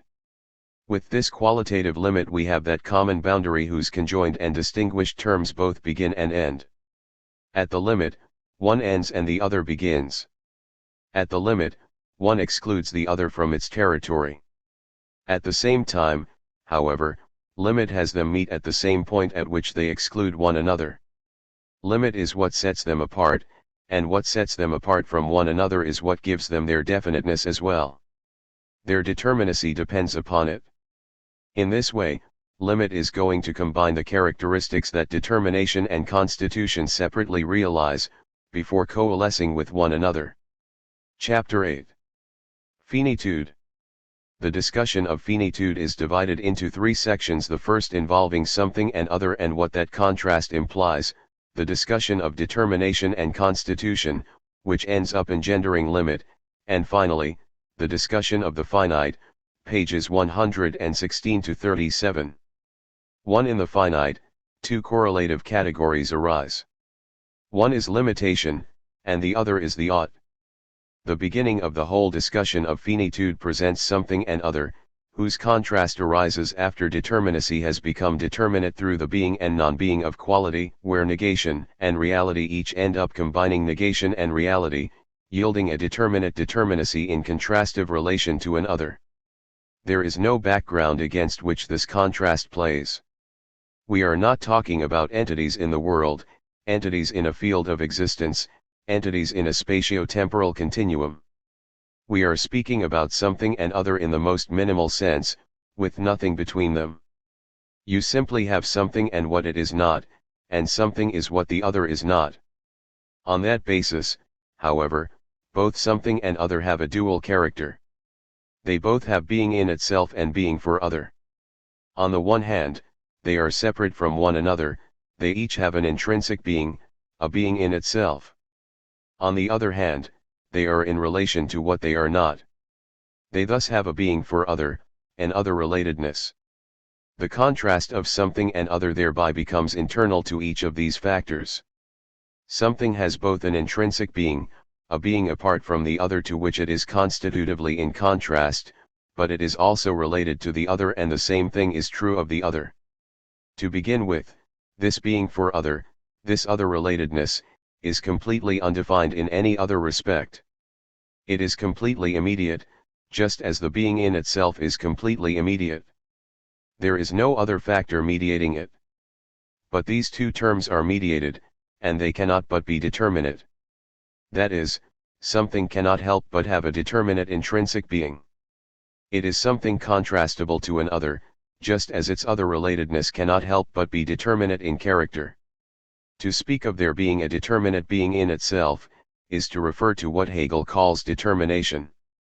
Something has a determination, a determinate intrinsic being, and it also has a determinate other relatedness, a constitution. These are qualities of something in function of its minimal relation to other. Why does being in itself end up being a determinate determinacy in the form of being in itself, or a determination? There are two reasons, one of which Hegel chooses to emphasize. On the one hand, the being in itself of something, as well as the being in itself of other, is really predicated upon, or mediated by, its being for other. Something cannot have an intrinsic being apart from being contrastable with other. This is why Hegel will say that something's being in itself is not just immediately given, it is something itself contrastable within something from its other relatedness, its being for other, at the same time that something, with the two sides of its determinate being, is in contrast to an other that has the same distinctions. In order for something to have an intrinsic being, it has to be not its other. That is the minimal basis for having any being in itself. The being in itself, the intrinsic being, of something, is based upon its other relatedness. The same thing, however, can be said about its other relatedness. Something's other relatedness depends upon there being something else to relate to as what it is not. So, these two sides of something, being in itself and being for other, are in relation to one another, are both different and yet in relation. At the same time, the something has an intrinsic being that is different from the intrinsic being of its other. They cannot be the same. They have to be separate, different. By the same token, something's other relatedness is different from the other relatedness of the other, since they are separate entities. In this respect, both something and its other have a determinate being in themselves. They each have a determination. They also each have a constitution. They have a determinate being for other. These are the only features that they have as determinate entities that have a determinacy in their separation from what they are not, and also have, as something definite, a definite relation to other. Hegel goes on to try to show that the determination and constitution of something end up being at one with one another. They cannot end up being distinguished, even if to begin with they are distinct sides of each something. Hegel attempts to show that the determination of something is really no different than its constitution, and the constitution of something is really no different from its determination. After all, how are you going to distinguish them? The only terms available for distinguishing the determination and constitution of something are the characteristics that something has per se. It has a determinate intrinsic being. It has a determinate other relatedness. We have that much, but we do not have any further specifications. How then are these distinguished from one another, and can their distinction be maintained, or does the determination of something end up being no different from its constitution? What gives something a determinate intrinsic being is its contrast with other. Something cannot have its determinate intrinsic being apart from that relation to other. The determinate intrinsic being something has is really thereby determined by its determinate relation to other, its constitution. Alternately, its constitution, its determinate relation to other, is a function of its determinate intrinsic being, since there cannot be any relation to other without there being a distinct being in itself. Something's determinate being for other is a feature it has in distinction from the determinate being for other of the other factor to which it stands in contrast. This is a determination of something, that is, the constitution that it has is its determination, distinct from the determination that its other has. Its other has its own constitution. Their respective constitutions are something that they are in themselves, a being in themselves. Hegel claims that when you have this equalization between constitution and determination, whereby they become united, what you have is a limit of something and other, or what could be called the boundary of something and other. Here we have a determination that combines what determination and constitution provide. In what respect does a limit, first of all, do what determination does, that is, give each a determinate intrinsic being apart from the other? A boundary excludes the other, and it thereby provides the territory that is the specific territory of something. What the something is, apart from its relation to the other, is what lies defined by the boundary. Of course, the very same boundary, the very same limit, does the exact same thing for the other. It keeps something out of its territory and allows the other to have a definite domain. So limit allows the other to be something determinate apart from something. It allows them both to have a domain of their own, and it enables that domain to be determinate, giving it determinate determination. How does that very same boundary also give something and other a determinate being for other, that is, a constitution? At the same time the limit gives each their own domain and determines their separate domain. How does it equally provide for a determinate relation between them? Well, something and other are related by their boundary, by their limit, for they make contact at their boundary, at their limit. That is where they join together. Where one ends is where the other begins. This is their point of contact, and it is determinate. This is where they have their relation to one another, and it is the same point where they have their separation. The boundary or the limit, giving them their determinate domain and their determinate connection at the same time in the same specification, is common to them both. You could say it is where both of them begin. Of course, it is also where both of them end. So it might appear that what they are really lies beyond their limit. What each is seems to lie beyond their boundary. But if you enter the territory inside the boundary, you find not something and other, but just determinate being. You do not have anything more specific, because all specificity comes from the limit. It is only the limit that shapes the domains and allows them to be determinate domains. We here might seem to be speaking in spatial terms, and we are probably more used to thinking about limits in respect to quantitative determinations. Hegel, however, is addressing qualitative limit, which simply comprises that shared specification that distinguishes something and something else, a determinacy from another determinacy, whatever they may be. When you go beyond or inside the limit, all you have is determinacy that is not further qualified. The limit is what alone gives something its determinate intrinsic being, which involves its determinate relation to other. This is more or less what Hegel provides us with in the account of something and other, as something and other have determination and constitution. They have a determinate intrinsic being and a determinate other relatedness. These are combined in the limit that something has that distinguishes it as well as connects it with what it is not. Where do we go from here? Where does Hegel take us next, or, more properly, where does Hegel think the terms themselves get us? Hegel attempts to show how they lead us to finitude. First of all, what is the difference between limit and finitude? Why should finitude be introduced as something distinct from limit? Hegel suggests that limit paves the way for finitude, or, more precisely, that limit ends up generating finitude by passing over into finitude. Limit combines two things in one. It combines the determinate intrinsic being of something with its determinate other relatedness. Determination and constitution combine into one specification, limit. Limit is that in which something and other both come together and part ways. By contrast, negation, the non-being of quality, stands in opposition to reality, the being of quality. The non-being of quality that is negation is different from nothing. Whereas nothing is indeterminate, negation is the non-being of determinacy. It is otherness. In the limit, something confronts otherness as something to which it is both joined and from which it is separated. In finitude, something else is going on, where one can no longer talk of limit, or grans. Finitude involves limitation, or shrank, instead of limit, or grans.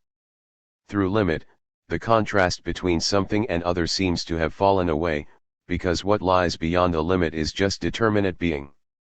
You do not find there the distinguishing definiteness, because the definiteness resides in the limit. The limit is what gives both factors their specific character, as well as their specific relation to one another. Yet, the limit is where each is what it is and also ceases to be what it is. Their very determinate being, which is there in the limit, is also where their determinate being ceases. That termination is part of each of them.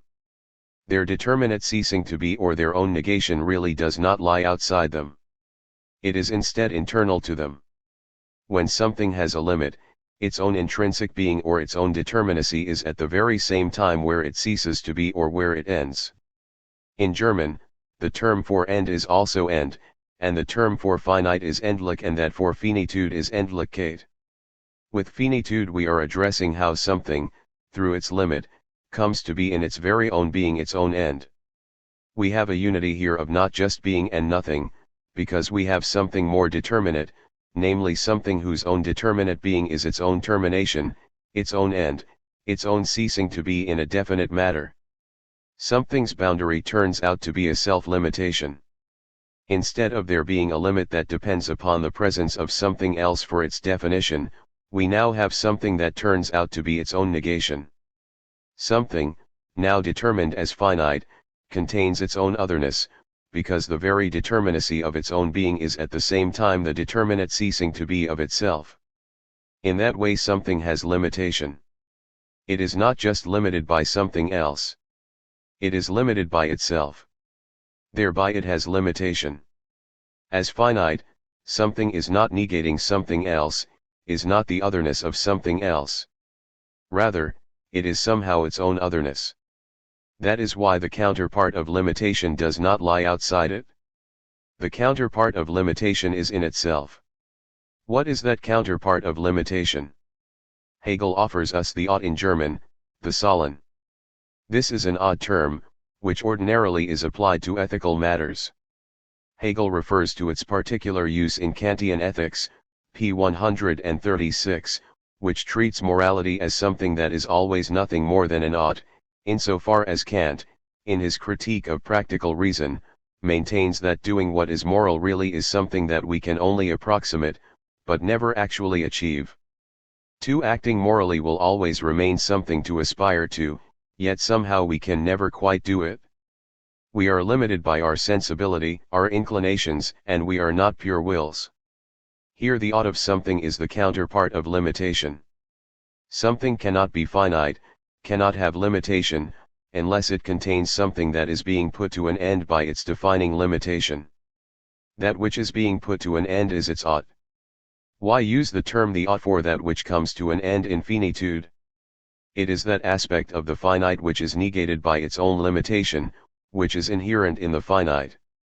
The finite is inherently limited because here we have a limit that does not involve something else beyond it. Here limitation has superseded limit because the very determinacy of something is the end of its being, is its own ceasing to be. That which ceases is this other side of finitude. Still, why should this side be called the ought? The finite has the character of having limitation built into it, instead of being bounded by a limit that depends upon something else. Having intrinsic limitation, there is something of the finite that is being limited by itself. Whereas something else had to be on the other side of the limit for the boundary to be a limit, here the ought comprises the other side of the finite that lies in internal relation to its limitation. Hegel writes, this in itself therefore, as the negative relation to its limit, which is also distinguished from it, to itself as limitation, is the ought, p. 132. It is the negative relation to its limit, what is internally other to its limitation. Insofar as the finite is intrinsically limited, there is something in it that is intrinsically being contained by its limit, something that, apart from the limitation, would step beyond the limitation, but is prevented from doing so by the limitation to which it is bound. The ought is endemic to the character of the finite. The finite has limitation. The finite does not need to be contingently restricted by something else. Its limitation is inherent within it. For that to be the case, something must at the same time in its own self transcend the limit, it must in its own self be related to the limit as to something which is not. The determinate being of something lies inertly indifferent, as it were, alongside its limit. But something only transcends its limit in so far as it is the accomplished sublation of the limit, is the in itself as negatively related to it. And since the limit is in the determination itself as a limitation, something transcends its own self. p. 132. Something transcends its own self in that it is finite, and its very character is in its own being to cease to be. But that ceasing to be is the ceasing to be of something that is different from its ceasing to be. Yet it is something that, in being different from ceasing to be, is nevertheless negated by its ceasing to be. The ought captures both sides of this. The ought is something that is, but it is also something that is not. At the very bottom of the page, Hegel emphasizes this dual side of the ought, writing, what ought to be is, and at the same time is not, p. 132. After all, if something were, we could not say that it ought, merely, to be. It simply would be what it ought to be. The ought has, therefore, essentially a limitation, pages 132 to 33. Its being is tied up with its non-being. This limitation is not alien to it, that which only ought to be is the determination. The being in itself of the something in its determination reduces itself therefore to an ought to be through the fact that the same thing which constitutes its in itself is in one and the same respect a non-being, p. 133. Limit was the enabling definer of something, which shapes it into something but at the same time brings the something to its end, its limit. Here we have limitation doing that, without reference to something other. Since limitation is internal to the finite has the character of being what is inside its own limitation, what is in the form of an ought, because what it is in itself is something whose being consists in also coming to an end. That is its determination. Hence, Hegel writes, as the ought, something is raised above its limitation, but conversely, it is only as the ought that it has its limitation. The two are inseparable. Something has a limitation in so far as it has negation in its determination, and the determination is also the accomplished sublation of the limitation, p. 133. It is something other than the limitation, something within it, within the finite, that pushes it beyond it. This will become clear if we look at where Hegel takes us from here. Where we go from here, odd as it may seem, is from the finite to the infinite. The infinite is going to be characterized as taking successive forms. To begin with, the infinite is, a, in its simple determination, affirmation as the negation of the finite, p. 137. The negation of the finite could be said to be the non-finite. After all, the in the infinite is just non-finite. The infinite as non-finite is what the finite is not. Remember, the finite is not contrasted to an other in the way in which something and other were, because the finite had a limitation built into it. It had negation built into it. It did not have to depend upon something other to provide its defining negation. The defining negation lies within the finite. If we want to speak about the non-finite, we cannot talk about an other. An other would not be the non-finite.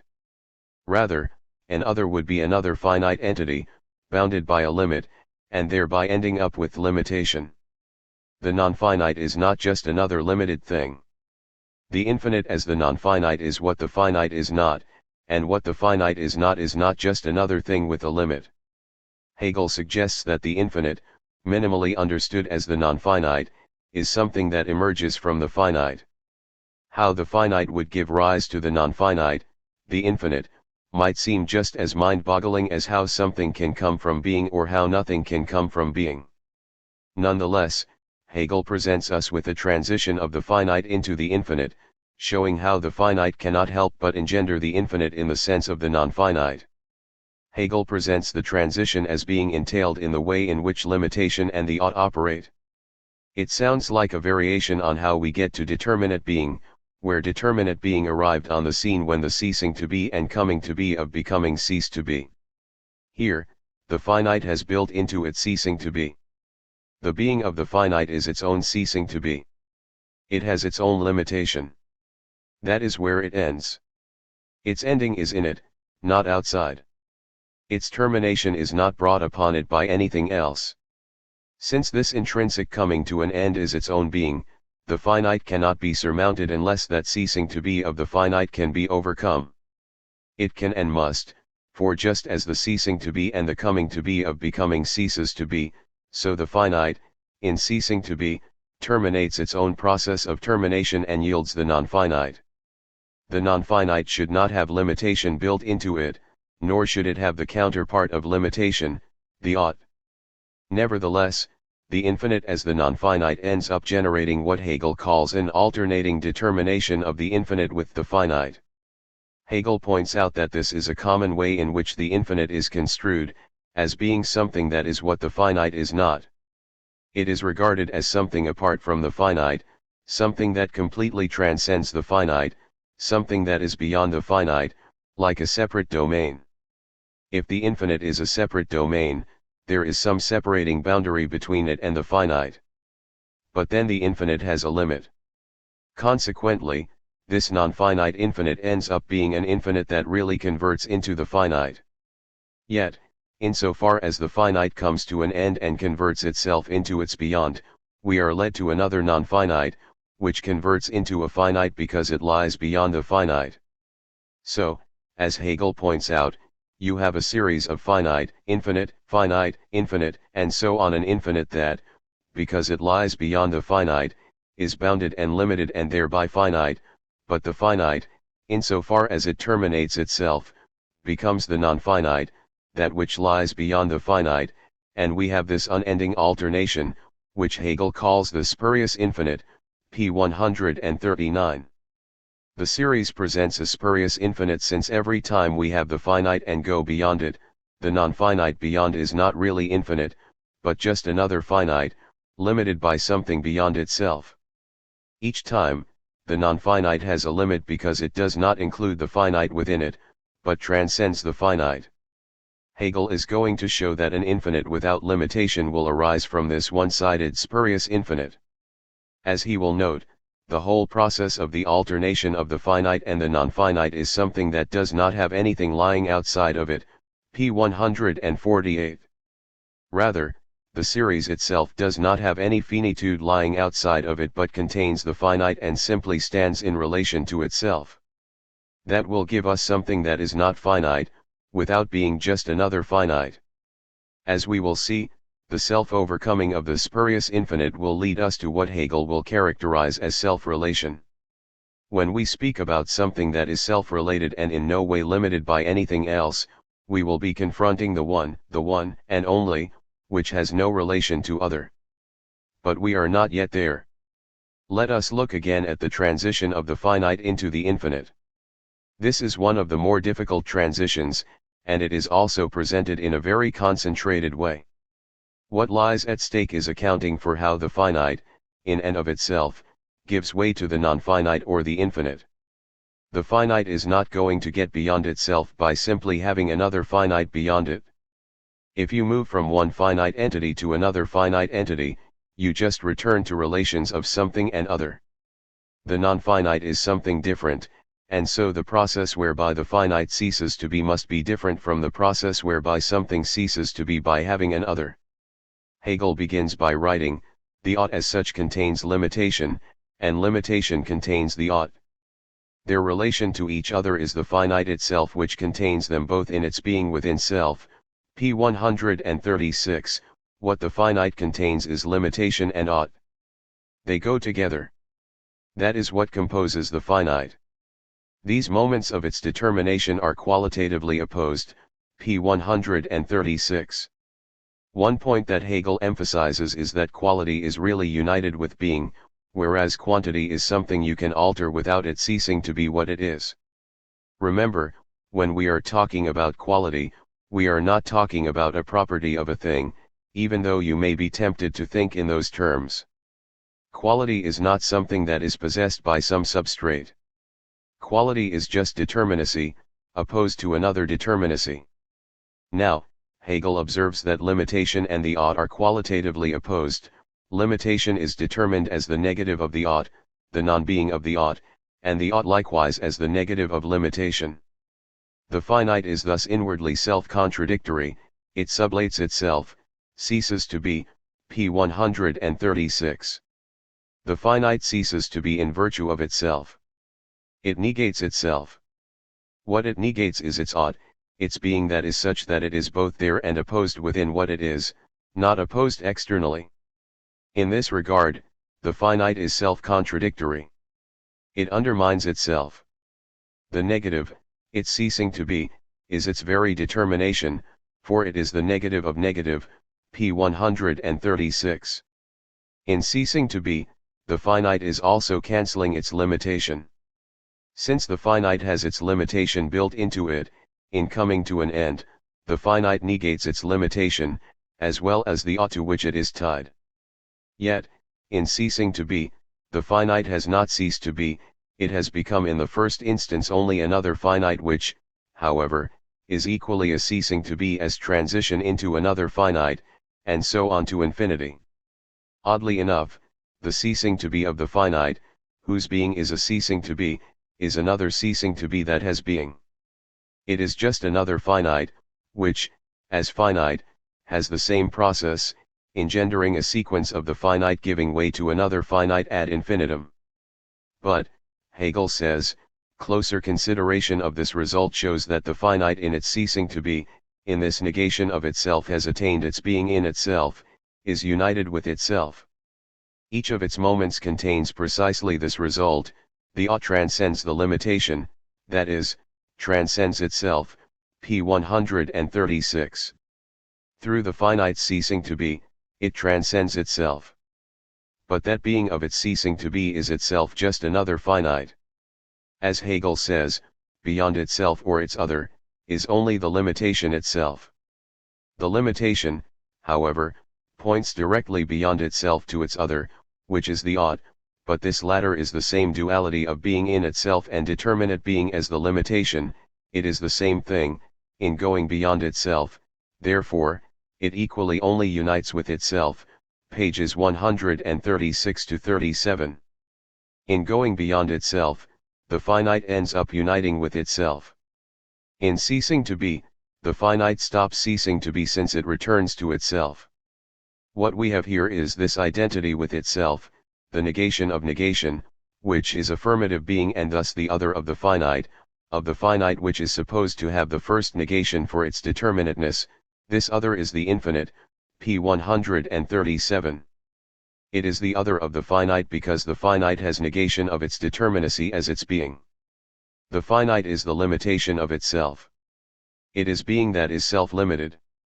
But the very process of that limitation ends up not limiting itself, but just affirming itself. So it cancels its self-limitation, and in that way we have the non-finite, what is other to the finite, and that brings us to the non-finite as the infinite. Here you have a series as part of this account of the finite, a finite that gives way to another finite. Within the account of the infinite, there is another series. The basic difference between the two series is that in the latter infinite and finite alternate, not just one finite and then another finite. Now it is the infinite that turns into the finite that turns into the infinite that turns into the finite that turns into the infinite and so forth. Although a different sequence arises from the non-finite, that sequence is parasitic upon the former sequence of finite and finite, where the finite only goes beyond its limitation to end up returning to itself. In the former, where the finite ceasing to be turns out to just affirm the finite, that very affirmation of the finite ends up not being the finite, which consists in ceasing to be, but the non-finite. In this way, the finite converts itself into the non-finite, which sets in motion the second sequence. Through this passage, the non-finite lies beyond the finite, and for that very reason it ends up being limited, having limitation, and turning into the finite. But the finite, as we have seen, renders itself the non-finite, which becomes the finite, and so forth. Hegel goes on to claim that the resulting series presents something that does not revert to either the non-finite or the finite. If so, we have an infinite that does not have any limit, and what allows it to not have any limit is that it contains the finite and the non-finite within it. The recurring sequence of finite and non-finite as a whole does not have anything else beyond it. It cannot have anything else beyond it, and therefore it is just in relation to itself. As such, it comprises being for self or self-relation, which is going to turn out to be being for one or the one. The one is that which is not in relation to anything else but is just the one all by itself. If the one is to have anything to be in relationship to, it can only be something that is the complete absence of anything else. Pre-Socratic metaphysics first made familiar the term that arises as the counterpart of the one, namely, the void. We will see how that enters in, leading to the one and many. 1. Chapter 9. Infinity. If one takes seriously the idea that systematic logic or philosophy begins without taking any determinacy for granted and thereupon is able to account for the determinacy of something and other from which the finite engenders itself, one can then categorize finitude without first having to invoke the infinite. The infinite itself arises in virtue of the finite, because, as Hegel puts it, the finite ends up undermining itself, providing the negation of the finite required by the infinite. The finite's being resides in its ceasing to be, for it is that which has limitation. Therefore the finite ends up being that which cancels itself. What results is not immediately the non-finite, because the very cancelling of the finite is itself finite.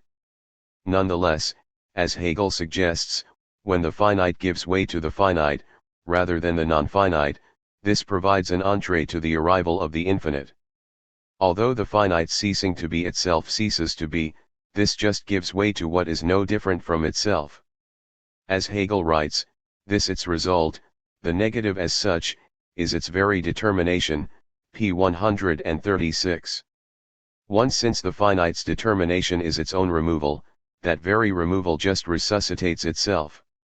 So the finite, in coming to an end, has, as Hegel says, only united with itself, p. 136. We have, in this finite that gives way to the finite, a finite that unites with itself, a finite that turns into a being that is without end. It becomes an endless being, which is to say, we have something now that is not limited, a being that does not involve its own non-being, its own negation. Here we have come to the infinite. We now have something that is a completely affirmative being, a being without limitation, a being that does not have the finite within it. This infinite is like Jehovah or Allah, having this unlimited being apart from everything finite, both to begin with and even when there is a finite that it creates and from which it stands apart. The finite, in returning to itself, has turned out to be a being that is without end, without limitation, but by being without limitation, this non-finite infinite lacks the finite. The finite is something beyond it, or, as Hegel points out, the infinite is at the same time the negation of an other, of the finite, p. 138. It is that which is other to the finite. We now confront an infinite that, precisely because it does not contain the finite, ends up being an infinite that is limited by the finite, an infinite that thereby becomes finite. Yet, because the finite, as we have seen, has a being that is its own end, it ends up giving way to this endless being, this being without end, this being without a limit, the non-finite infinite, which, because it is a non-finite infinite, is itself limited, is a negation of something outside itself. Thus we have this recurring alternation of the finite and the infinite. Hegel's account obviously bears upon the question of whether the infinite could be said to arise prior to the finite. On the one hand, the non-finite infinite does not precede the finite. On the other hand, we are going to see that the infinite that does not oppose the finite also does not arise prior to the finite. This, the so-called true infinite, p. 148, will be shown to result from the alternating succession of the finite and the non-finite infinite. The true infinite so results by being what this whole process ends up comprising. As such, the true infinite does not have either the finite or the non-finite outside it.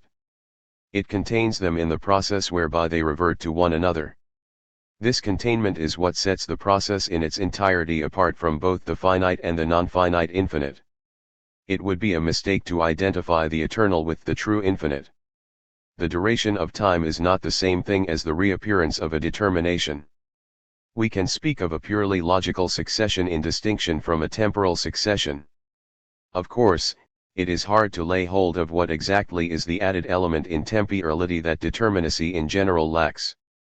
That non-logical element is something that Hegel does take up after he has worked his way through what will present itself as the totality of logical determination. On that basis, he will be confronting the minimal specifications of what is non-logical, which in the first instance will involve spatiality and then temporality. Temporality will be something that spatiality entails, in the sense that, as Hegel argues in his philosophy of nature, temporality minimally comprises the way in which the totality of space can be external to itself. Space involves points, which, in being external to one another, give rise to lines, which, in being external to one another, give rise to planes, which, in being external to one another, generate three-dimensional space. The totality of space, however, can only be external to itself from one moment to the next. That will give Hegel a way of specifying temporality, which will presuppose spatiality, contra Kant, who will just throw out space and time as forms of pure intuition, as if they were completely independent of one another. 3. Sometimes in Hegel's logical treatment of the finite, he speaks about how the finite comes to an end, as if that were to be thought of as a temporal process, and admittedly, Hegel does give examples of finite things that come to an end in time and of how death is inherent in finite life. Here, in logic, however, we are not in a position to bring in the non-logical factors ingredient in temporal process, except for purely illustrative purposes. The true infinite has emerged from the process of the spurious infinite, which as a whole consists in the recurrent alternation of the finite and the non-finite infinite. In this flux, the finite and non-finite infinite continually convert into one another, and, as Hegel points out, the finite ends up returning to itself, but not in the immediate way it did prior to the emergence of the non-finite, where we had the finite giving way to the finite. Here, the finite comes back to itself as a result of its own negation, which is the non-finite infinite. There is a negation of the negation that leads the finite back to the finite, but the process whereby the finite comes back to itself is now also the process whereby the non-finite infinite comes back to itself. A non-finite infinite reverts to the finite as a finitized infinite, because it has the finite outside itself, as a beyond, but then the finite comes to its end and ends up reverting to the non-finite infinite, so the non-finite infinite comes back to itself, but mediated by this negation of its negation. Thus both terms, the finite and the non-finite infinite, figure in this process as results of this negation of the negation. This will all happen in one and the same process. But what will be true of the process as a whole will not be true of what is internal to it, to either of the factors that are constituents of this process, or, to use another term, are moments of the process, are elements of the process. What defines both the finite and the non-finite infinite is that the finite has limitation and thereby has the non-finite infinite as a beyond, and the non-finite infinite has the finite as a beyond. By contrast, the process that contains their sequence does not have either as a beyond because it contains them within itself. As Hegel puts it, they are pure moments of something to which they belong, p. 147. For that very reason, this process, which is a process and not something static, does not lack finitude or the non-being of finitude within itself. It has both, and it has them both in separation from one another and as uniting with one another. As Hegel points out, in this process, the uniting and separating of the finite and non-finite infinite turn out to be inseparable, p. 146. It would be incorrect to say that what we have here is the unity of the finite and the non-finite infinite, because we do not just have the unity. That would cause the process to stop. Instead, we have both their unity, where each turns into the other, and their separation, where each becomes different from what it was. We thus have something that does not have the finite or the non-finite as a limit, as a beyond. Hegel identifies this double process as comprising the true infinite because it does not have any intrinsic limitation. There is nothing about it that brings it to an end. There is nothing outside it. Its determination consists in that very process consisting in the finite and the non-finite reverting into one another and not being either just separated from one another or united with one another. What we are dealing with is something that can be spoken of as self-related being, and that is ultimately what this true infinite is going to yield. By contrast, the spurious infinite, what in German is just the schlecht, the bad infinite, is not really infinite because of its exclusion of the finite, which gives it a limit and renders it finite. The good, true infinite does not have a limit, but the good infinite does have determinate being, and the question is, what character does this determinate being have that allows it to contain negation without imposing upon the infinite any kind of limitation? Hegel calls the determinacy of the true infinite ideality. Ideality, he explains, is the finite as it is in the true infinite, not an independent, self-subsistent being, but only a moment, pages 149 to 50.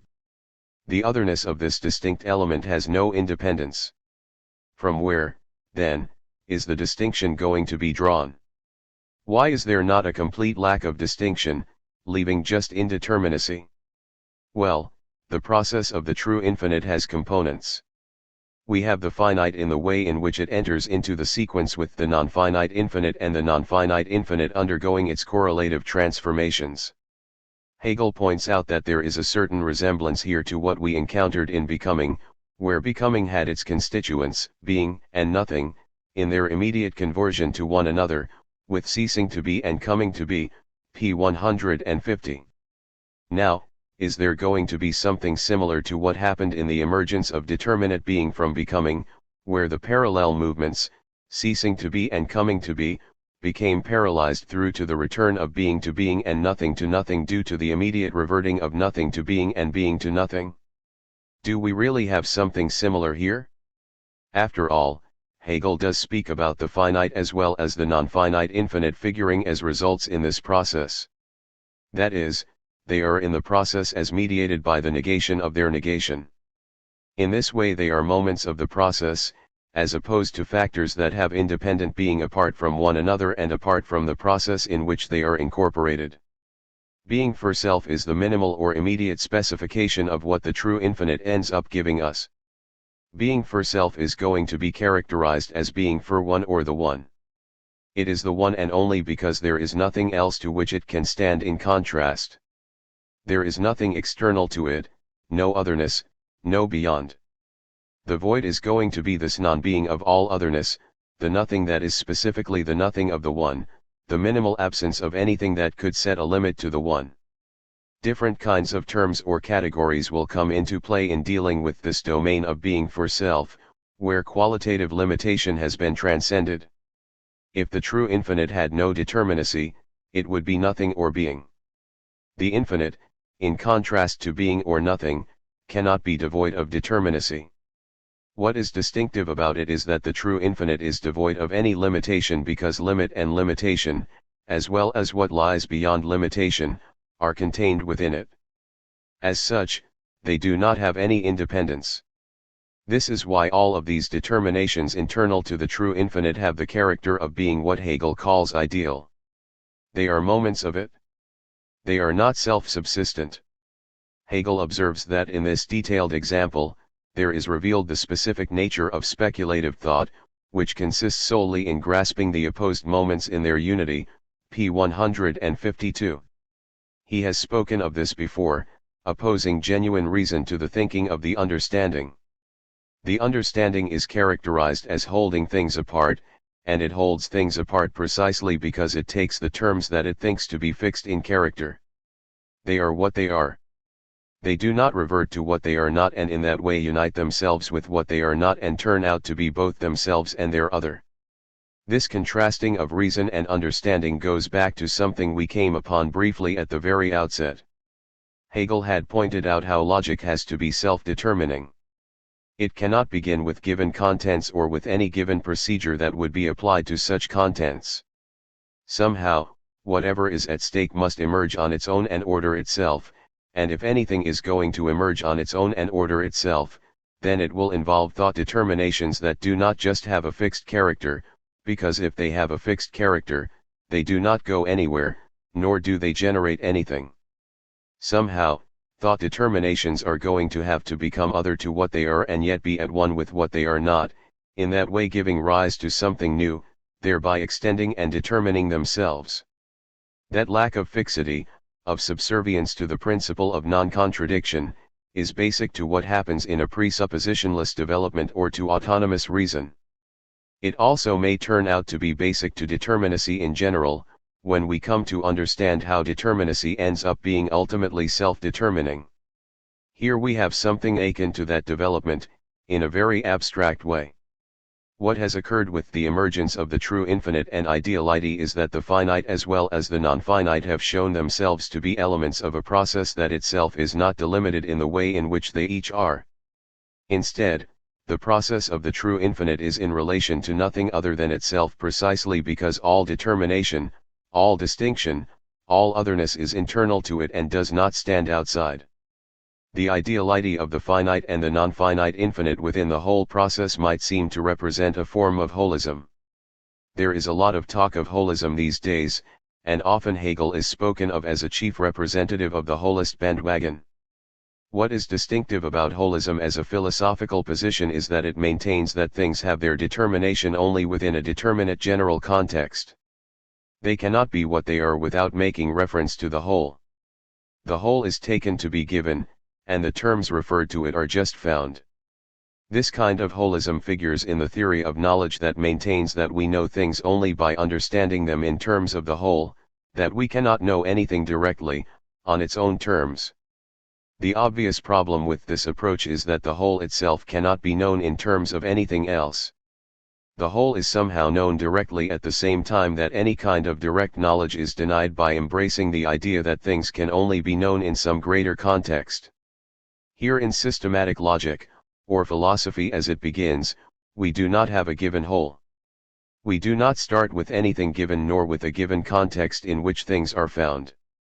Similarly, there are those who regard Hegel as bearing a lot of resemblance with Spinoza, who speaks of the one substance as what is infinite, without allowing the finite to lie outside the one substance.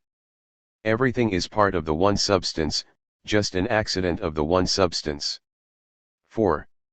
Hegel himself will later address the category substance and indicate that, contra Spinoza, there is something very limited about it. Some of those limitations pertain to the discussion here. Although Spinoza does speak about determination involving negation, as Hegel acknowledges, Spinoza really does not show us why the one substance has to have attributes and accidents, let alone why it has to have the attributes it has. Consequently, Spinoza's infinite one substance does not have inherent in it any real determinate specification of the finite. Spinoza sticks in all sorts of different determinations, but they are just stipulated. Not surprisingly, Hegel notes, thinkers have often placed the essence of philosophy in the answering of the question, how does the infinite go forth from itself and become finite? p. 152. As we have seen, the infinite that does not have the finite within it becomes finite precisely because the finite is its beyond. The discussion here is somewhat parallel to the arguments Hegel makes against those who want to keep being and nothing apart. There is equally a tendency to think of the finite and the infinite as being completely separable, rather than seeing how they could be both separated and united. There are those who want to absolutize the finite by holding it apart from the infinite, as if that could be done, or, alternately, holding the infinite apart from the finite. It turns out, however, that by keeping them apart, you end up negating them. The infinite that is held apart from the finite has a limit, a beyond, negating its own transcendence and rendering it finite. The finite that is left on its own comes to an end, cancelling its own limitation, rendering itself non-finite. In connection with the ideality of the true infinite, Hegel makes the claim that all philosophy is ultimately an idealism, p. 155. He points out that he is not talking about the subjective idealism found among some of his immediate predecessors, such as Kant, or among his contemporaries, such as Schelling. Both are really subjective idealists, in the sense that they regard all determinations to be relative to the knowing subject. For Kant, what is knowably objective is mediated by the subject of knowing. The structure of knowing determines the character of the object that knowing can know. Those objective determinations really do not have any independent subsistence, but fall within the identity of the subject and are internal determinations of it. Hegel characterizes all philosophy as being an idealism but not a subjective idealism. This suggests that philosophical thinking is in some respect truly infinite, that it does not have something beyond it in the way in which the opposition of consciousness leaves its finite knowing confronting a given that has an independent subsistence.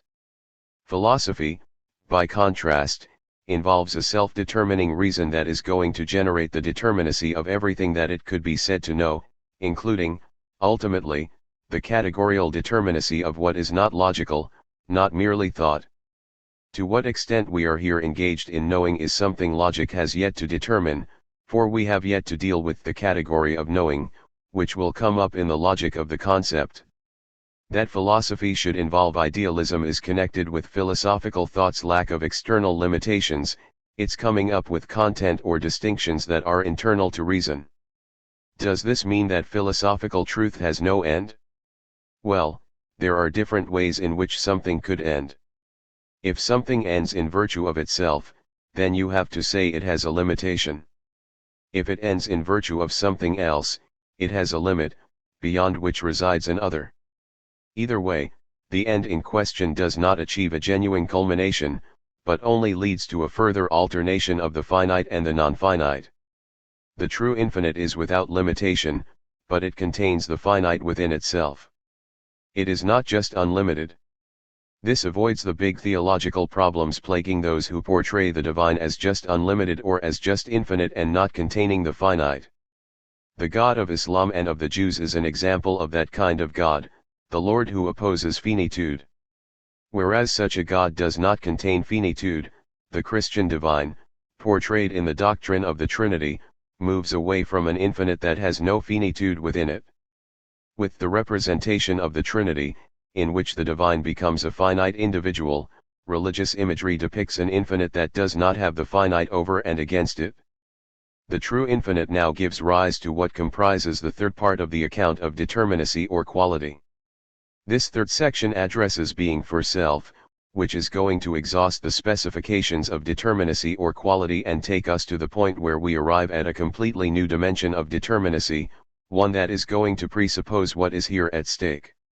That new dimension is quantitative determinacy, and it will be important to see how and why quantity should follow from the being for self of quality. When we encounter being for self and its initial characterization as the one, it is important not to regard the one as an integer, as a quantum, as something mathematical. Likewise, when we come to the one and many, which will be part of the discussion of being for self, we need to understand how this is different from a plurality of quanta. The account of quantity that will follow being for self can be thought of as a basic philosophy of mathematics. Mathematics is based upon quantitative determination, and the philosophical account of quantity will provide mathematics with its philosophical grounding. To begin with, we need to direct our attention upon how a transition is to be made from the true infinite to being for self. Is the true infinite just immediately being for self? Or must something extra have to occur for the true infinite to turn into being for self, and, if so, what? With respect to the transition at issue, Hegel begins by noting that ideality can be called the quality of infinity, p. 150. If infinity just had ordinary quality, it would just be determinate being. Ideality is different from quality per se, but you could say it is a type of quality. It is the determinacy that infinity has, but there is something special about that determinacy. It is not clear that to speak of ideality requires bringing in the finite, the non-finite infinite, and their flipping back and forth into one another. Hegel no longer uses those terms to identify ideality.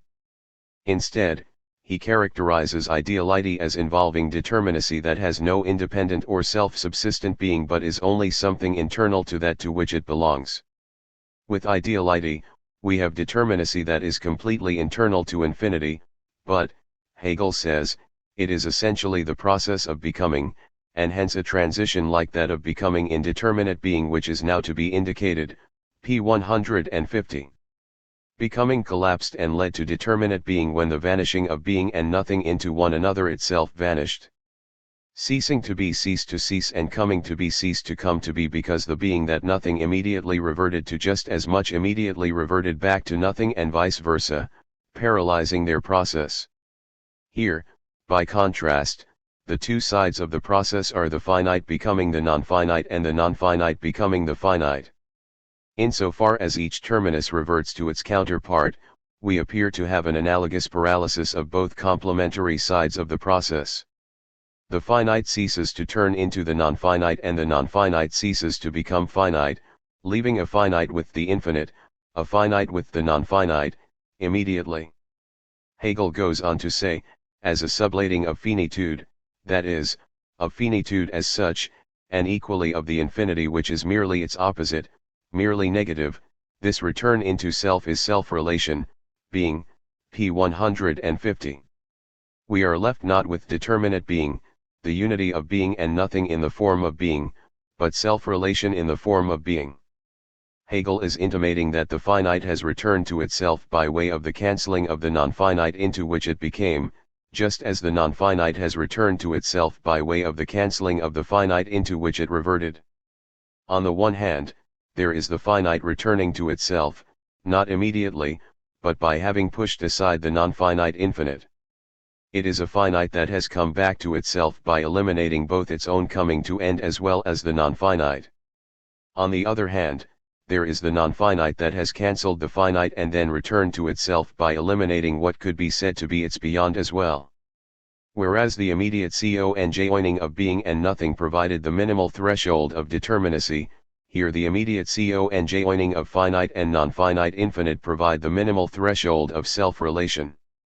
Hegel observes that as this being contains negation it is determinate, p. 150. The negation lies not just in the contrast of negation and reality in general but more specifically in the negation of both sides of process of infinity. There is negation, which involves something determinate, but, Hegel goes on to say, as this negation further is essentially negation of the negation, the self-related negation, it is that determinate being which is called being for self, p. 150. Hegel earlier pointed out how both sides of the true infinite involved conversions that comprise negations of negation. The finite negated its negation by removing the non-finite and reverting to itself, just as the non-finite negated its negation by removing the finite and turning back into itself.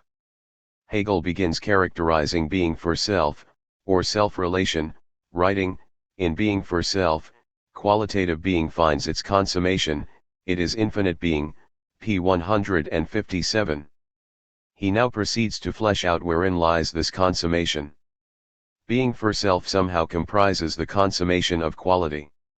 After all, this is the third section, the final section, the concluding section of the account of quality, determinacy.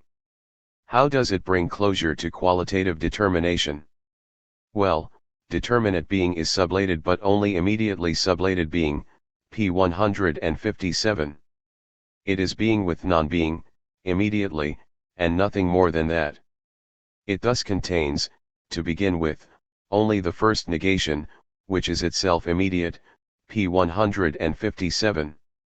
In non-being, there is no negation of anything else. It is true that being, too, is preserved in it and both are united in determinate being in a simple unity, but for that very reason they are in themselves still unequal to each other and their unity is not yet posited. What are the terms that are still unequal to each other, whose unity is not posited? Is it being and determinate being? Is it being and negation? In the sphere of determinate being, negation always fell outside the being of determinacy. So, for example, something had its negation in something else. As Hegel writes, determinate being is therefore the sphere of difference, of dualism, the field of finitude, p. 157. Negation lies outside being. Determinateness is determinateness as such, in which being is only relatively, not absolutely determined, p. 157. It is relatively determinate because determinate being is determined in contrast to something else. By contrast, in being for self, the difference between being and determinateness or negation is posited and equalized, p. 157. What would it mean for that difference to be equalized? With the overcoming of limitation in the true infinite, that which its being is in relation to and by which it could be said to have its determination is itself. It is self-related, not related to another. There is relation, though, and there is some kind of difference, although the difference has an internal character.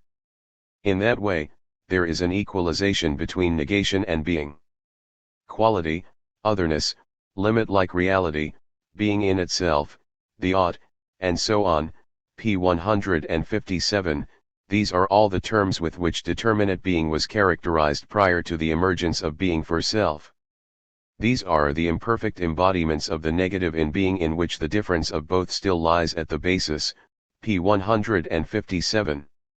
In all these categories there was a difference between being and negation, which provided determination. Since, however, in finitude the negation has passed into infinity, into the posited negation of negation, it is simple self-relation and consequently in its own self the equalization with being, absolutely determined being. The negation of finitude was infinity. This involved negation of the negation, and it ended up involving self-relation, with an absolute rather than relative determinate being. We will have to see what this amounts to, and we can look back at the so-called transition to try to understand why Hegel thinks we are left with merely being for self. Does it still involve reference to the infinite and the finite and their transitions? Chapter 10. Being for self. Hegel has brought us to consider the process of the spurious infinite, into which finitude has led. As we have seen, the process itself has a character different than the terms that figure within it. The process as a whole is one within which these terms have their limitation and relation to other negated and end up figuring as elements of a process that itself does not suffer from the problems they have. The process turns out to consist of a continual negation of negation, where the emergence of otherness, negation, is immediately cancelled. The determinacies that figure within this process end up relating just to themselves, returning to themselves by having cancelled the negation that arises in virtue of what they are. We thus have something that as a whole is not mediated by anything, that does not have limitation or relation to other. It still has determination, but of such a character that the negation its determination necessarily involves immediately reverts to the negation of its otherness. So we have something that is self-related, that, as Hegel maintains, has a determination that is not relative to something else. It is absolutely determined in virtue of this negation of negation. We find the first negation in the process of the finite and the infinite, in their alternation with one another. The return of each to itself by way of cancelling its counterpart is the second negation, rendering the whole process a double negation, a negation of negation. The double negation here occurs on both sides, which truly are one and the same process. As a whole you thus have something that transcends all limitation, all relation to other, possessing its determination in virtue of this process of negation of negation. Once more, we end up with something that boggles the mind, if one remains bound to a thinking that is governed by the principle of non-contradiction. Self-relation, the outcome of the true infinite, has to have some aspect of otherness for there to be a relation. That relating, however, ends up doubling back on itself because its determination ends up being only its own determination.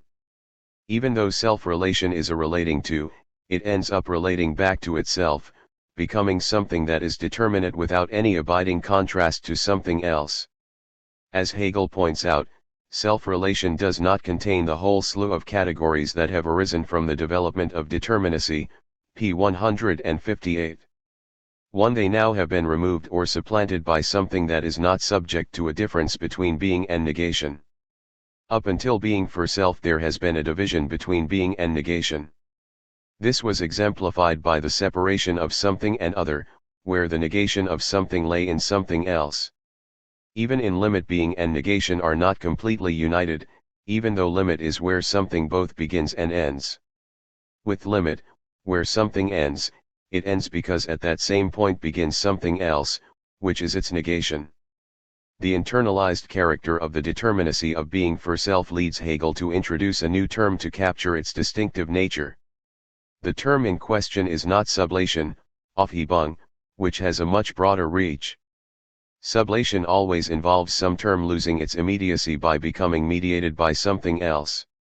Rather, Hegel here speaks of ideality, which involves determinacy and negation or otherness, but an otherness internal to it.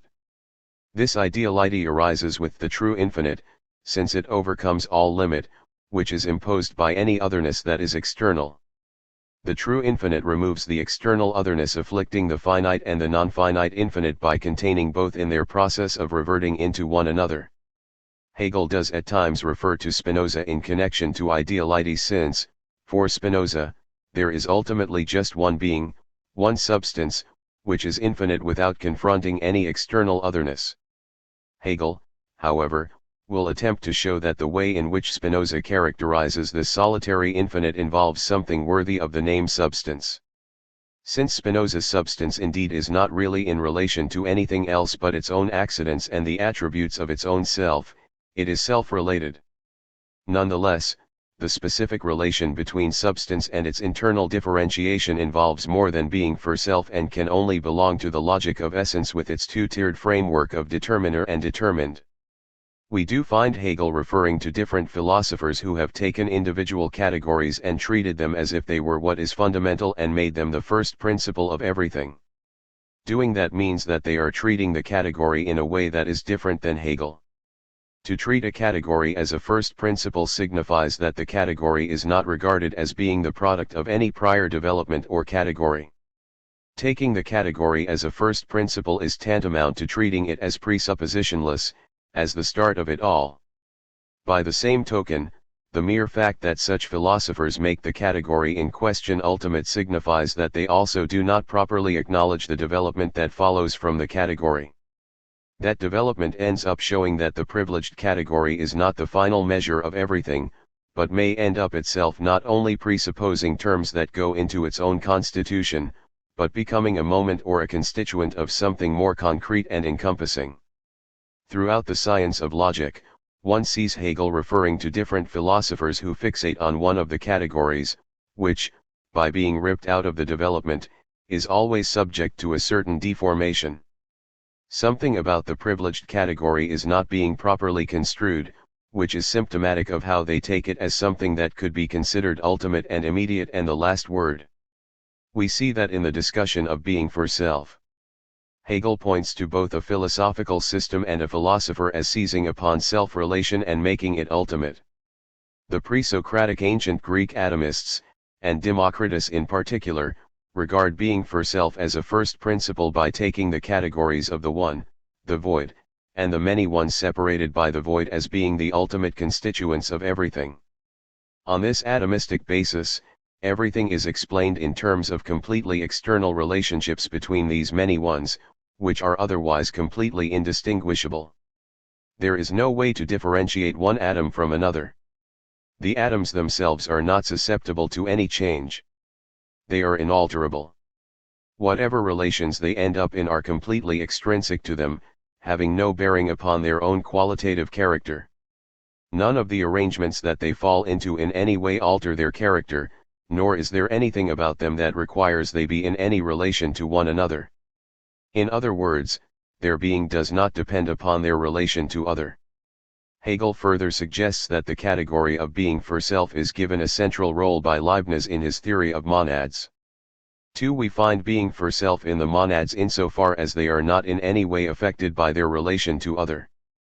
Their relation to one another is completely external to what they are, and that is explained by the fact that they already contain within themselves any relationship they might have. In other words, the relation they have to others is completely ideal, for in the last analysis, it is just an internal differentiation. There is a connection between how Hegel speaks of consciousness as exhibited in being for self and how Leibniz will speak of the monad as being something that is almost like a little self, which represents other determinations. Each monad is a window on the world that internally has a represented world as a moment in itself, while being otherwise closed to any world without. Even though consciousness involves an opposition to what is other than itself, it equally exhibits being for self. The opposition of consciousness involves a subject-object relationship.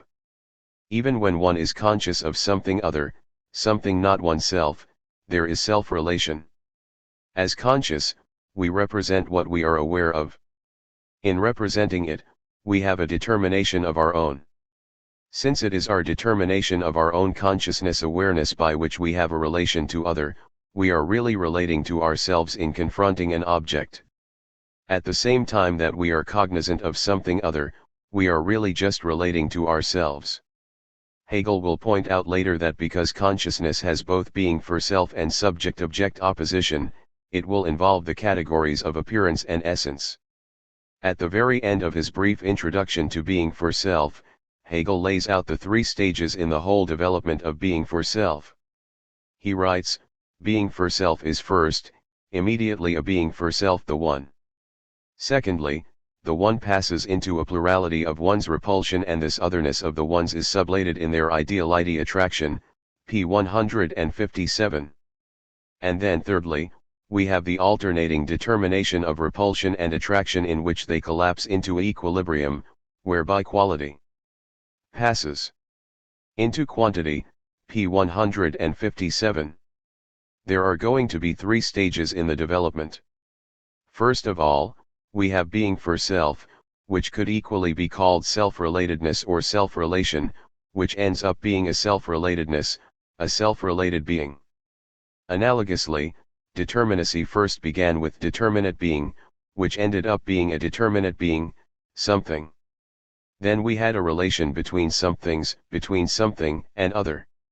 Here we also are going to begin with self-relation, being for self, which then becomes a being for self, a one, which itself generates a one in relation to other ones, a many. This succession, however, is going to involve something different than a relation to something other, because the terms in question are not really something. They are terms that are in relation to themselves. How can what is in relation to itself be at the same time in relation to anything else that would also be self-related? What form will that relationship take? Hegel is going to portray it in terms of what he calls repulsion and attraction, which are going to be, obviously, the inverse of one another. With repulsion, the one is becoming many, whereas with attraction, the many is becoming one. Hegel will show how the one becoming many and the many becoming one are really one and the same process. In turning out to be one and the same process, they are going to give rise to quantity. This is because quantity involves a unification of repulsion and attraction. That unification will be constitutive of quantity in the form of the connection of continuity and discreteness. Essentially, this is what lies before us. The challenge will reside in understanding how self-relation can become not just one but a determinate one in relation to other determinate ones, while still retaining the character of being self-related. This will entail a very different kind of relation than that between something and other.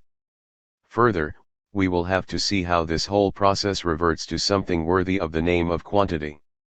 To begin with, Hegel turns to being for self as such, and there is not much to be said about being for self. Here all we are dealing with is what transcends otherness, its connection and community with other. For it, the other has being only.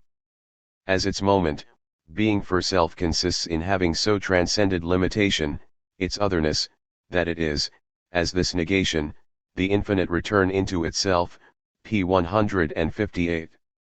Hegel has enlisted all of the terms that we have just encountered, and the task is to see what happens as the outcome of the true infinite. This first section, which is titled Being for Self as Such, contains three subsections: determinate being and being for self, being for one, and then thirdly the one, all of which precedes the second section, the one and the many. The second section, the one and the many, has, again, three subsections. The first is the one in its own self, which is going to lead us to another term called the void. Then we are going to encounter a relation of the one and the void, which is going to give rise to a plurality of ones, the many. The ensuing development exhibits moves that parallel those of determinate being. Their determinacy gave rise to a determinacy, which had negation and reality. Insofar as negation and reality both were determinate, we were led to a relation between something, and other. Something similar will occur with the one and the void. Hegel will explicitly invoke reality and negation, and we will want to see how that connection works. At the start of determinate being and being for self, Hegel writes, being for self is infinity which has collapsed into simple being, p. 158. Remember how the collapse occurred. Through the successions of the finite and of the infinite finite infinite, each determinacy returned to itself by negating its otherness, coming into relation to itself by way of this double negation, whereby what resulted was no longer in contrast to something different from itself. In that respect, what emerged was in the form of simple being. It is determinate being in so far as the negative nature of infinity, which is the negation of negation, is from now on in the explicit form of the immediacy of being, as only negation in general, as simple qualitative determinacy, p. 158. Why does this process comprising the true infinite take us back to immediacy, take us only to negation in general, as opposed to anything more specific? Characteristic of the entire development of being for self is that it involves something with an internal differentiation, but that internal differentiation is simple, such that being for self will be spoken of as the one per se, not a qualitatively distinguished one opposing others. For something to be the one per se, its ideality or internal determinacy can only be expressed in a negative way, even though this is its affirmative being. Being for self does not have limitation. It is not related to other. It has its self-related character by having overcome relation to other, limitation. That is all that we have, and there is not much more to say about it. Hegel points out that determinate being is at the same time also a moment of being for self, p. 158. After all, we are not dealing with something that is indeterminate. Instead of reverting to being, we have determinacy characterized by having removed any determination by limitation. Being for self thus has determinacy, but this determinacy is such that it is only in relation to itself in this its determinacy. In other words, its determinacy is completely ideal.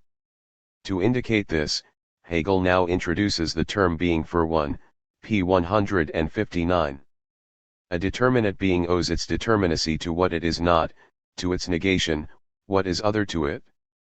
Here, with being for self, that is not the case. Nevertheless, there is relation, there is determination, but somehow the other is in question. Self-related determinacy has a being for other that is bent back into the infinite unity of being for self, p. 159.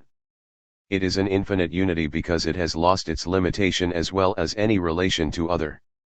It does not have any limit, so it is infinite. Nevertheless, it involves a relation, but its determinate being is present in being for self as a being for one. In that way, its relation is self-relation. Being for one obviously departs from the being for other of something and other. Their relation stamped each with being in itself and being for other. Now, we no longer have relation to other and these correlative features of each determinate being.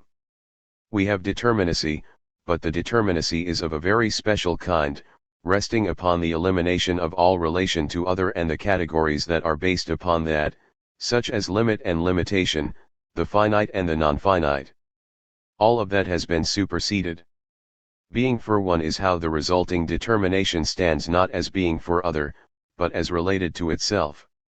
In the first sentence under the title Being for One, Hegel tells us, this moment expresses the manner in which the finite is present in its unity with the infinite, or is an ideal being, p. 159. Being for one expresses how the determination of being for self is completely ideal.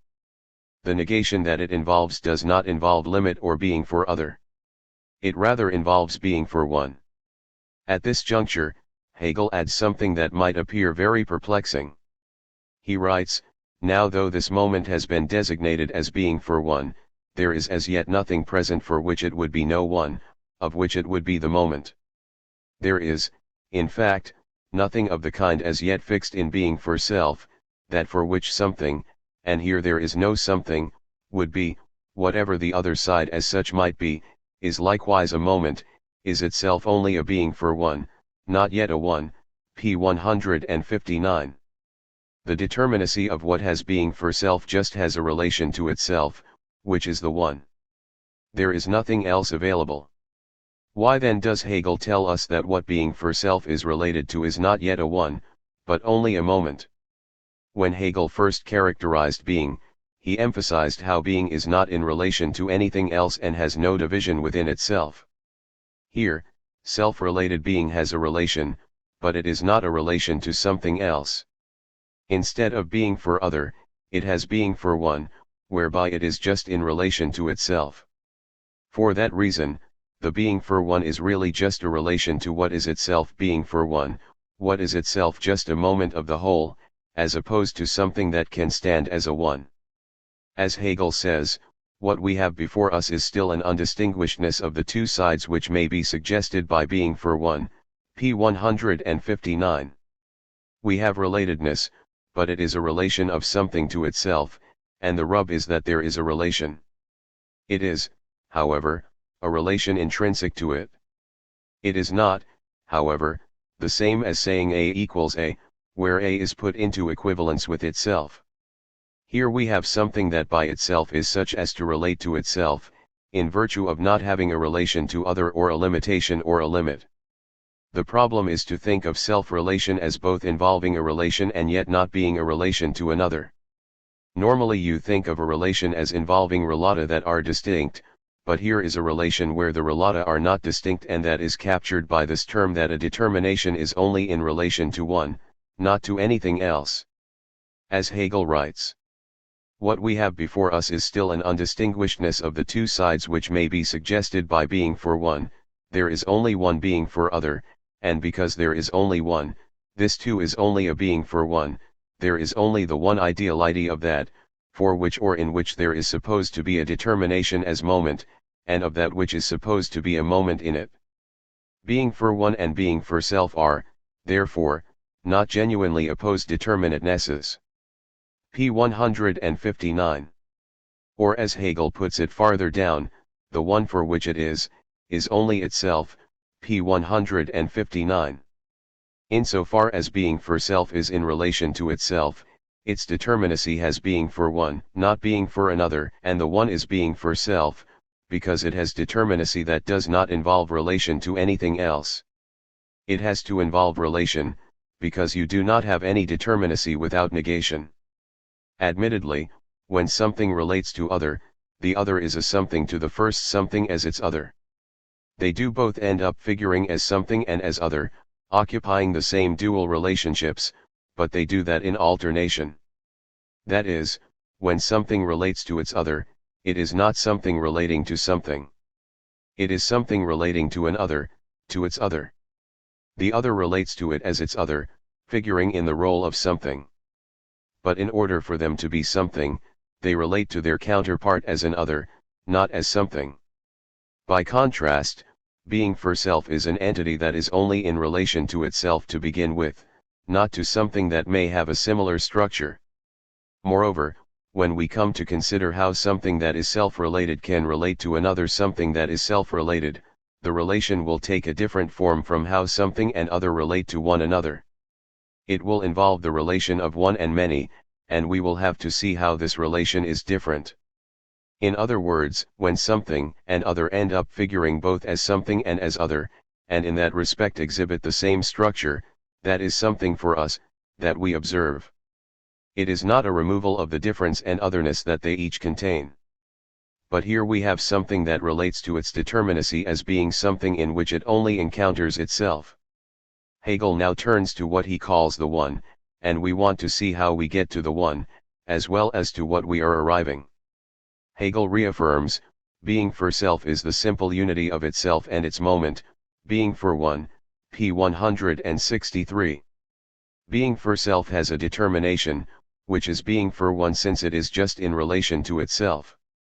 Its quality is being for one.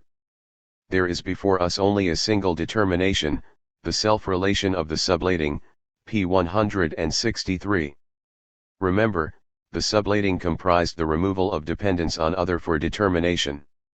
So, the moments of being for self have collapsed into the undifferentiatedness which is immediacy or being, but an immediacy based on the negating which is posited as its determination, p. 163. We no longer need to refer back to the alternation of the finite, the infinite, and so forth. We have come through their sequence to that which is determinate without involving relation to other, and it is immediate. It is immediate because if it were not immediate, it would have to be in relation to something or determined by something. But there is no longer any other. What is here immediate, however, is not just being. It is self-related being. It is what has the quality of being for one. What makes the self-related being the one is that it has a form of immediacy.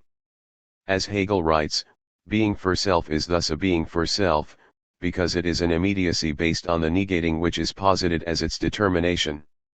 Being for self is thus a being for self, and since in this immediacy its inner meaning vanishes, it is the wholly abstract limit of itself, the one, p. 163, a one. Now, what is the difference between being for self and a being for self? You might think that it means that we are now dealing with a particular one that stands in relation to others, but it most emphatically does not, even though it is immediate. Nevertheless, the one has a kind of determinacy. Something also emerged as a determinate being that was not just determinacy but determinate determinacy, quality not just in the form of being, but involving being and non-being, reality and negation. Hegel speaks of the one as being a being for self, but a being for self cannot be in relation to anything else if it is the one. It is the one, and Hegel speaks of it as being the wholly abstract limit of itself. It is the limit of itself because it is not limited by anything else. There is not another one to which it stands in relation, making it a being for self related to another being for self. It has its definiteness simply in virtue of itself, so it can be just a one. Nonetheless, we are immediately introduced to a series of moves that eventually lead to a plurality of ones, the one and the many. This path takes us through three successive stages. The first is the one in its own self, the second is the one and the void, and the third is the many ones. Hegel gives us an encapsulation of what will follow. We start, he notes, with the one, where being for self has a form of immediacy. In its own self, he writes, the one simply is, p. 164. It is immediate. It is not in relation to anything else, nor is it determined or limited by anything else. This its being is neither a determinate being, nor a determinateness as a relation to an other, nor is it a constitution, p. 164.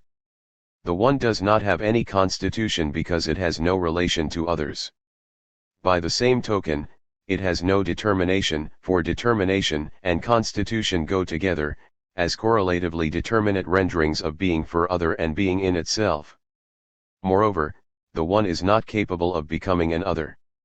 It is unalterable because alteration involves becoming an other, and the one is something that has no possible relation to other. The one, however, is not indeterminate like being because it has a relation to its own self. Being does not have a relation to its own self. Being may not be related to anything else, but we do not find in it a relationship and a being for one. Being is just indeterminate. This is what allows Plato to expose the perplexities of identifying being and the one in his dialogue Parmenides. 3. The one, unlike being, has difference in it, a turning away from itself to an other, but this movement is immediately turned back on itself, because there is no other to which the one can go, p. 165. The one has relation, but the otherness of what is in relation is immediately cancelled. What then is left in the one? All that there can be is the void. As Hegel explains, in this simple immediacy the mediation of determinate being and of ideality itself, and with it all difference and manifoldness, has vanished. There is nothing in it. This nothing, the abstraction of self-relation, is here distinguished from the being within self itself. It is a posited nothing because this being within self no longer has the simple character of something but, as a mediation, has a concrete determination, but as abstract, though it is identical with the one, it is distinct from its determination. This nothing, then, posited as in the one, is the nothing as the void. The void is thus the quality of the one in its immediacy. p. 165. There can be nothing in the one but the void, because otherwise relation to other would re-enter and cancel the self-relation. In the one, all determinacy is ideality, completely internal to it, and the void is thus the quality of the one in its immediacy. Determinate being just had determinacy in the form of being. That determinacy was just quality, that is, but the form of being is immediately the form of nothing, leaving the being of quality, reality, together with the non-being of quality, negation. Does something similar go on here? We had being for one in the form of being, as immediate. Does that immediately present us with the non-being of being for one, nothing in a particular form that would comprise the void? The non-being of being for one must not be a determinate something, an other. Reality and negation ended up being somethings in their own right, because reality could not help but have negation, just as negation could not help but have reality, insofar as it is a positive determinacy. Now the non-being of being for one's quality cannot just be nothing, since nothing is just indeterminate. We are dealing with something more specific, but something that cannot just be an other. The reason why Hegel employs the void is basically the same reason why the atomists employ the void as that which lies outside their atoms. To put it bluntly, there is nothing as well as no something in the void. The void is precisely what is devoid of any determinate being that could confront the one as an other and render self-relation relation to other. The characterization of the void is that it excludes anything determinate. That exclusion is its own determination. The void is the negation of something determinate that does not itself comprise another something. This allows it to remain internal to the one, rather than putting the one in a relation to other. If one asks what could possibly be other than the one, it has to be something that would not set the one in relation to anything else. What does that is that which excludes anything other, namely, the void. Hegel first of all characterizes the void as the nothing that is in the one. As he writes, this nothing, posited as in the one, is the nothing as the void. The void is thus the quality of the one in its immediacy, p. 165. Nonetheless, he then goes on, in the discussion of the one and the void, to contrast them in a way that presents the void as something to which the one stands in a relation that is no relation. Hegel says, the one is the void as the abstract relation of the negation to itself, p. 165. A relation of the negation to itself is not the relation of something to it. It is the relation of the exclusion of something to it. However, the void as the nothing is absolutely distinct from the simple immediacy, the also affirmative being of the one, and since they stand in one and the same relation, namely, that of the one, their difference is posited, but as distinct from the affirmative being of the one, the nothing as the void is outside it, p. 165. Just as reality and negation gave determinacy the form of determinate being, so the contrast of the being for self with the void gives self-relation determinate being. As Hegel writes, being for self determined in this manner as the one and the void has again acquired a determinate being, p. 165. Being for self, to begin with, was ascribed just immediacy, being. Now, it acquires determinate being in the same way that determinacy acquired a determinate being, namely, by having both the non-being and the being of its determinacy. What can comprise the non-being of being for self, of the one? It cannot be something else, but can only be the void, which excludes everything else while at the same time being different from the one. Hegel speaks of the one and the void as moments of being for self that allow it to have determinate being, just as reality and negation enable determinacy to have a determinate being. Being for self determined in this manner as the one and the void has again acquired a determinate being. The one and the void have negative relation to self for their common, simple base, p. 165. They both have this negative relation to self excluding otherness. The one does it in the form of being, and the void does it in the form of non-being, which together allows that same relation to now exist in a determinate fashion, in a way that each is and is not. The moments of being for self emerge from this unity, become external to themselves. Through the simple unity of the moments, there enters the determination of being, and the unity thus reduces itself to being only one side, p. 165. Being is only one side because being immediately presents us with nothing. If you have something in the form of being, you will also have it in the form of non-being, and thus you will have it in a determinate way. You will have determinate being. Hence, the one is confronted by its other determination, the negation as such, likewise as a determinate being of the nothing, as the void, p. 165. Reality and negation themselves allow determinacy to be determinate, a determinate determinacy, something, but they themselves each turned out to be determinate, engendering something and other. Here, also, we have the one, which initially had the void within it as the way in which negation figures in it, but it also has the void figuring as a counterpart. Hegel is going to follow out how this turns into an opposition of ones to one another. He writes, under many ones, repulsion, that the one and the void constitute the first stage of the determinate being of being for self, p. 167.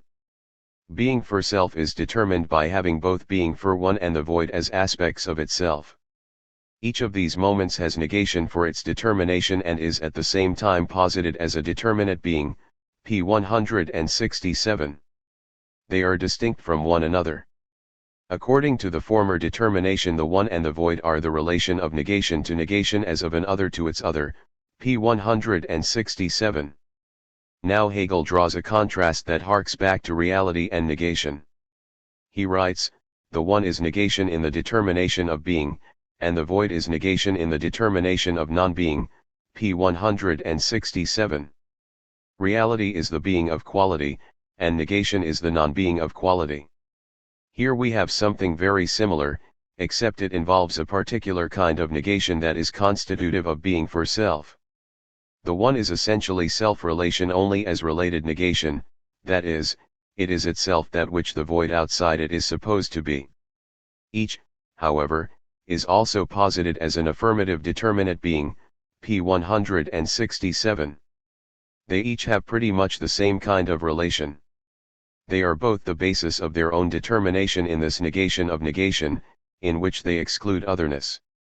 They each comprise another determinate being of the same sort, and what we are really left with is the becoming of many ones.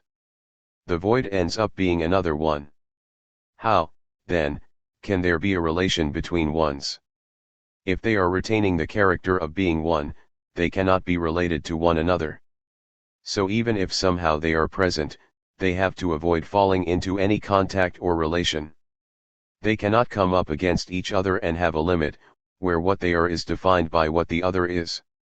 They must repel one another, and in repulsion we have the kind of relationship that one, what is self-related, can have to another such entity. Repulsion is a negation of relation to other, a negation of any limit where they would come together and be defined by one another. What alone can fall between them as part and parcel of this repulsion is the void, the absence of anything other at their respective boundaries. The void will intercede, because when you have a relationship between entities that are going to remain completely self-related, their relationship has to be one that negates the relation to one another that would give them any constitution or determination or would give them a limit, where they are just as much defined by the other. Although the term repulsion might appear to be something physical or spatial, it should be thought here in a purely logical way. It can even be thought to apply to separate self-related categories. There is a void separating them, and this makes them retain a character where what they are is in no way dependent on what lies on the other side. Hegel is going to make an argument that this implication ends up bringing the ones all together, but that this attraction just as much entails separating them out. When you have both repulsion and attraction together, what results is quantity, with its combination of continuity and discreteness. Chapter 11. The One. Our task is to trace the moves that take us through what Hegel identifies as the completion of quality, as well as the completion of being for self. With being for self, we no longer have reference to the finite and the non-finite. We have reference to what became of the infinite, in that here we are dealing with what does not involve limitation or relation to other, but ideality, which is how the true infinite retains its content. The internality of ideality may seem to involve self-determination, but self-determination will arise thematically first when we come to the logic of the concept, and we have to grapple with why that is the case. Properly speaking, we are here only dealing with self-relation, not self-determination. Self-determination may involve self-relation, but it involves more, and that more will have to do with what determination involves and what being determined involves, as opposed to simply being related and being in relation. Determinate being contains determinacy immediately, whereas ideality involves determinacy that is mediated by the overcoming of all externality, all relation to other. Hegel speaks in the very beginning of the discussion of being for self about how determinacy and being were separated, because what provided determinacy, negation, or otherness, was external to the being that was determinate in virtue of the negation. Now the negation is brought inside entirely, and that internality is what comprises ideality. It involves a determination of something without reference to any otherness by eliminating any relation to other. It is internal determinacy. When all determinacy is inward, then we have just being for self with no being for other. Insofar as the true infinite has eliminated all beyond, all relation to otherness, it is simply being for self. The terms non-finite and finite no longer really apply. The minimal term that follows from ideality is being for one. Unlike being for other, being for one characterizes what is determinate solely in virtue of itself, solely in relation to itself. Because it is only in relation to itself, its determinacy consists of being for one, which is being for self in the sense that there is nothing else to which it stands in contrast. Being for one is not really distinguishable from what could be called the one. Being for one is a relation to, but what is related to is the same as the relation, so there is just being for one.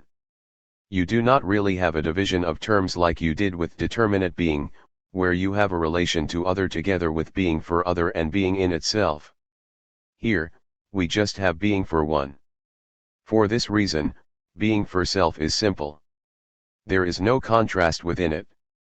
It is just being for self.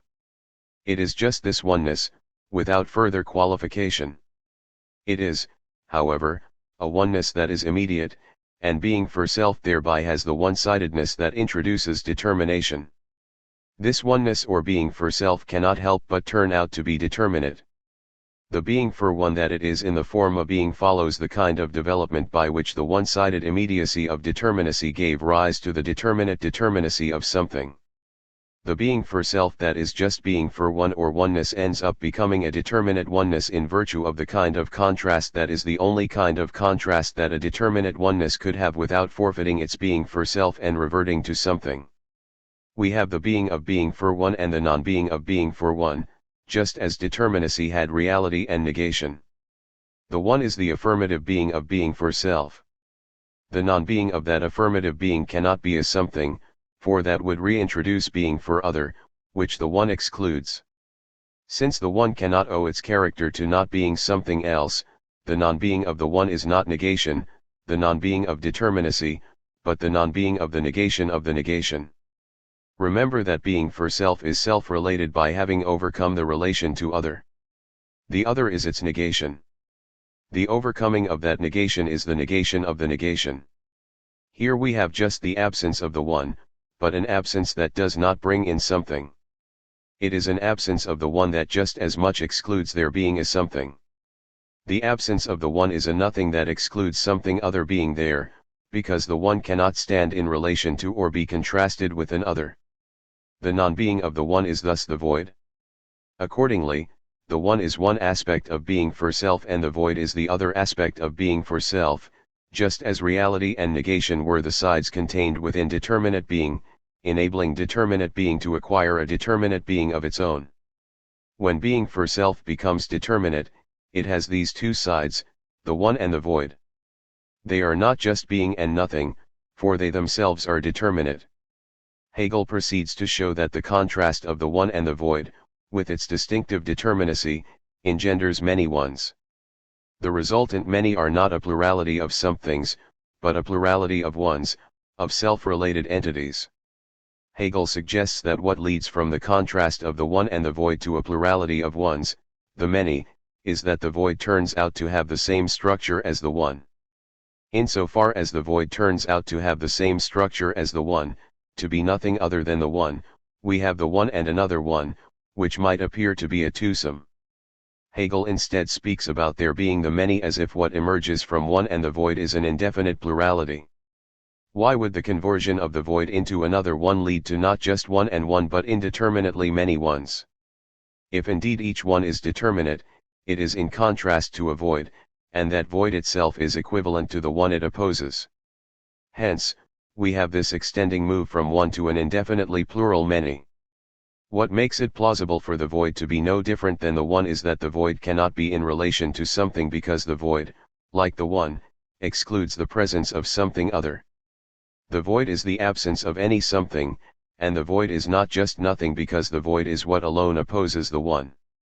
The void is that which is in relation but at the same time cannot be in relation. The void excludes all relation to anything else. It is thereby just like the one. The void is another one. This excluding of relation characterizing each of the many comprises what Hegel calls repulsion. It would be a mistake to think of repulsion here in spatial or material terms. In his philosophy of nature, Hegel will speak about how these categories apply in the non-logical, concrete context of matter in space and time. In this connection, Hegel will critique Kant's account of the material forces of attraction and repulsion 1 and how they play a constitutive role in matter 2, a critique that we will also encounter in a remark in Hegel's logical discussion of attraction and repulsion as such. 3. Here in logic we do not have spatial relations. We do not have time, we do not have matter, nor anything incorporating them. We are not speaking of natural forces. You want to be clear why we are not here speaking about forces in general.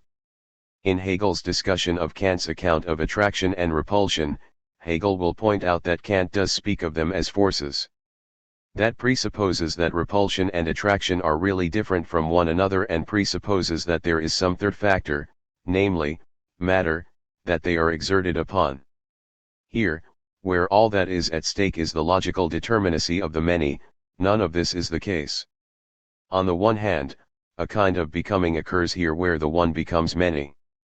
The one has a nothing, the void, and they pass over into one another.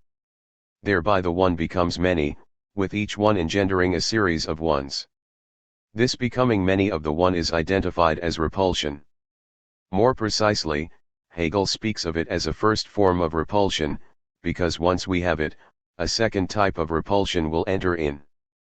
This first type of repulsion is that by which the one gives rise to many ones from itself, where they immanently emerge from it, p. 170. If there are to be many ones, rather than many somethings, they must retain their self-related character and avoid being determined by any relation to other. Even though the plurality of ones introduces a kind of relatedness, the relatedness has to be such that the factors in this relationship are no less cancelling it, preventing themselves from being bounded by their counterparts and submitting to a limit. To maintain themselves as ones, they have to have a peculiar kind of relationship that is a negation of all relationship, that is the prevention of any contact, of there being any limit. This requires that the ones can neither be in continuity with one another, where there is nothing between them, nor have anything determinate between them. They must have nothing but the void between them and ensure this by repelling one another. Thanks to repulsion, the void is that in which their plurality is located.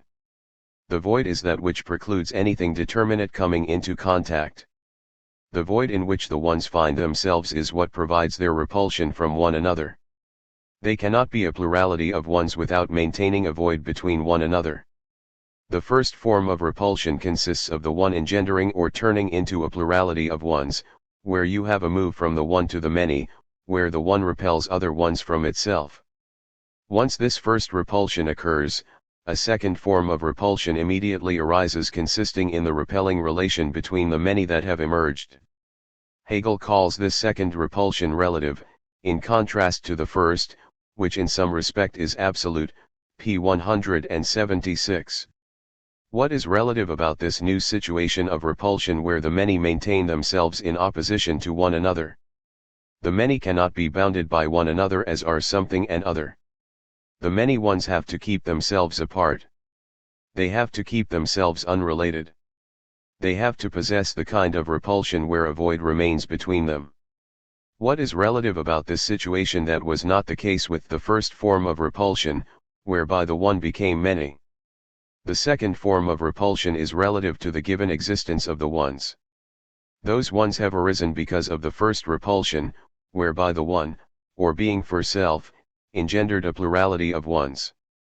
Now, we have the second repulsion of the many, relative to their given, emergent existence, and Hegel is going to argue that what the many do, as ones, to one another and to themselves, is something that just as much unites them into one, pages 176 to 77. This uniting of the many into one, which is the reverse of the move from the one to the many, comprises attraction. Attraction, as Hegel points out, presupposes the many separated by the void. Indeed, the very being of the many is equivalent to having ones that repel one another as opposed to coalescing into one. As many, they maintain their separateness. Attraction, as the coalescence of the many into one, obviously takes as its starting point a plurality of ones that are repelling one another. The repelling is mutual and reciprocated. It is not as if any one has a privilege or difference in the way in which it repels any other. All of these ones are indistinguishable in terms of what they do to one another. We are not in a position to ascribe to them any qualitative distinctiveness. If they were qualitatively differentiated, they would be reduced to something and other. The many, however, are ones, which have a simple character consisting in their being for one. They have no other filling. They are all just one. They are simple not in virtue of just being, but due to having excluded any contrastive determination between themselves and something else. In that sense, they are simple. They are one, and every one is a one just like the others.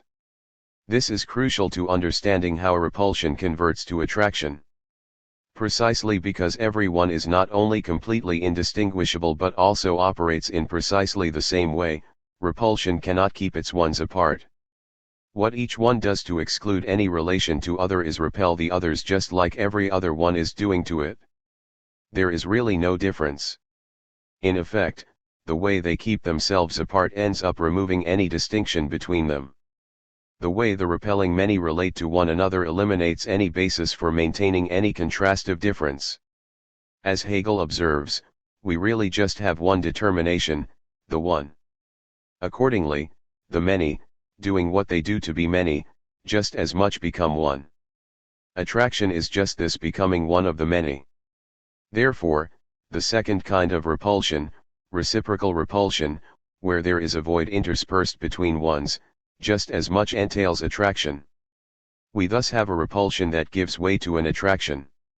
Although this repulsion and attraction seem to be separate, where one comes first and is followed by the other, Hegel proceeds to show that actually they both presuppose one another to begin with, pages 173, 176. We have already seen how attraction presupposes repulsion, since there can be no many to coalesce unless a plurality of ones repel one another. How does repulsion presuppose attraction? As Hegel points out, repulsion actually contains attraction, p. 175. Just as the many must be kept apart in order for them to become one and involve attraction, so repulsion has nothing to repel unless the ones offer some resistance to their instantaneous dispersion. Hegel will speak of the one that is the product of attraction as the one, the one that is a result of the negation of the many, p. 174. It is the one in which the many have coalesced, and that makes it the one that is a product of attraction. The one from which the first, original repulsion arose is not a one that is a result of the attraction of the many. It is the one out of which the many arise.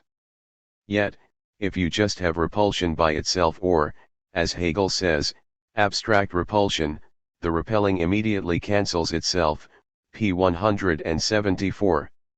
The emergent ones would cease to be in any kind of repelling relationship, because unless there is some kind of attraction keeping them so that they still have to be repelled, repulsion comes to an end. Without attraction, the ones would instantaneously disperse to infinity. Repulsion, however, involves not only the removal of relation but also its own relation. Repulsion is a relation, for not only is there a void between the ones, but they are all in the void. That is something common to them. It is a common relation. The same situation applies to attraction. Unless there is repulsion in attraction, attraction does not occur. You just have immediately the one, instead of the move whereby the many become the one. On both sides we have a process that depends upon the presence of the other. Repulsion is the keeping apart of the many, not just the apartness but the keeping apart, and likewise the keeping together, the unification of the many. Attraction is the coalescing of the many into one, not just the one, and thus likewise involves their being kept apart. So repulsion and attraction both require the presence of their counterpart for their own operation. Hegel has presented an attraction that presupposes a repulsion and then gone on to point out how both repulsion and attraction, in their distinction from one another, actually end up containing one another as well as presupposing one another, p. 176. They end up being united with one another. That is where this process is driving, to a unification of attraction and repulsion, which will lead to what turns out to be the minimal determination of quantity. It is important to recognize that when we are dealing with something and other, there are just these two terms. There is just a determinate determinacy and what it is not, and these are the only specifications that are at hand. We have no way to allow for anything more, such as a third factor or a domain of existence within which something and other are located. Here, by contrast, there is talk of the many, and Hegel is not confining the many to just one and one. There is no reason to remain with a twosome. The void, in being what the one is not, is just as much what it is not, a one. Since each one equally involves its non-being to be determinate, an indefinite pluralization of the many results. Once they have arisen, there is a situation in which the many ones face each other in an all-sided repulsion, in which no one has any special privilege. You might be tempted to cling to that original one that was there before all the rest, but how can it be in any respect identifiable? That origination is gone and not carried over, for the many ones are not distinguished in any fashion. One might also wonder whether the void can persist without becoming another one. Although the void immediately converts into a one, the one just as much generates the void. You have to have the void with the many because the ones have to be devoid of relation to remain self-related. When Hegel speaks about attraction and repulsion, he speaks about the ones being in the void, since otherwise all there could be is the one. Is there a plurality of voids, or just the void in which the many repel and attract one another? To have a plurality of voids, there would have to be some means of distinguishing them, but the void is just the exclusion of any such thing. So we have the ones in the void. Atomistic thinking operates in these terms, although atomistic thinking tends to ignore how attraction and repulsion have any intrinsic connection to their atoms. One can apply these terms to physical things, if there is something about what is physical that is not qualitatively differentiated. Of course, an atomistic conception that tries to think of the physical in those terms regards its atoms as colorless, tasteless, and so on, that is, devoid of any secondary qualities. It is not clear, however, how one can generate from the one and the many all the different kinds of physical reality that would enable it to be the universal principle of nature. Regarding the void, Hegel is going to argue that, as a result of attraction and repulsion ending up intrinsically at one with one another, we are left with ones that are in continuity with one another, pages 177, 185. That is, they no longer have a void between them. Nevertheless, they are ones. They come up against one another but in such a way that there is nothing between them, and yet they are not in any respect qualitatively distinguishable. We have at one and the same time continuity and discreteness. Discreteness lies in the fact that we still have these ones, but they are also in continuity with one another. There is nothing separating them, nothing intervening between them, no void between or encompassing them. There is nothing keeping them apart, yet instead of coalescing into one and becoming one, they remain a plurality without any void. This combination of continuity and discreteness is what constitutes quantity. This contrasts with Leibniz's monads, which are not in continuity with one another or in any relation to one another. Thus, for Leibniz, space is just as ideal or subjective as it is for Kant. It is the form of representation of the monad, because the monad is not in any actual relation to anything else. It just represents, and in representation you remain related to yourself, because representations are your own determinations, even if they convey something allegedly objective. With quantity, Hegel will argue, we have a kind of determination that is indifferent to quality, p. 187. So, for example, a field can be in different sizes and still be a field. Its qualitative character is not altered. It would have a different quality if the field turned into a forest. Questions regarding species and being one of a kind involve more than just quality, because when we speak of quality, we are not speaking about universality. We are speaking about something much more minimal. Universality is a determinacy that has to be very further specified in order to distinguish it from particularity, or from substance, or from essence, or from all sorts of other things. When we are talking about quality, we mean quality period, or determinacy period, without further differentiation. With quantity, Hegel will be dealing with something the specification of which is indifferent to quality, and it is going to involve, minimally speaking, continuity and discreteness. Here being for self is pushing toward that to the extent that the many ones are not determined by their contrast with others. Even though, to begin with, that requires that they keep apart, it turns out that their very keeping apart from one another just as much ends up leading them to undergo attraction. This does not signify their complete coalescence, because it turns out that attraction just as much contains repulsion. You cannot have one without the other. Repulsion and attraction turn out to be, ultimately, one and the same. When that emerges, what we have are ones that are discrete, that is, they are not just collapsed into a single one, but on the other hand, they are in continuity with one another. Quantity consists of this unity of discreteness and continuity. This is a good time to ask, what is the philosophy of mathematics? Where does it properly arise? And to what degree is there a philosophy of mathematics that is not part of mathematics? To some degree the philosophy of mathematics has to do with accounting for what mathematics takes for granted. Mathematics takes things for granted, and for this very reason it is not philosophical. You might ask, what does mathematics take for granted? If you do mathematics, you know you are dealing with quantitative relationships of one sort or another. You are not concerned with investigating what quantity is, because you are not doing mathematics unless you already have quantity on the table.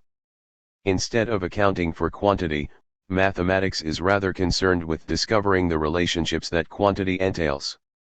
Now Hegel is going to give an account of quantity itself. What we have been looking at in the repulsion and attraction of the many ones is an answer to why there is quantity, just as Hegel's account of being, nothing, and becoming provides an answer to why there is determinacy. Quantity itself is going to eventually get conjoined with quality once again, as there is going to be a quantitative relationship that ends up being united with quality, namely measure. With measure, quantitative determination is equally qualitatively significant. When something has a measure, its very being is attached to a certain quantity so that, in contrast to the field, it cannot increase or decrease without ceasing to be what it is. To begin with, however, quantity is going to be that which is indifferent to quality. It is important to consider why being for self, or the one, is not at the outset to be thought of as a unit of quantity. Admittedly, one might go about numbering the ones, the many, but the many as such has no determinate quantity. Quantity is not here at issue, and one of the reasons it is not is that the many are separated by a void, unlike the units that comprise quantity. Even though units are discrete, there is nothing separating them, as units, from any other unit. We can go about counting them and determining their magnitude in their continuous aggregation. To arrive at the continuity of the units of quantity, two things have to be accomplished. On the one hand, the void has to be removed, but, on the other hand, this has to be achieved without coalescence into the one. Although the void must be eliminated, there cannot just be attraction. You cannot have continuity if you get rid of repulsion and simply have attraction.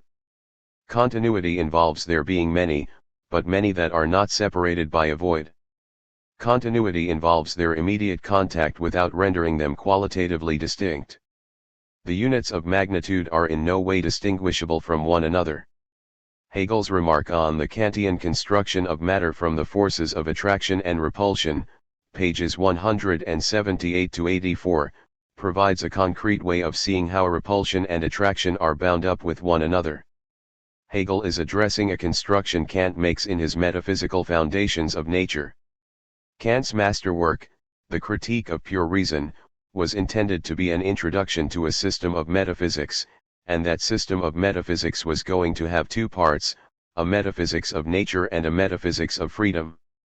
Kant did write both of these afterward, although it is no accident that what he presents in those works is already largely foreshadowed in the Critique of Pure Reason.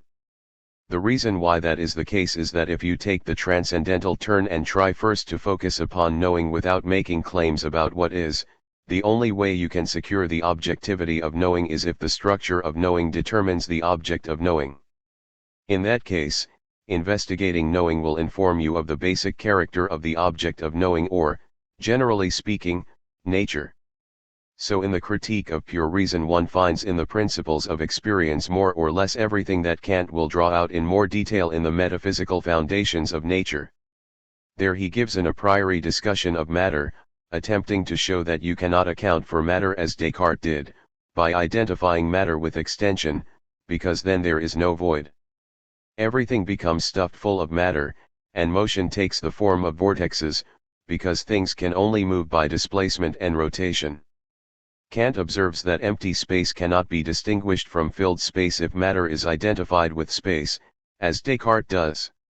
Instead, there must be a dynamic conception of matter, where matter fills space by forcing everything else from occupying that space.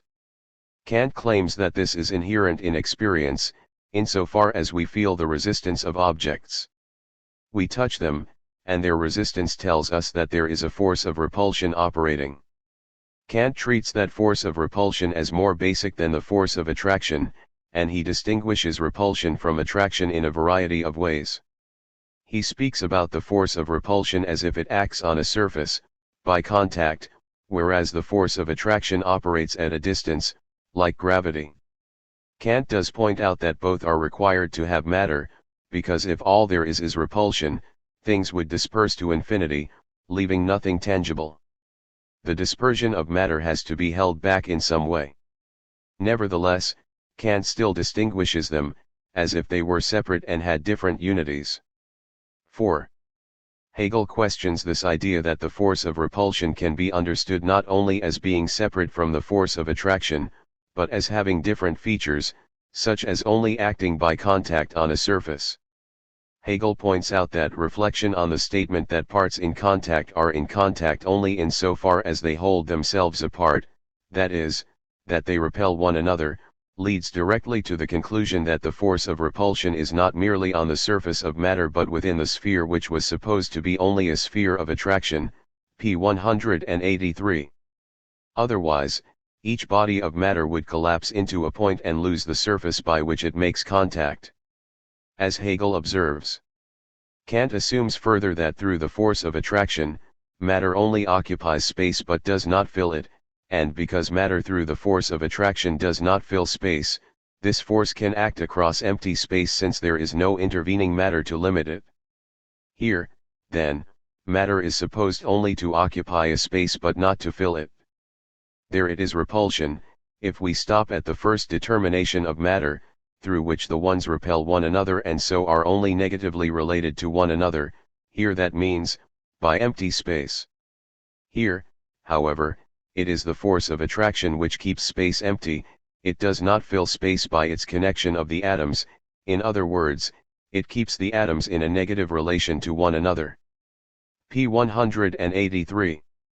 In order for attraction to operate at a distance, rather than by contact, it must involve repulsion to keep the attracted bodies from making contact and then coalescing. We see that Kant here unconsciously realizes what is implicit in the nature of the subject matter, when he attributes to the force of attraction precisely what, in accordance with the first determination, he attributed to the opposite force. While he was busy with establishing the difference between the two forces, it happened that one had passed over into the other. Thus, through repulsion, on the other hand, matter is supposed to fill a space, and consequently through repulsion the empty space left by the force of attraction vanishes. In point of fact, repulsion, in doing away with empty space, also destroys the negative relation of the atoms or ones, that is, their repulsion of one another. In other words, repulsion is determined as the opposite of itself. P 183. In other words, if internal repulsion enables bodies to fill space, repulsion must do so by eliminating any void within, signifying that the parts of each body cease to repel one another and rather attract one another enough to make continuous contact. In order for a body to repel another body from occupying its space, attraction is just as much required. We see this physically represented and experience it in the cohesion of bodies. In order for a body to be able to repel another, both must have sufficient cohesion to keep each together as a discrete body.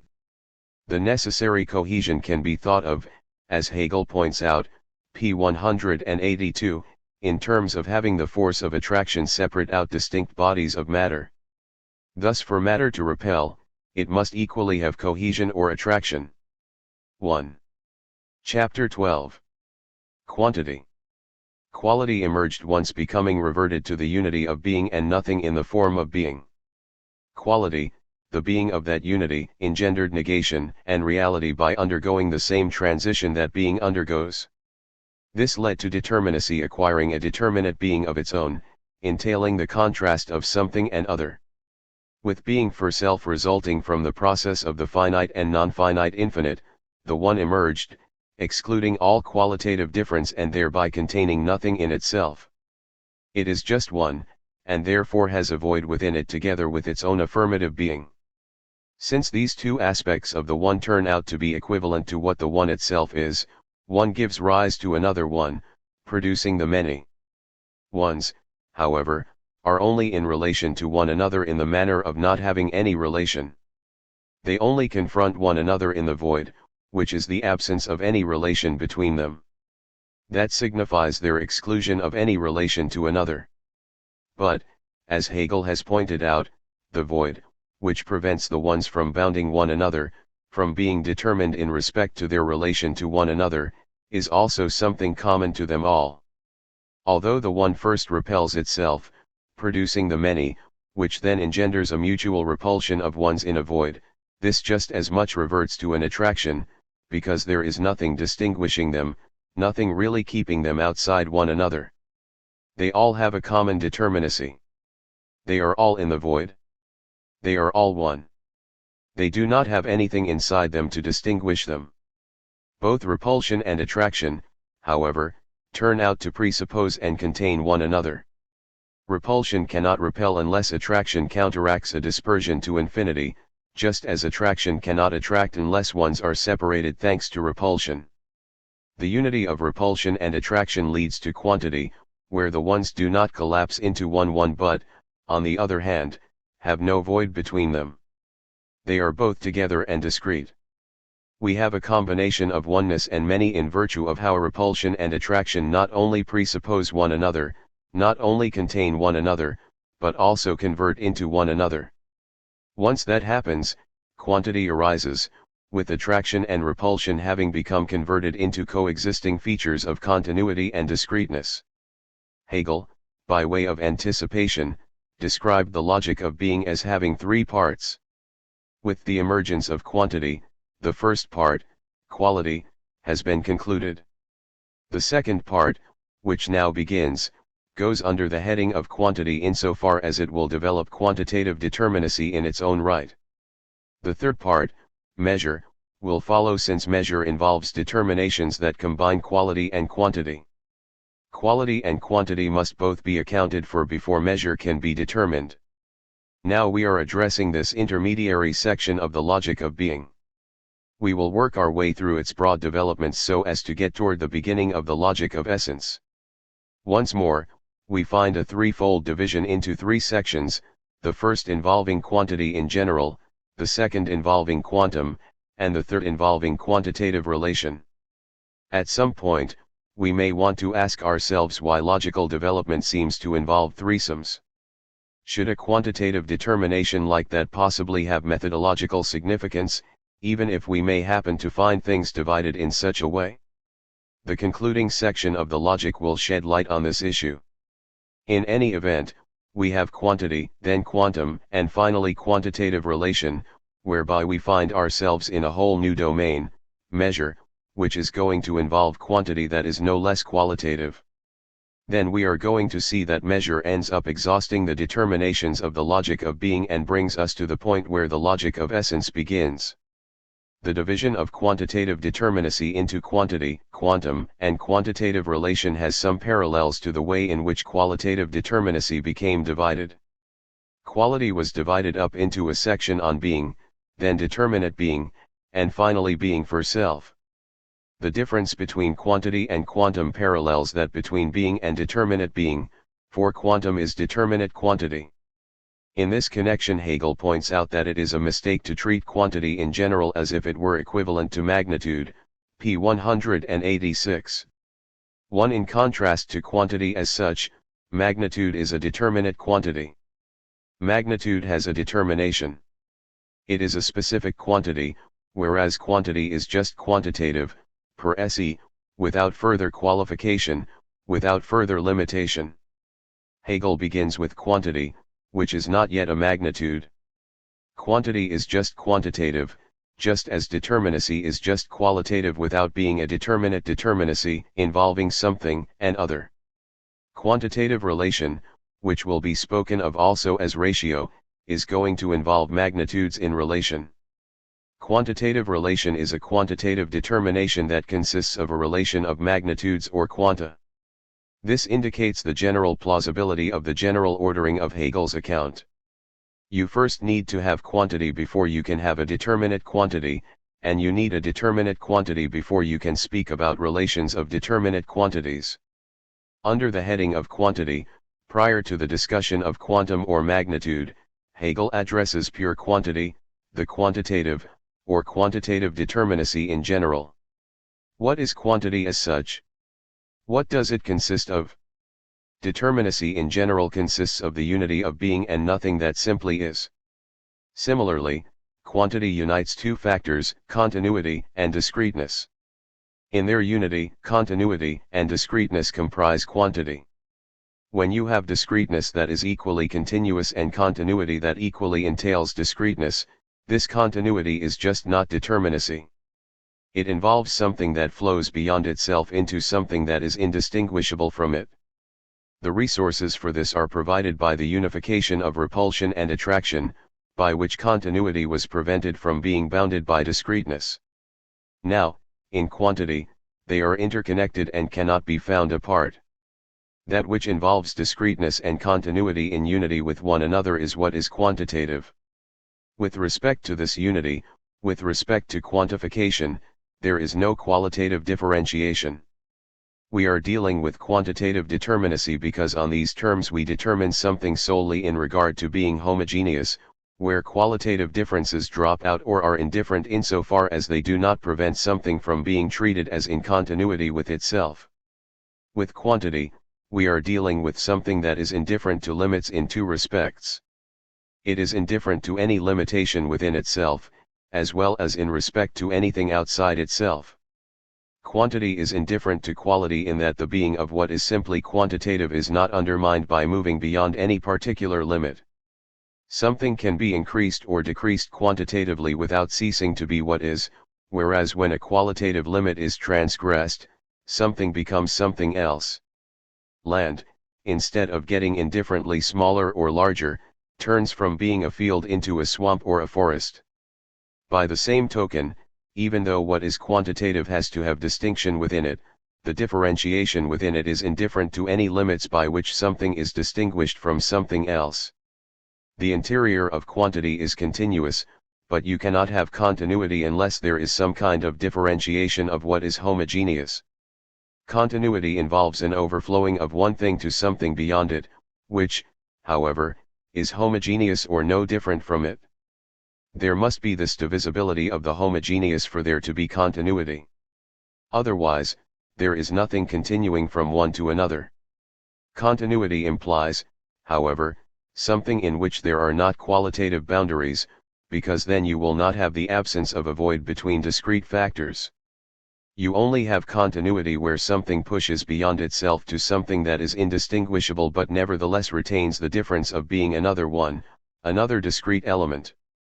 The one and many provide the homogeneous, yet discrete elements needed for continuity, for a one is not determined by what it is not, yet it is still distinguished from other ones. The immediate conjunction of discreteness and continuity thus fills quantity with homogeneous elements, which, as homogeneous, are in continuity with one another but, nevertheless, discrete, insofar as they comprise ones that do not have a void between them. What holds for quantity in general does not yet involve any specific magnitude. It concerns what holds true of magnitude in general, of any magnitude, the simple conjoining of discreteness and continuity. Hegel adds something more that is analogous to what he had to say about determinacy being the unity of being and nothing that was in the form of being. Namely, he characterizes pure quantity as being in the form of continuity, p. 187. What does it mean for quantity to be in the form of continuity, and why is it in that form? Hegel has spoken of quantity's conjoining of continuity and discreteness being immediate. If that unity were not immediate, some other factor would be mediating it, determining it to be what is. Neither how quantity has arisen nor how quantity is composed involves reference to anything else grounding its unity. Quantity is what it is just in virtue of containing the simple conjunction of discreteness and continuity. Quantitative determinacy as such is not in relation to anything else that would bound it or qualify it. Quantity is thus continuous with itself, with no definite magnitude bringing closure to its expanse. Insofar as quantity is in the form of continuity, it spills beyond itself without having any limit. Quantity keeps on going without any interruption. Nonetheless, Hegel claims that quantity is also discrete, p. 187.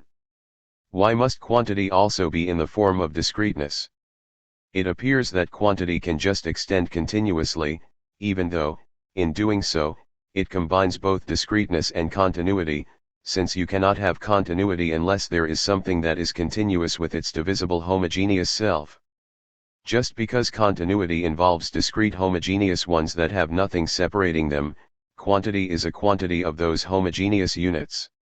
So quantity is just as much discrete quantity as continuous quantity. In following this through, Hegel leads us to determinate quantity, and he does so in a way that parallels how determinate determinacy arose in virtue of reality and negation each being determinate. Similarly, Hegel points out that discrete quantity and continuous quantity each contain the other. In their distinction from one another, they are determinate vis-a-vis one another, they limit one another by being different, p. 201. Yet how does a limit apply to quantity?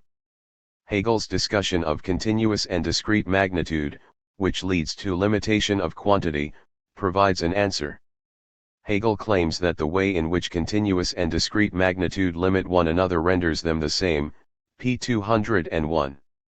This is because quantity can only be limited in one way, given its complete indifference to qualitative distinctions.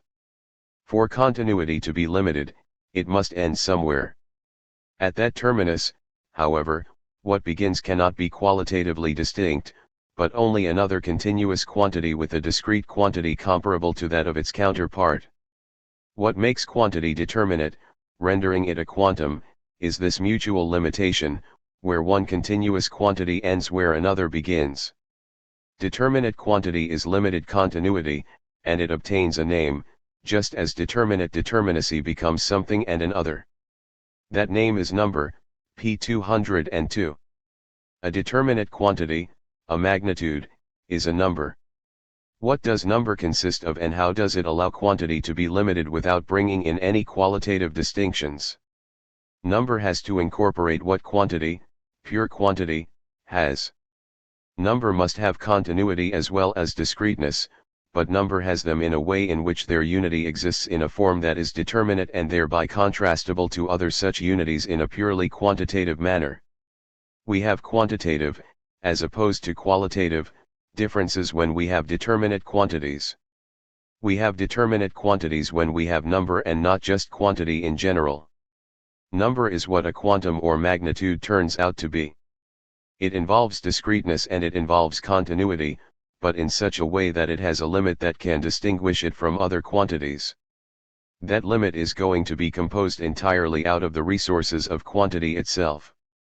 Of what then does number, any number, consist? In a sense, number consists of ones, but the ones now figure in ways specific to how they are contained in number. Namely, the ones out of which number is composed are units. Each of the ones in number is a unit, but being a unit signifies that there is a limit to the units belonging to number, that their continuity with one another is not without a boundary that gives the number its determinate magnitude. The limit cannot reside in something separate from them. The units are all the same. There are just ones, homogeneous and otherwise indistinguishable. Their continuity is nonetheless somehow limited, and it is limited by something that gives the number its own unity, that makes the number 1, but, in making the number 1, does not turn the number into just a 1. Rather, the limit of the number gives it a determinate magnitude.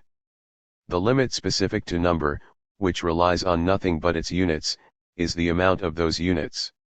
Number is a determinate magnitude by being an amount of units. The amount of units of the number is the limited continuity of these units. Nothing separates the units from one another, but their amount is that aspect of determinate continuity, where the flowing beyond itself of one unit does not go on indefinitely. It stops, and it stops in virtue of the number itself. The number does not have to be contrasted with something else to be the number it is. The number limits itself through its own amount. Take the number 3. 3 has 3 units in it. However those units are otherwise characterized, they are homogeneous with one another, and there is no need to look outside them. You just need to count up what is in the number 3 to get its amount. The number is thus a determinate quantity that has discrete elements which are in continuity with one another. Their continuity has a limit. It comes to an end at a certain point. That is the number's amount. Hegel points out how number, or quantum, ends up having two varieties, extensive and intensive magnitude, pages 217 to 21.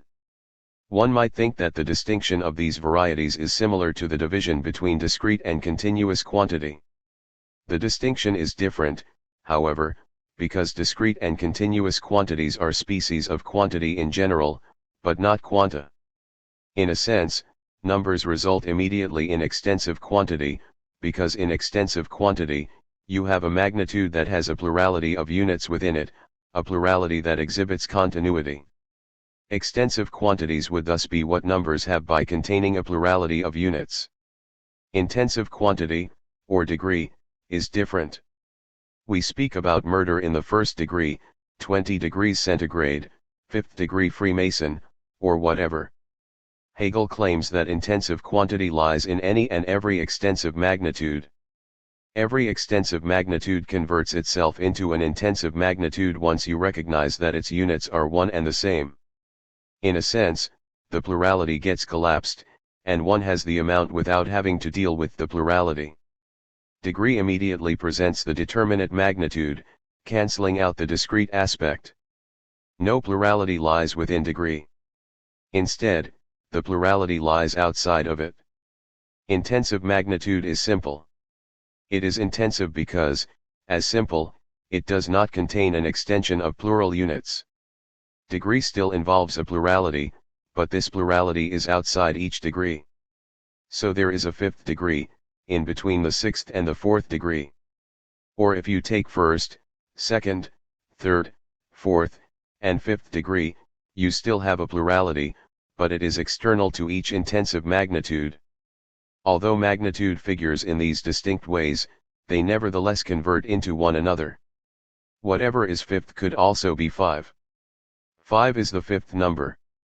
The 20th degree centigrade contains 20 degrees or a certain length of mercury or a certain amount of molecular motion, just as any extensive magnitude can be converted into a degree by putting it between the other magnitudes straddling its amount. It still might appear that intensive magnitude has something irreducible about it, since it seems to have a kind of qualitative character, insofar as degree does not have plurality within it but is distinct from other intensive magnitudes. Degree is not like the units inside a number, where every unit makes it 100 just as easily as any other one. When there is the scale of degrees, each is different from the others. A 99th degree is different from a 100th degree. There is a difference, but it is a specific quantitative difference, whose entire distinction can be identified quantitatively, with indifference to quality. The key point is that the series of intensive quanta is one whose differences are quantitative differences, as opposed to qualitative differences. Different degrees of temperature are all readings of temperature. With degrees, we are dealing with differences of that which is itself homogeneous, indifferent to quality. There are not qualitative differences that make one degree figure differently from the next degree. It is only a quantitative difference, which remains in continuity with the other degrees. In this whole discussion, there are no applications of quantity to what is not quantity. Nonetheless, one might consider what would be susceptible of being quantitatively determined and what use quantitative relations can have.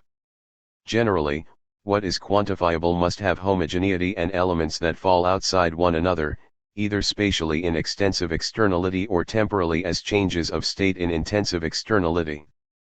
These requirements apply to the quantitative relations so far at issue. We will see whether measure changes that, because in measure we are going to be dealing with quantitative relations that are equally qualitative.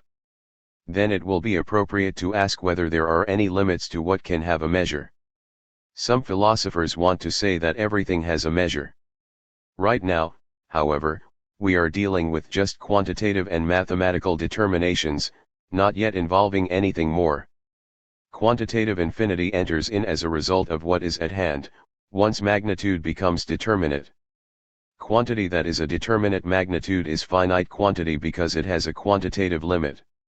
This is expressly evident with degree, for degrees are such that the quantity they have is bound up with quanta beyond them. Each degree has its determinacy as, for example, 100th, only insofar as there is a 101st degree. Likewise with a 101st degree, there cannot help but be a beyond and a beyond in each direction that is equally another magnitude, which has its own beyond which is itself another quantity.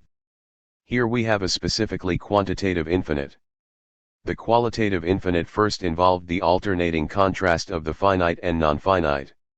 Should we analogously characterize the quantitative infinite in terms of alternating terms of the quantum and the non-quantum, the magnitude and the non-magnitude? The non-magnitude is itself a beyond that is equally another magnitude, which cannot help but have its own beyond, generating a quantitative series that goes on forever. This comprises a spurious quantitative infinite, because every beyond turns out itself to be another finite quantum. One might expect that the process of the spurious quantitative infinite will result in a quantitative parallel to what happened to the bad qualitative infinite when it redeemed itself by yielding the true infinite, which engendered being for self. What we are led to, however, is ratio or quantitative relation. This result is not without some parallel to what was encountered when being for self emerged from the true infinite. There both the finite and the non-finite return to themselves in a process of negation, where the other of each term had its otherness cancelled, leaving us with something that is related to itself. Here we have quantity that ends up going beyond itself but ends up returning to itself, because its beyond turns out to be just another quantity like itself. What does this have to do with ratio? Ratio involves a relation between numbers or magnitudes. It is itself a magnitude that consists of a relation of magnitudes. For example, the ratio of 3 to 4 has its own magnitude. Given the magnitude of the ratio, it is indefinite what are the other terms that are in the ratio's quantitative relation. Any ratio is open to innumerable substitutions for the numbers it relates. An infinite number of different terms can serve as the numerator and the denominator and comprise the same ratio. If the value of the ratio is 2, for example, you can have 4/2, 6/3, and so on. In each case, what determines what one quantum will be in the ratio is the other magnitude to which it stands in the ratio's determinate quantitative relation. Hegel claims that here we have a qualitative relationship entering in, even though ratio is a relationship of numbers, of quanta, p. 314. Why would he characterize their relationship in ratio as having a qualitative side to it, when the related numbers just figure as quantities and not as anything other than numbers? They are not magnitudes of different kinds of things. They remain just as homogeneous as before. The magnitude of the ratio, which is determinate, has its quantity in virtue of numbers that may freely vary so long as their relation provides that same ratio. In this respect, the magnitude of the ratio is indifferent to what each of its component numbers are, but not indifferent to their relation to one another. At the same time, the magnitude of each of its component numbers depends on another, namely its counterpart in the ratio. This introduces a qualitative dimension lacking in the relation of units to one another inside a number. They do not have any relationship that could in any way be qualitative, for all the units of a number are completely indifferent to one another. It does not matter which is which, they all function in the same way. The units of a magnitude do not play any distinguishing role. They all figure as parts of the number in exactly the same manner. Inside the ratio, something different goes on. Even though the ratio leaves in some respect indefinite what the specific numerator and denominator will be, once you have one the other one is determined by it and vice versa. Hegel proceeds to consider different types of ratios: direct ratios, inverse ratios, ratios of power, and the like, all of which is going to set the stage for something of a different character, namely measure, pages 315 to 25. In measure, quantities are bound up with quality. We need to see how that could be possible, because there seems to be an intrinsic indifference of quantitative determinacy to qualitative difference. After all, the defining character of what is quantitative is that it figures as homogeneous, as not qualitatively differentiated. In moving to the discussion of measure, Hegel will be bringing us to the threshold of a whole new dimension of categories or determinations. This impending domain of the logic of essence turns out to contain the categories that are privileged by much modern philosophy. They are the categories that become fundamental if one regards everything as having a foundation or a ground, as Leibniz affirms in his principle of sufficient reason. This is because the logic of essence is going to present us with determinations of that which is determined by something else. These determinations are going to involve a two-tiered structure, where something is privileged in regard to something else that it will determine. In the logic of essence, we will be dealing with determinations that are mediated by something which has a primacy over them.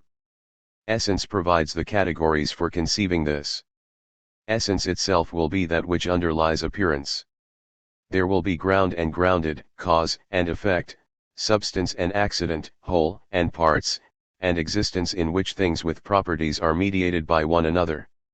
All of this is going to somehow be made possible by what happens at the end of the determination of measure. By extension, it is something that would not be possible without the prior development of everything that goes under the heading of being, including quality, quantity, and measure. Without those determinations at hand, one could not possibly think the categories that come under the logic of essence. A basic way of thinking about how the logic of essence will depend upon the logic of being is that the logic of essence construes being as mediated, whereby the whole domain of being is grounded on something else. Essence will minimally arise as that which mediates being, and being, as mediated, will now be something different in character from immediate being. It is important to think back as to why, when we just dealt with being, determinate being, being for self, the one and many, and the different forms of quantity, we did not dispose of any of the kind of relationships that we are going to encounter when we move from measure to essence. In turning to think through measure, we must keep our eyes out for how the development will allow the totality of being to be mediated by something else, introducing the distinction of levels characteristic of the logic of essence. 1. Page numbers in parentheses refer to G. W. F. Hegel, Science of Logic, trans. A. V. Miller, New York, Humanities Press, 1969. Chapter 13. From Measure to Essence. Hegel indicates what is involved in moving from the logic of being to the logic of essence, writing as follows: the logic of being is completed when a category arises from which there can be no transition to a new determination. Obviously, Hegel does not mean that there will be no further categories arising after this point. Rather, the threshold of the logic of essence is reached when a category emerges from which no transition to another can occur. In referring to transition, Hegel is speaking about the way categories or determinacies in the logic of being give way to one another. In so doing, Hegel is distinguishing how categories make their appearance and disappearance in the logic of being from how terms emerge in the logic of essence as well as in the logic of concept. Consequently, when Hegel describes how we will come to a category from which no further transition is to be made, he is anticipating not that no further categories will arise, but rather that they will henceforth emerge in a manner different from how transitions operate in the logic of being, that is, different from how qualitative determinations give way, different from how quantitative determinations give way, and finally, different from how determinations of measure pass over into others. In the logic of essence we do not find transitions but something else. Determinations here emerge by being posited. By contrast, in the logic of the concept, terms will arise neither by making a transition from one to another nor from positing. Hegel will speak of a different process that he will characterize as development. Determinations in the logic of the concept will develop themselves, rather than pass into another or be posited by something else.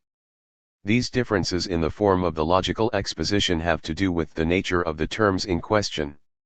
The character of the determinacies in the logic of being mandates that they will come and go in transitions, passing over from one into another.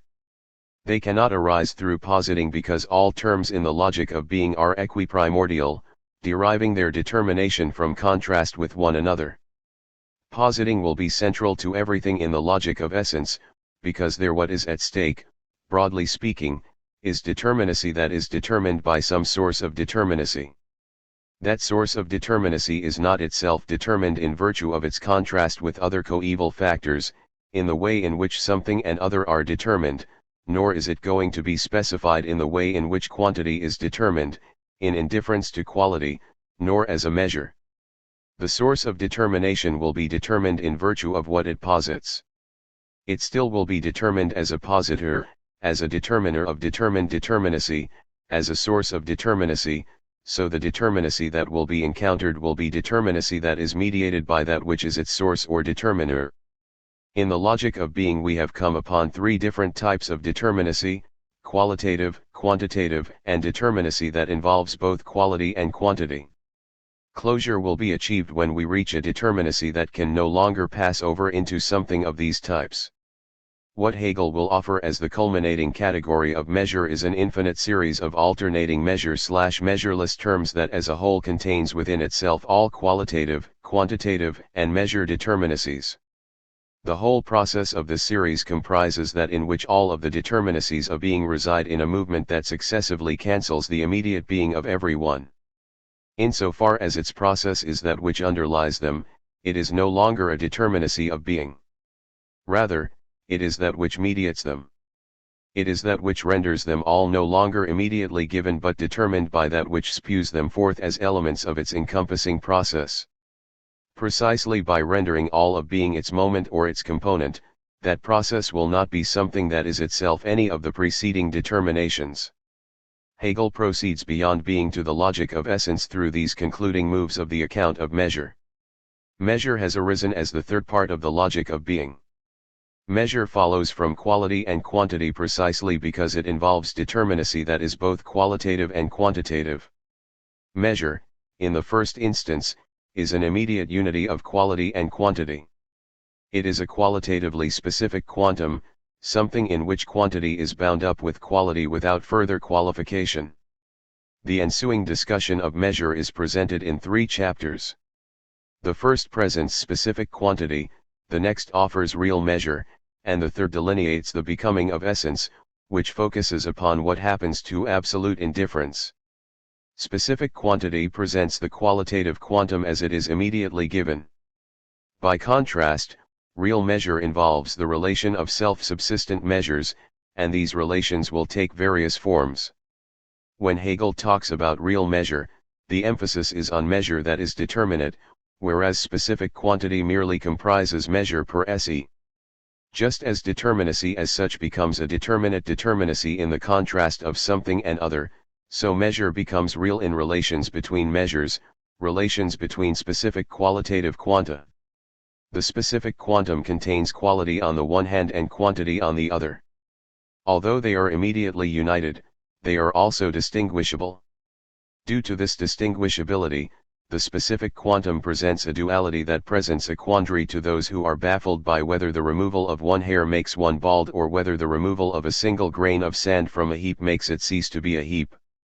If you keep on plucking your hair, you will eventually become bald, just as if you remove one grain of sand after another from a pile, you will finally have nothing left. Yet in both cases of the head of hair and the heap of sand, the qualitatively defining quantity is indefinite. This problem arises from the two sides of measure. With measure, we are dealing with quantity that is no longer indifferent to quality, but has quality associated with it, and with a quality that depends upon quantity for its qualitative character. One commonly speaks about something gradually altering its quality through a gradual increase or decrease in some quantitative dimension. This construal focuses purely on the quantitative dimension, yet qualitative change is not just quantitative. It is something different. When water freezes, the qualitative change does not happen gradually. It happens all at once. There is a sudden transformation. There is nodal alteration as the degree of temperature changes. This nodal transformation is built into measure, Hegel points out, given that measure involves an immediate conjunction of quantity and quality, pages 367 to 68. On the one hand, because quantity is continuous, it points beyond itself and is subject to alteration. There is always a quantity beyond it with which it is continuous. On the other hand, measure imposes some limit to how much the specific quantum can undergo an increase or decrease without altering its quality. At some point there is a limit. These two sides go together, and their conjunction is exhibited in all those examples of heaps and heads of hair that may appear mysterious. The nodal alteration is bound up with the very character of measure, due to the nature of quantity and quality.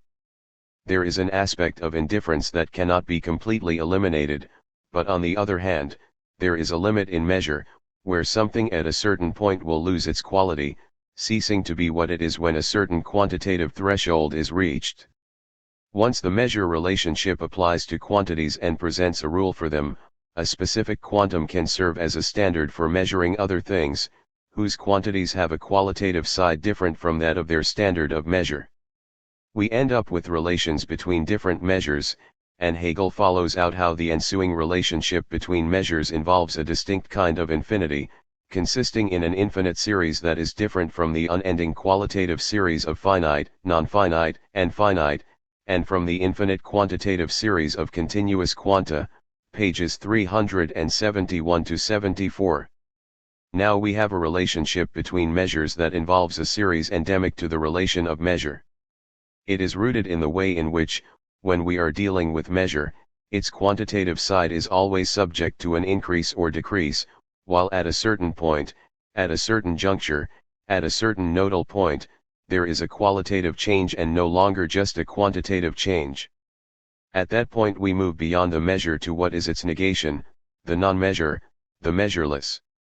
This measureless will be measureless insofar as it is a quantitative determination that is not connected to the quality that has been left behind.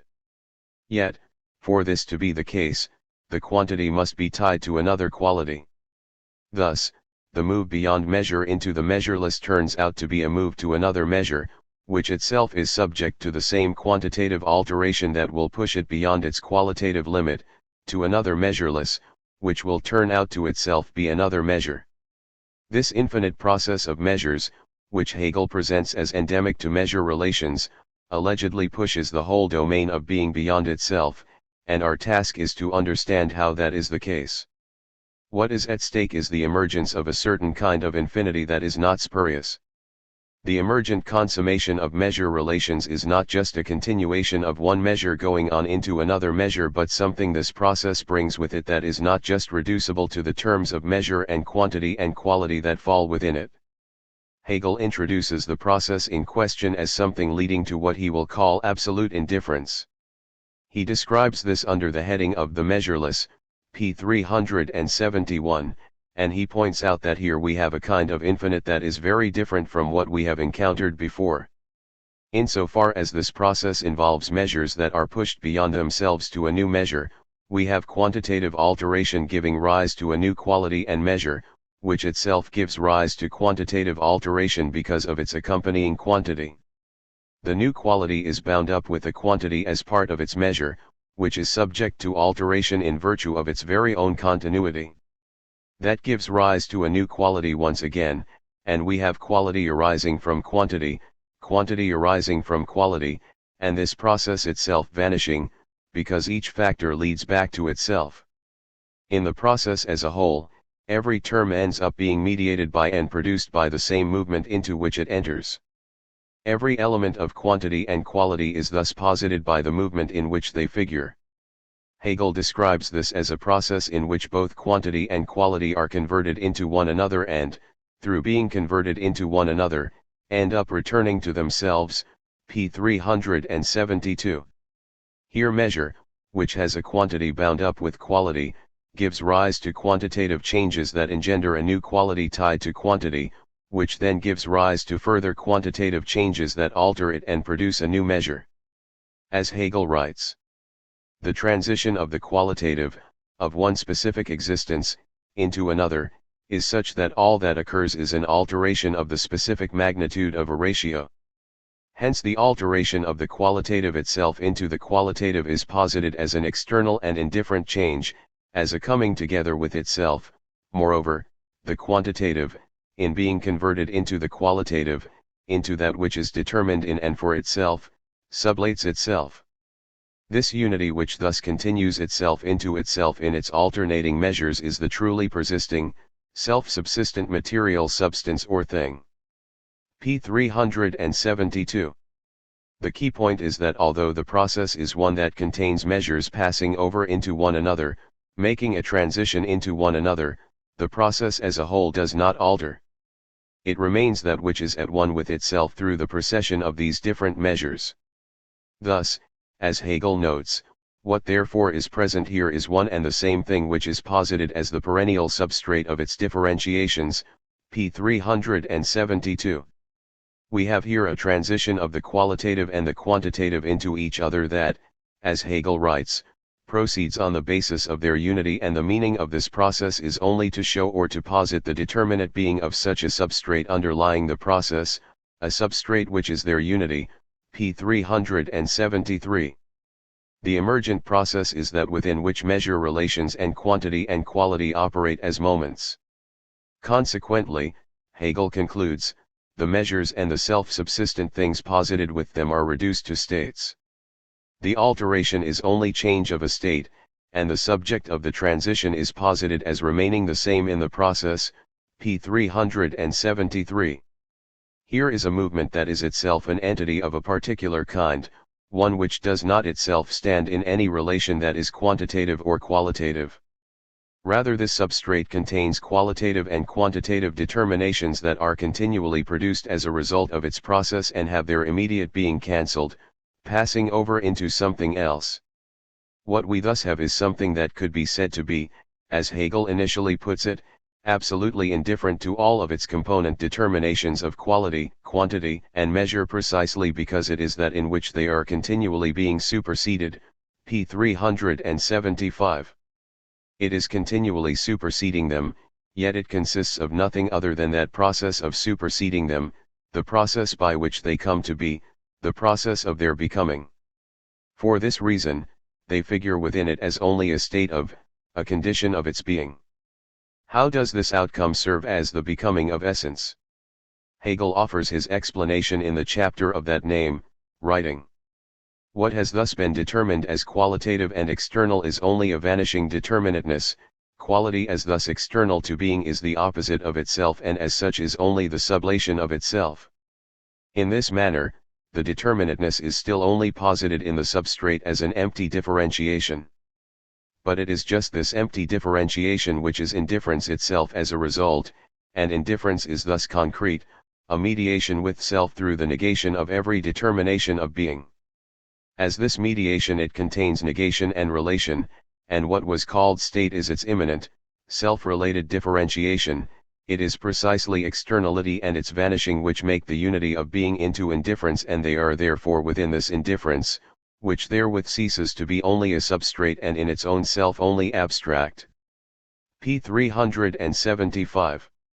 Measure has generated a process into which measure has absorbed itself, a process in which measures cancel themselves, moving beyond themselves only to return to measure, letting their own vanishing vanish.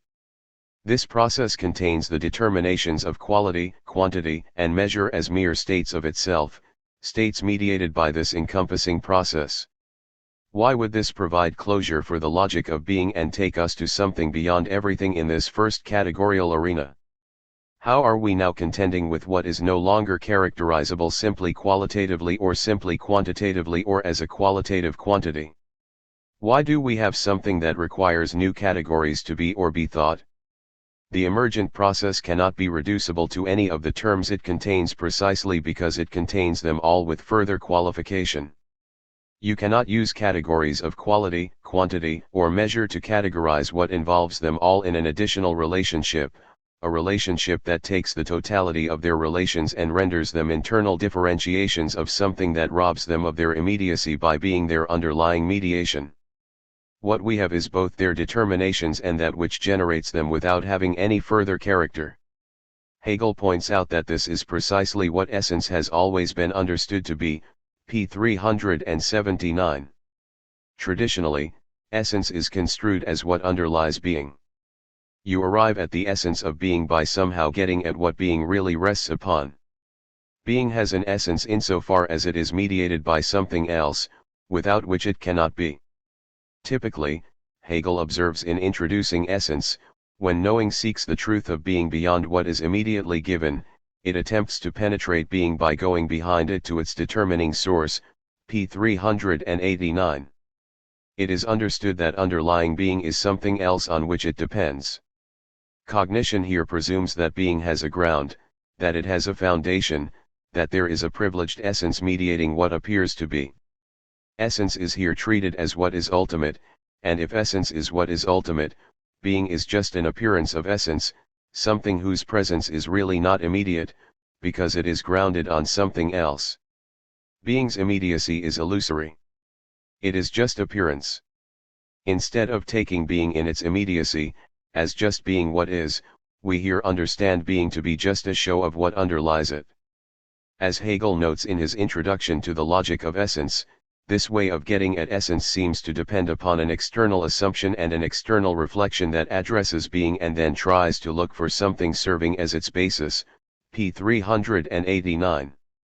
The presumption is that somehow we get at essence by starting with being, or what is given, driven by the conviction that truth must lie somewhere else, that we just cannot take what is given as being what is true. We have to understand it as being mediated by something else. We have to look for its source. One might think that we are already doing this when we start with being, because, when we begin with pure being, it might appear that we make this start only on the basis of a preliminary abstraction from the manifold concreteness of appearances. We somehow have to remove that manifold to get at pure being, which thus would involve a kind of negation. We would be removing all the mediations of the manifold, and that seems to be what it means to begin with what is immediate. Hegel warned us, however, that when we start with being we are not engaged in any such abstracting and negation. This is why he instructed us to call our starting point being rather than immediacy. He pointed out that immediacy was a term of reflection, in that immediacy involved negating mediation, removing mediation, that is, reflecting upon something given and then abstracting something from it, p. 69. The starting point of logic, being, must on the contrary not presuppose any act of abstraction or any reflecting.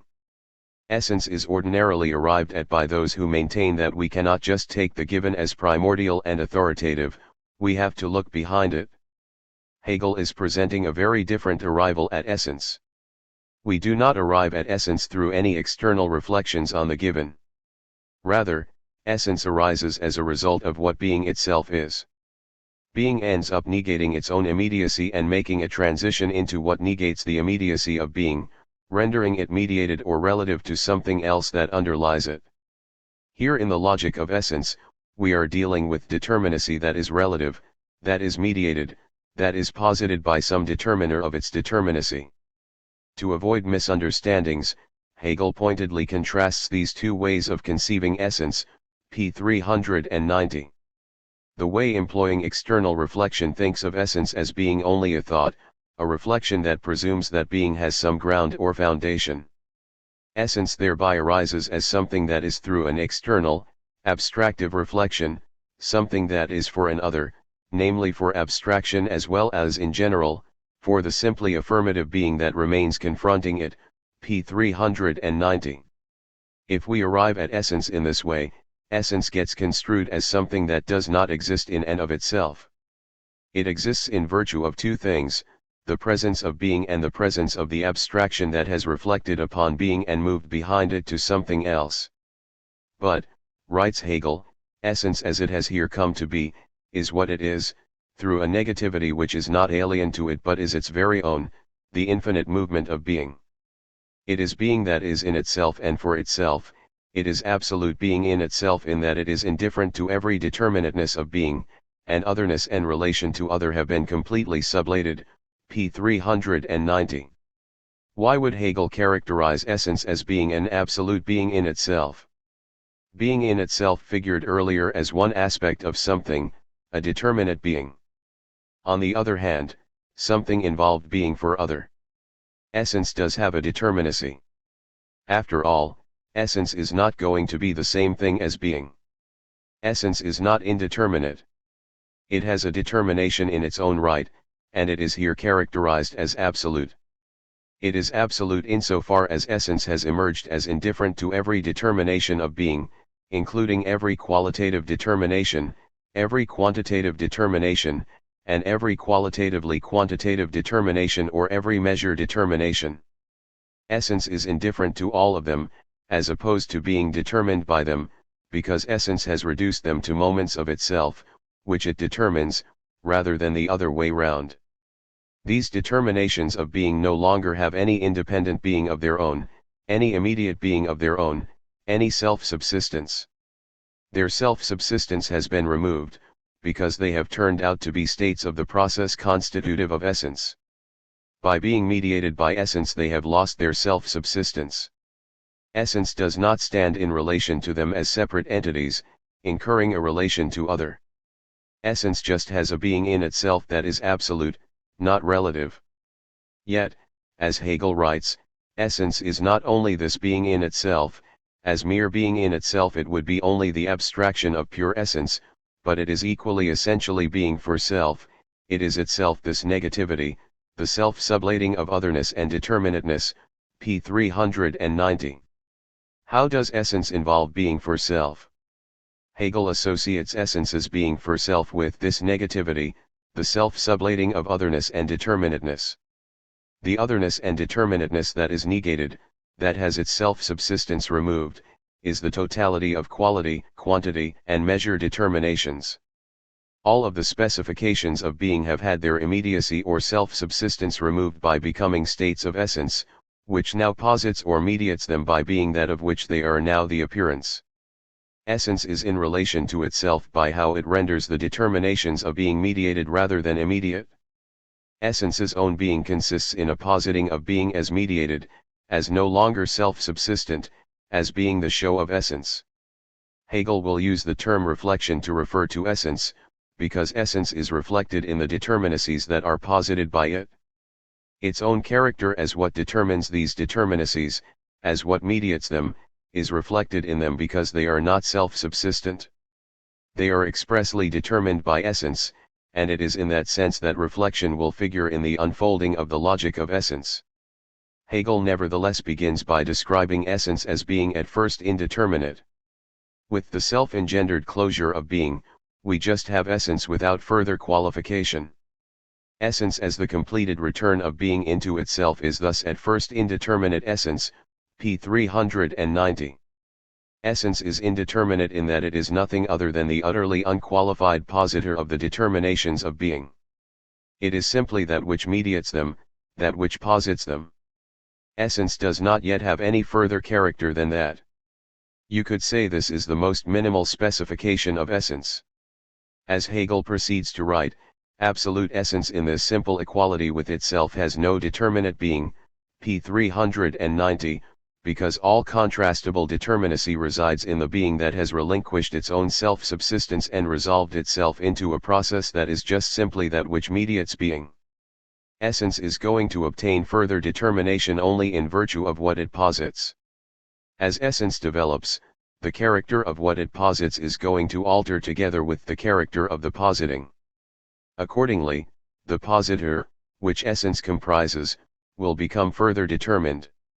Hegel characterizes, by way of anticipation, the basic stages of this further determination of essence through its own positing, as follows: at first, essence shines or shows within itself, or is reflection, p. 391. To begin with, essence is going to shine or show within itself because determinacy is going to be essence's own determination. Instead of being immediately given and enjoying self-subsistence, determinacy is now determined by essence such that it is essence's own determination. Essence's own determination thereby consists in positing determinacy. That is essence's own determinacy. The positing of determinacy is the show of essence, or, as Hegel says, reflection. The determined determinacy will reflect essence's positing of it rather than being something immediately given or self-subsistent. Secondly, Hegel writes, essence appears, p. 391. We will have to grapple with comprehending the difference between essence merely shining or showing within itself and essence appearing. Thirdly, Hegel notes, essence manifests itself, p. 391. So we have three different ways in which essence allegedly presents itself in the determinacy that it mediates. First of all, it shines or shows itself. Secondly, it appears. Thirdly, it manifests itself. Hegel now gives this threefold division a further characterization. First, he writes, we have essence as simple essence, essence in itself, which in its determinations remains within itself, p. 391. Then, secondly, we have essence as emerging into determinate being, or in accordance with its existence and appearance, p. 391. So, first, we are going to have essence in a comparatively indeterminate fashion. Then we are going to have essence in the way in which it will have determinate being, and that will allow us to speak about essence appearing and the determination of essence being an existing appearance. Finally, we are going to have essence that is one with its appearance, suggesting that essence's manifestation will be a determinacy in which essence is self-related or has being for self. Essence will then be at one with its appearance, as actuality, p. 391. In all of these stages, there is a distinction that will prove to be crucial in demarcating the logical spheres of essence and of the concept. Namely, even though essence is always what it is in virtue of how it determines what it determines, there still remains a distinction between essence and its show, essence and its appearance, and essence and its actuality. Essence will be in virtue of determining something, which will not have self-subsistence but owe its being to essence. Nevertheless, the very fact that a distinction is drawn between determiner and what is determined presents an abiding tension. Essence can never quite fully manifest itself so long as there remains a distinction between what determines and what is determined. In the logic of the concept, that difference is going to be eliminated because there what is determined and what does the determining will be one and the same. With this equalization, the determination will be self-determination. In the logic of being, we were dealing with immediate, given determination, where the factors involved are all on the same level. In the logic of essence, we are going to be dealing with determined determinacy, where there are two tiers of determinacy. There is a source that determines what is determined, and there is a domain of what is derivative of something else. In the logic of the concept, we will have self-determination, and that will end up being associated with universality, for reasons that we will have to explore. Now let us consider how the opening section of the logic of essence is laid out.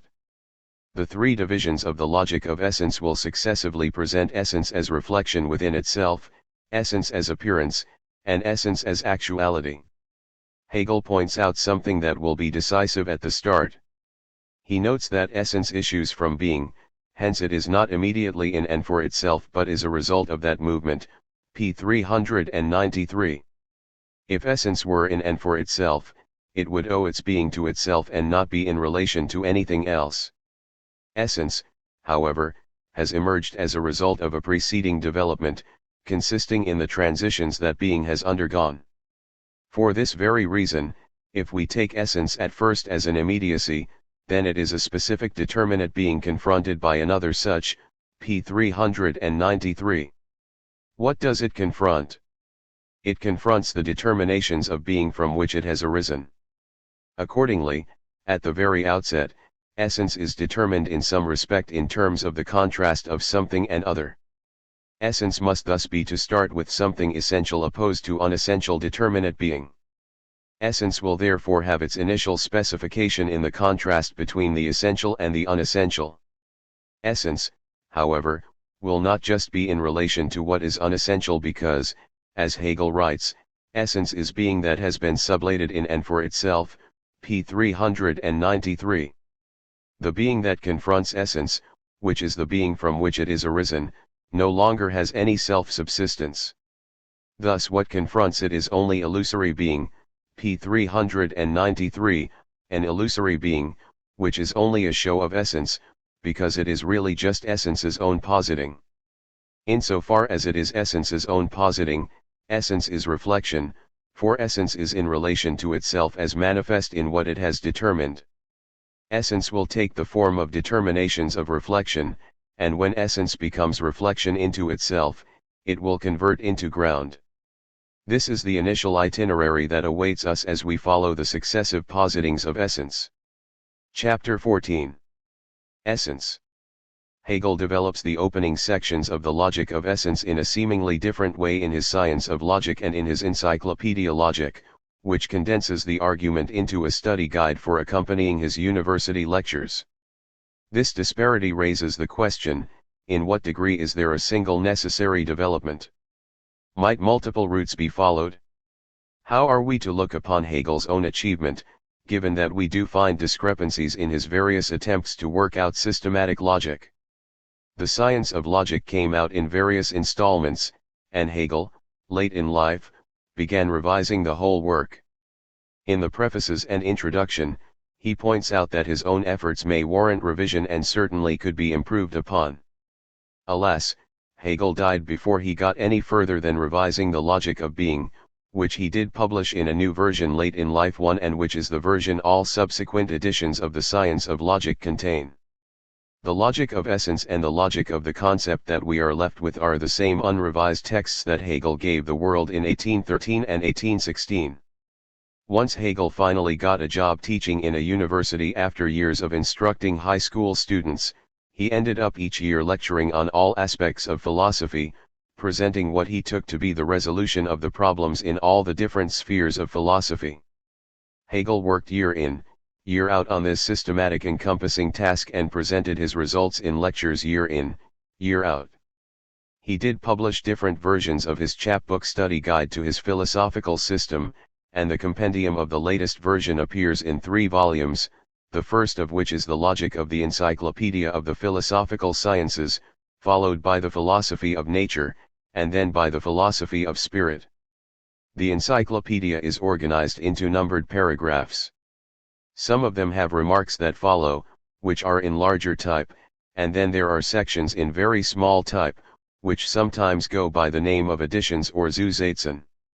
Editors of one of the first editions of Hegel's complete works compiled these editions from notes his students took from different years of his lectures on these topics, The editors compiled them without indicating from what year individual editions and their parts derive.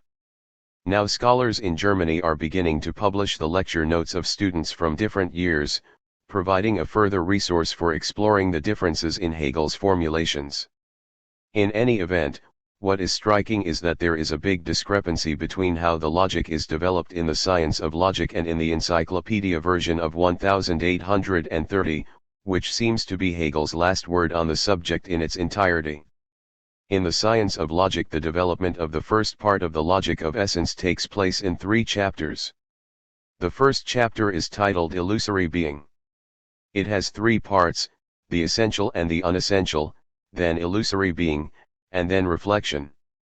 This chapter is followed by a second chapter titled The Essentialities or Determinations of Reflection, which is subdivided into 3 parts. The first part is identity, the second is difference, and the third is contradiction. Then follows the third chapter, ground, which is subdivided into 3 parts addressing successive forms of ground, absolute ground, determinate ground, and condition. By contrast, the encyclopedia version of logic introduces the doctrine of essence in 3 brief introductory paragraphs and then begins with a section titled A.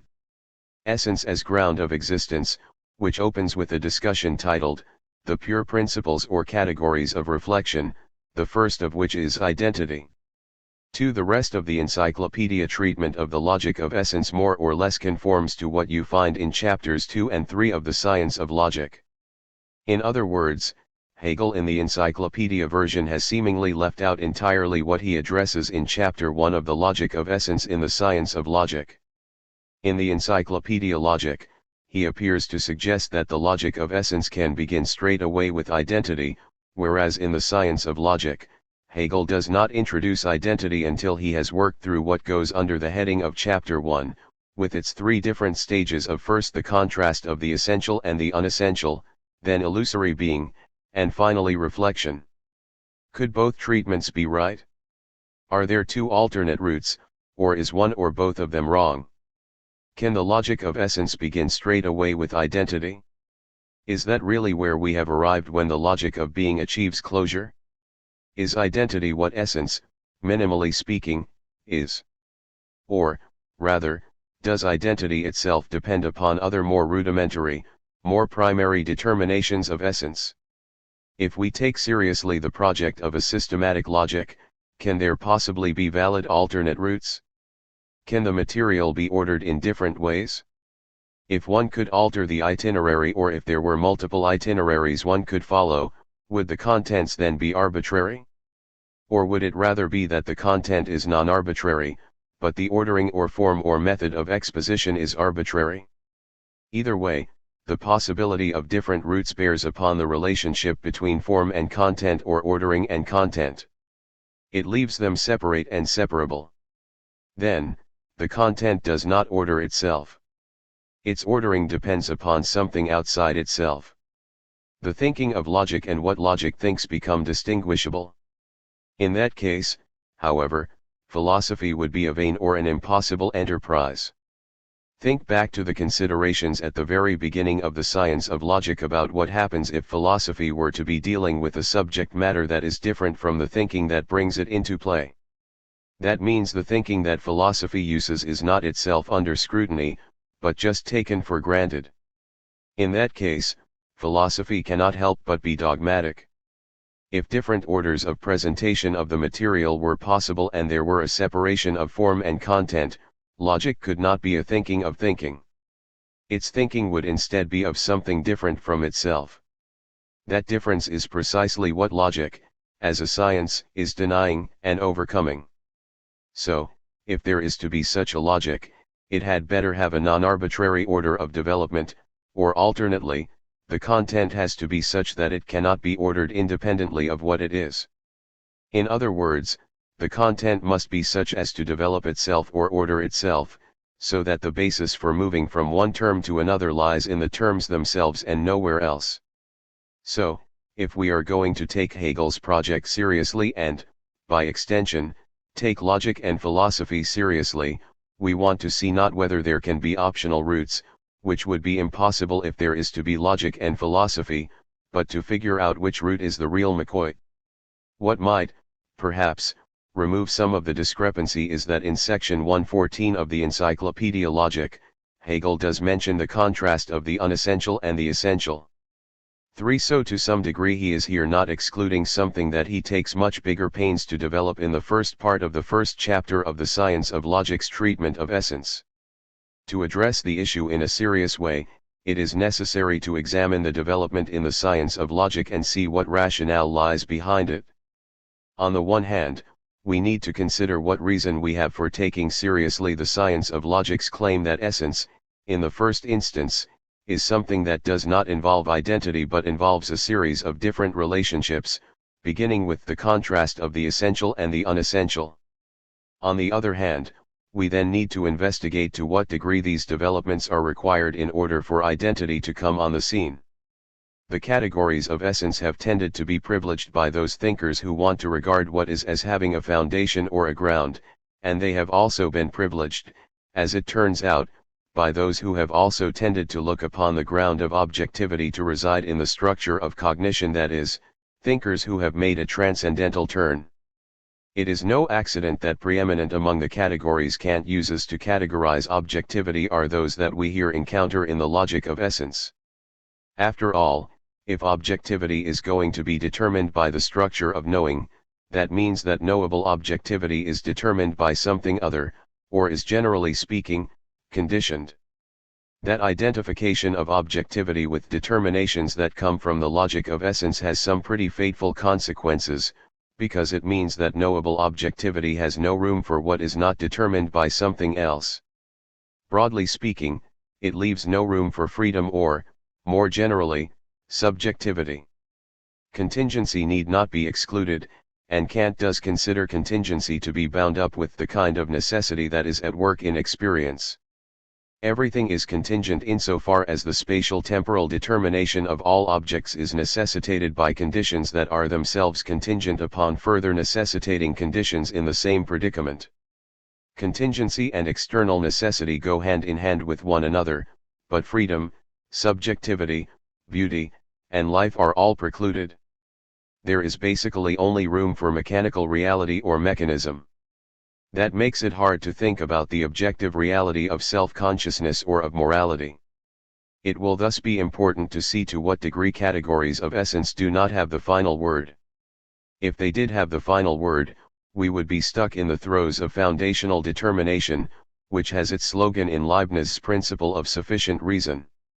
The principle of sufficient reason that everything has a ground or is determined by something else is given universal empirical validity by Kant. For everything we experience, everything we know objectively, is allegedly subject to that principle, which again means that we cannot experience anything that is free, anything that is alive, anything that has the kind of organization of a work of fine art. With the question of the finality of the categories of essence awaiting eventual resolution, we need first to clarify how essence is properly to be determined. Essence as a whole comprises the logical sphere within which determinacy is mediated, where determinacy is determined by something that determines it. So, the sphere of essence encompasses all those categories that involve a determiner and what it determines, with a distinction drawn between the two. The logic of essence will address all of those two-tiered relationships like ground and grounded, cause and effect, whole and parts, thing and its properties, essence and appearance, and so forth and so on. As we have seen, Hegel characterizes the domain of essence as being one in which determinations are relative to something else. Essence emerges as the outcome of what the categories within the logic of being have done to themselves. Measure relations come to form an infinite series whose process as a whole is at one with itself by mediating the totality of the determinations of quality, quantity, and measure. It is simply that which mediates the domain of being, that which renders it something that no longer has self-subsistence. Essence to begin with is that which is at one with itself, in relation to itself, by rendering the determinacy that it determines something that is not self-subsistent but mediated by something that lies completely outside of its own domain. Hegel characterizes how essence makes its debut in terms of the contrast of the essential and the unessential. This initial characterization reflects that what essence is determined by the fact that it has emerged from being.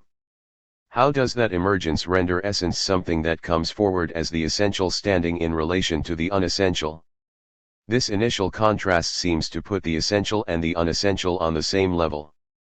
The essential is one factor and the unessential is another, and they appear to owe their character to their contrast with one another. This seems, as Hegel himself points out, to take us back to the relationships of determinate being, for essence, as the essential in relation to the unessential, has taken on the character of a something, which is what its other is not. In just this sense, we have something that is essential and something else that is unessential. Nevertheless, we are not just addressing something and other. We are addressing the essential and the unessential. That specific contrast indicates that even though they are presented as if they were on a par with one another, as if one were outside the other, as if there were a limit between them, there is still something very different about their character. The unessential is something that is determined by what is essential. It is posited or mediated by it and not the other way around. The essential has, as Hegel says, being in and for itself, p. 394. 5. It is related to itself. It has a determinacy in itself. It does not depend upon standing in contrast to something else, because we have left behind the categories of quality, as well as of quantity and of measure. Why, then, is there an application of a contrastive relationship that harks back to something and other to essence and what essence determines or mediates?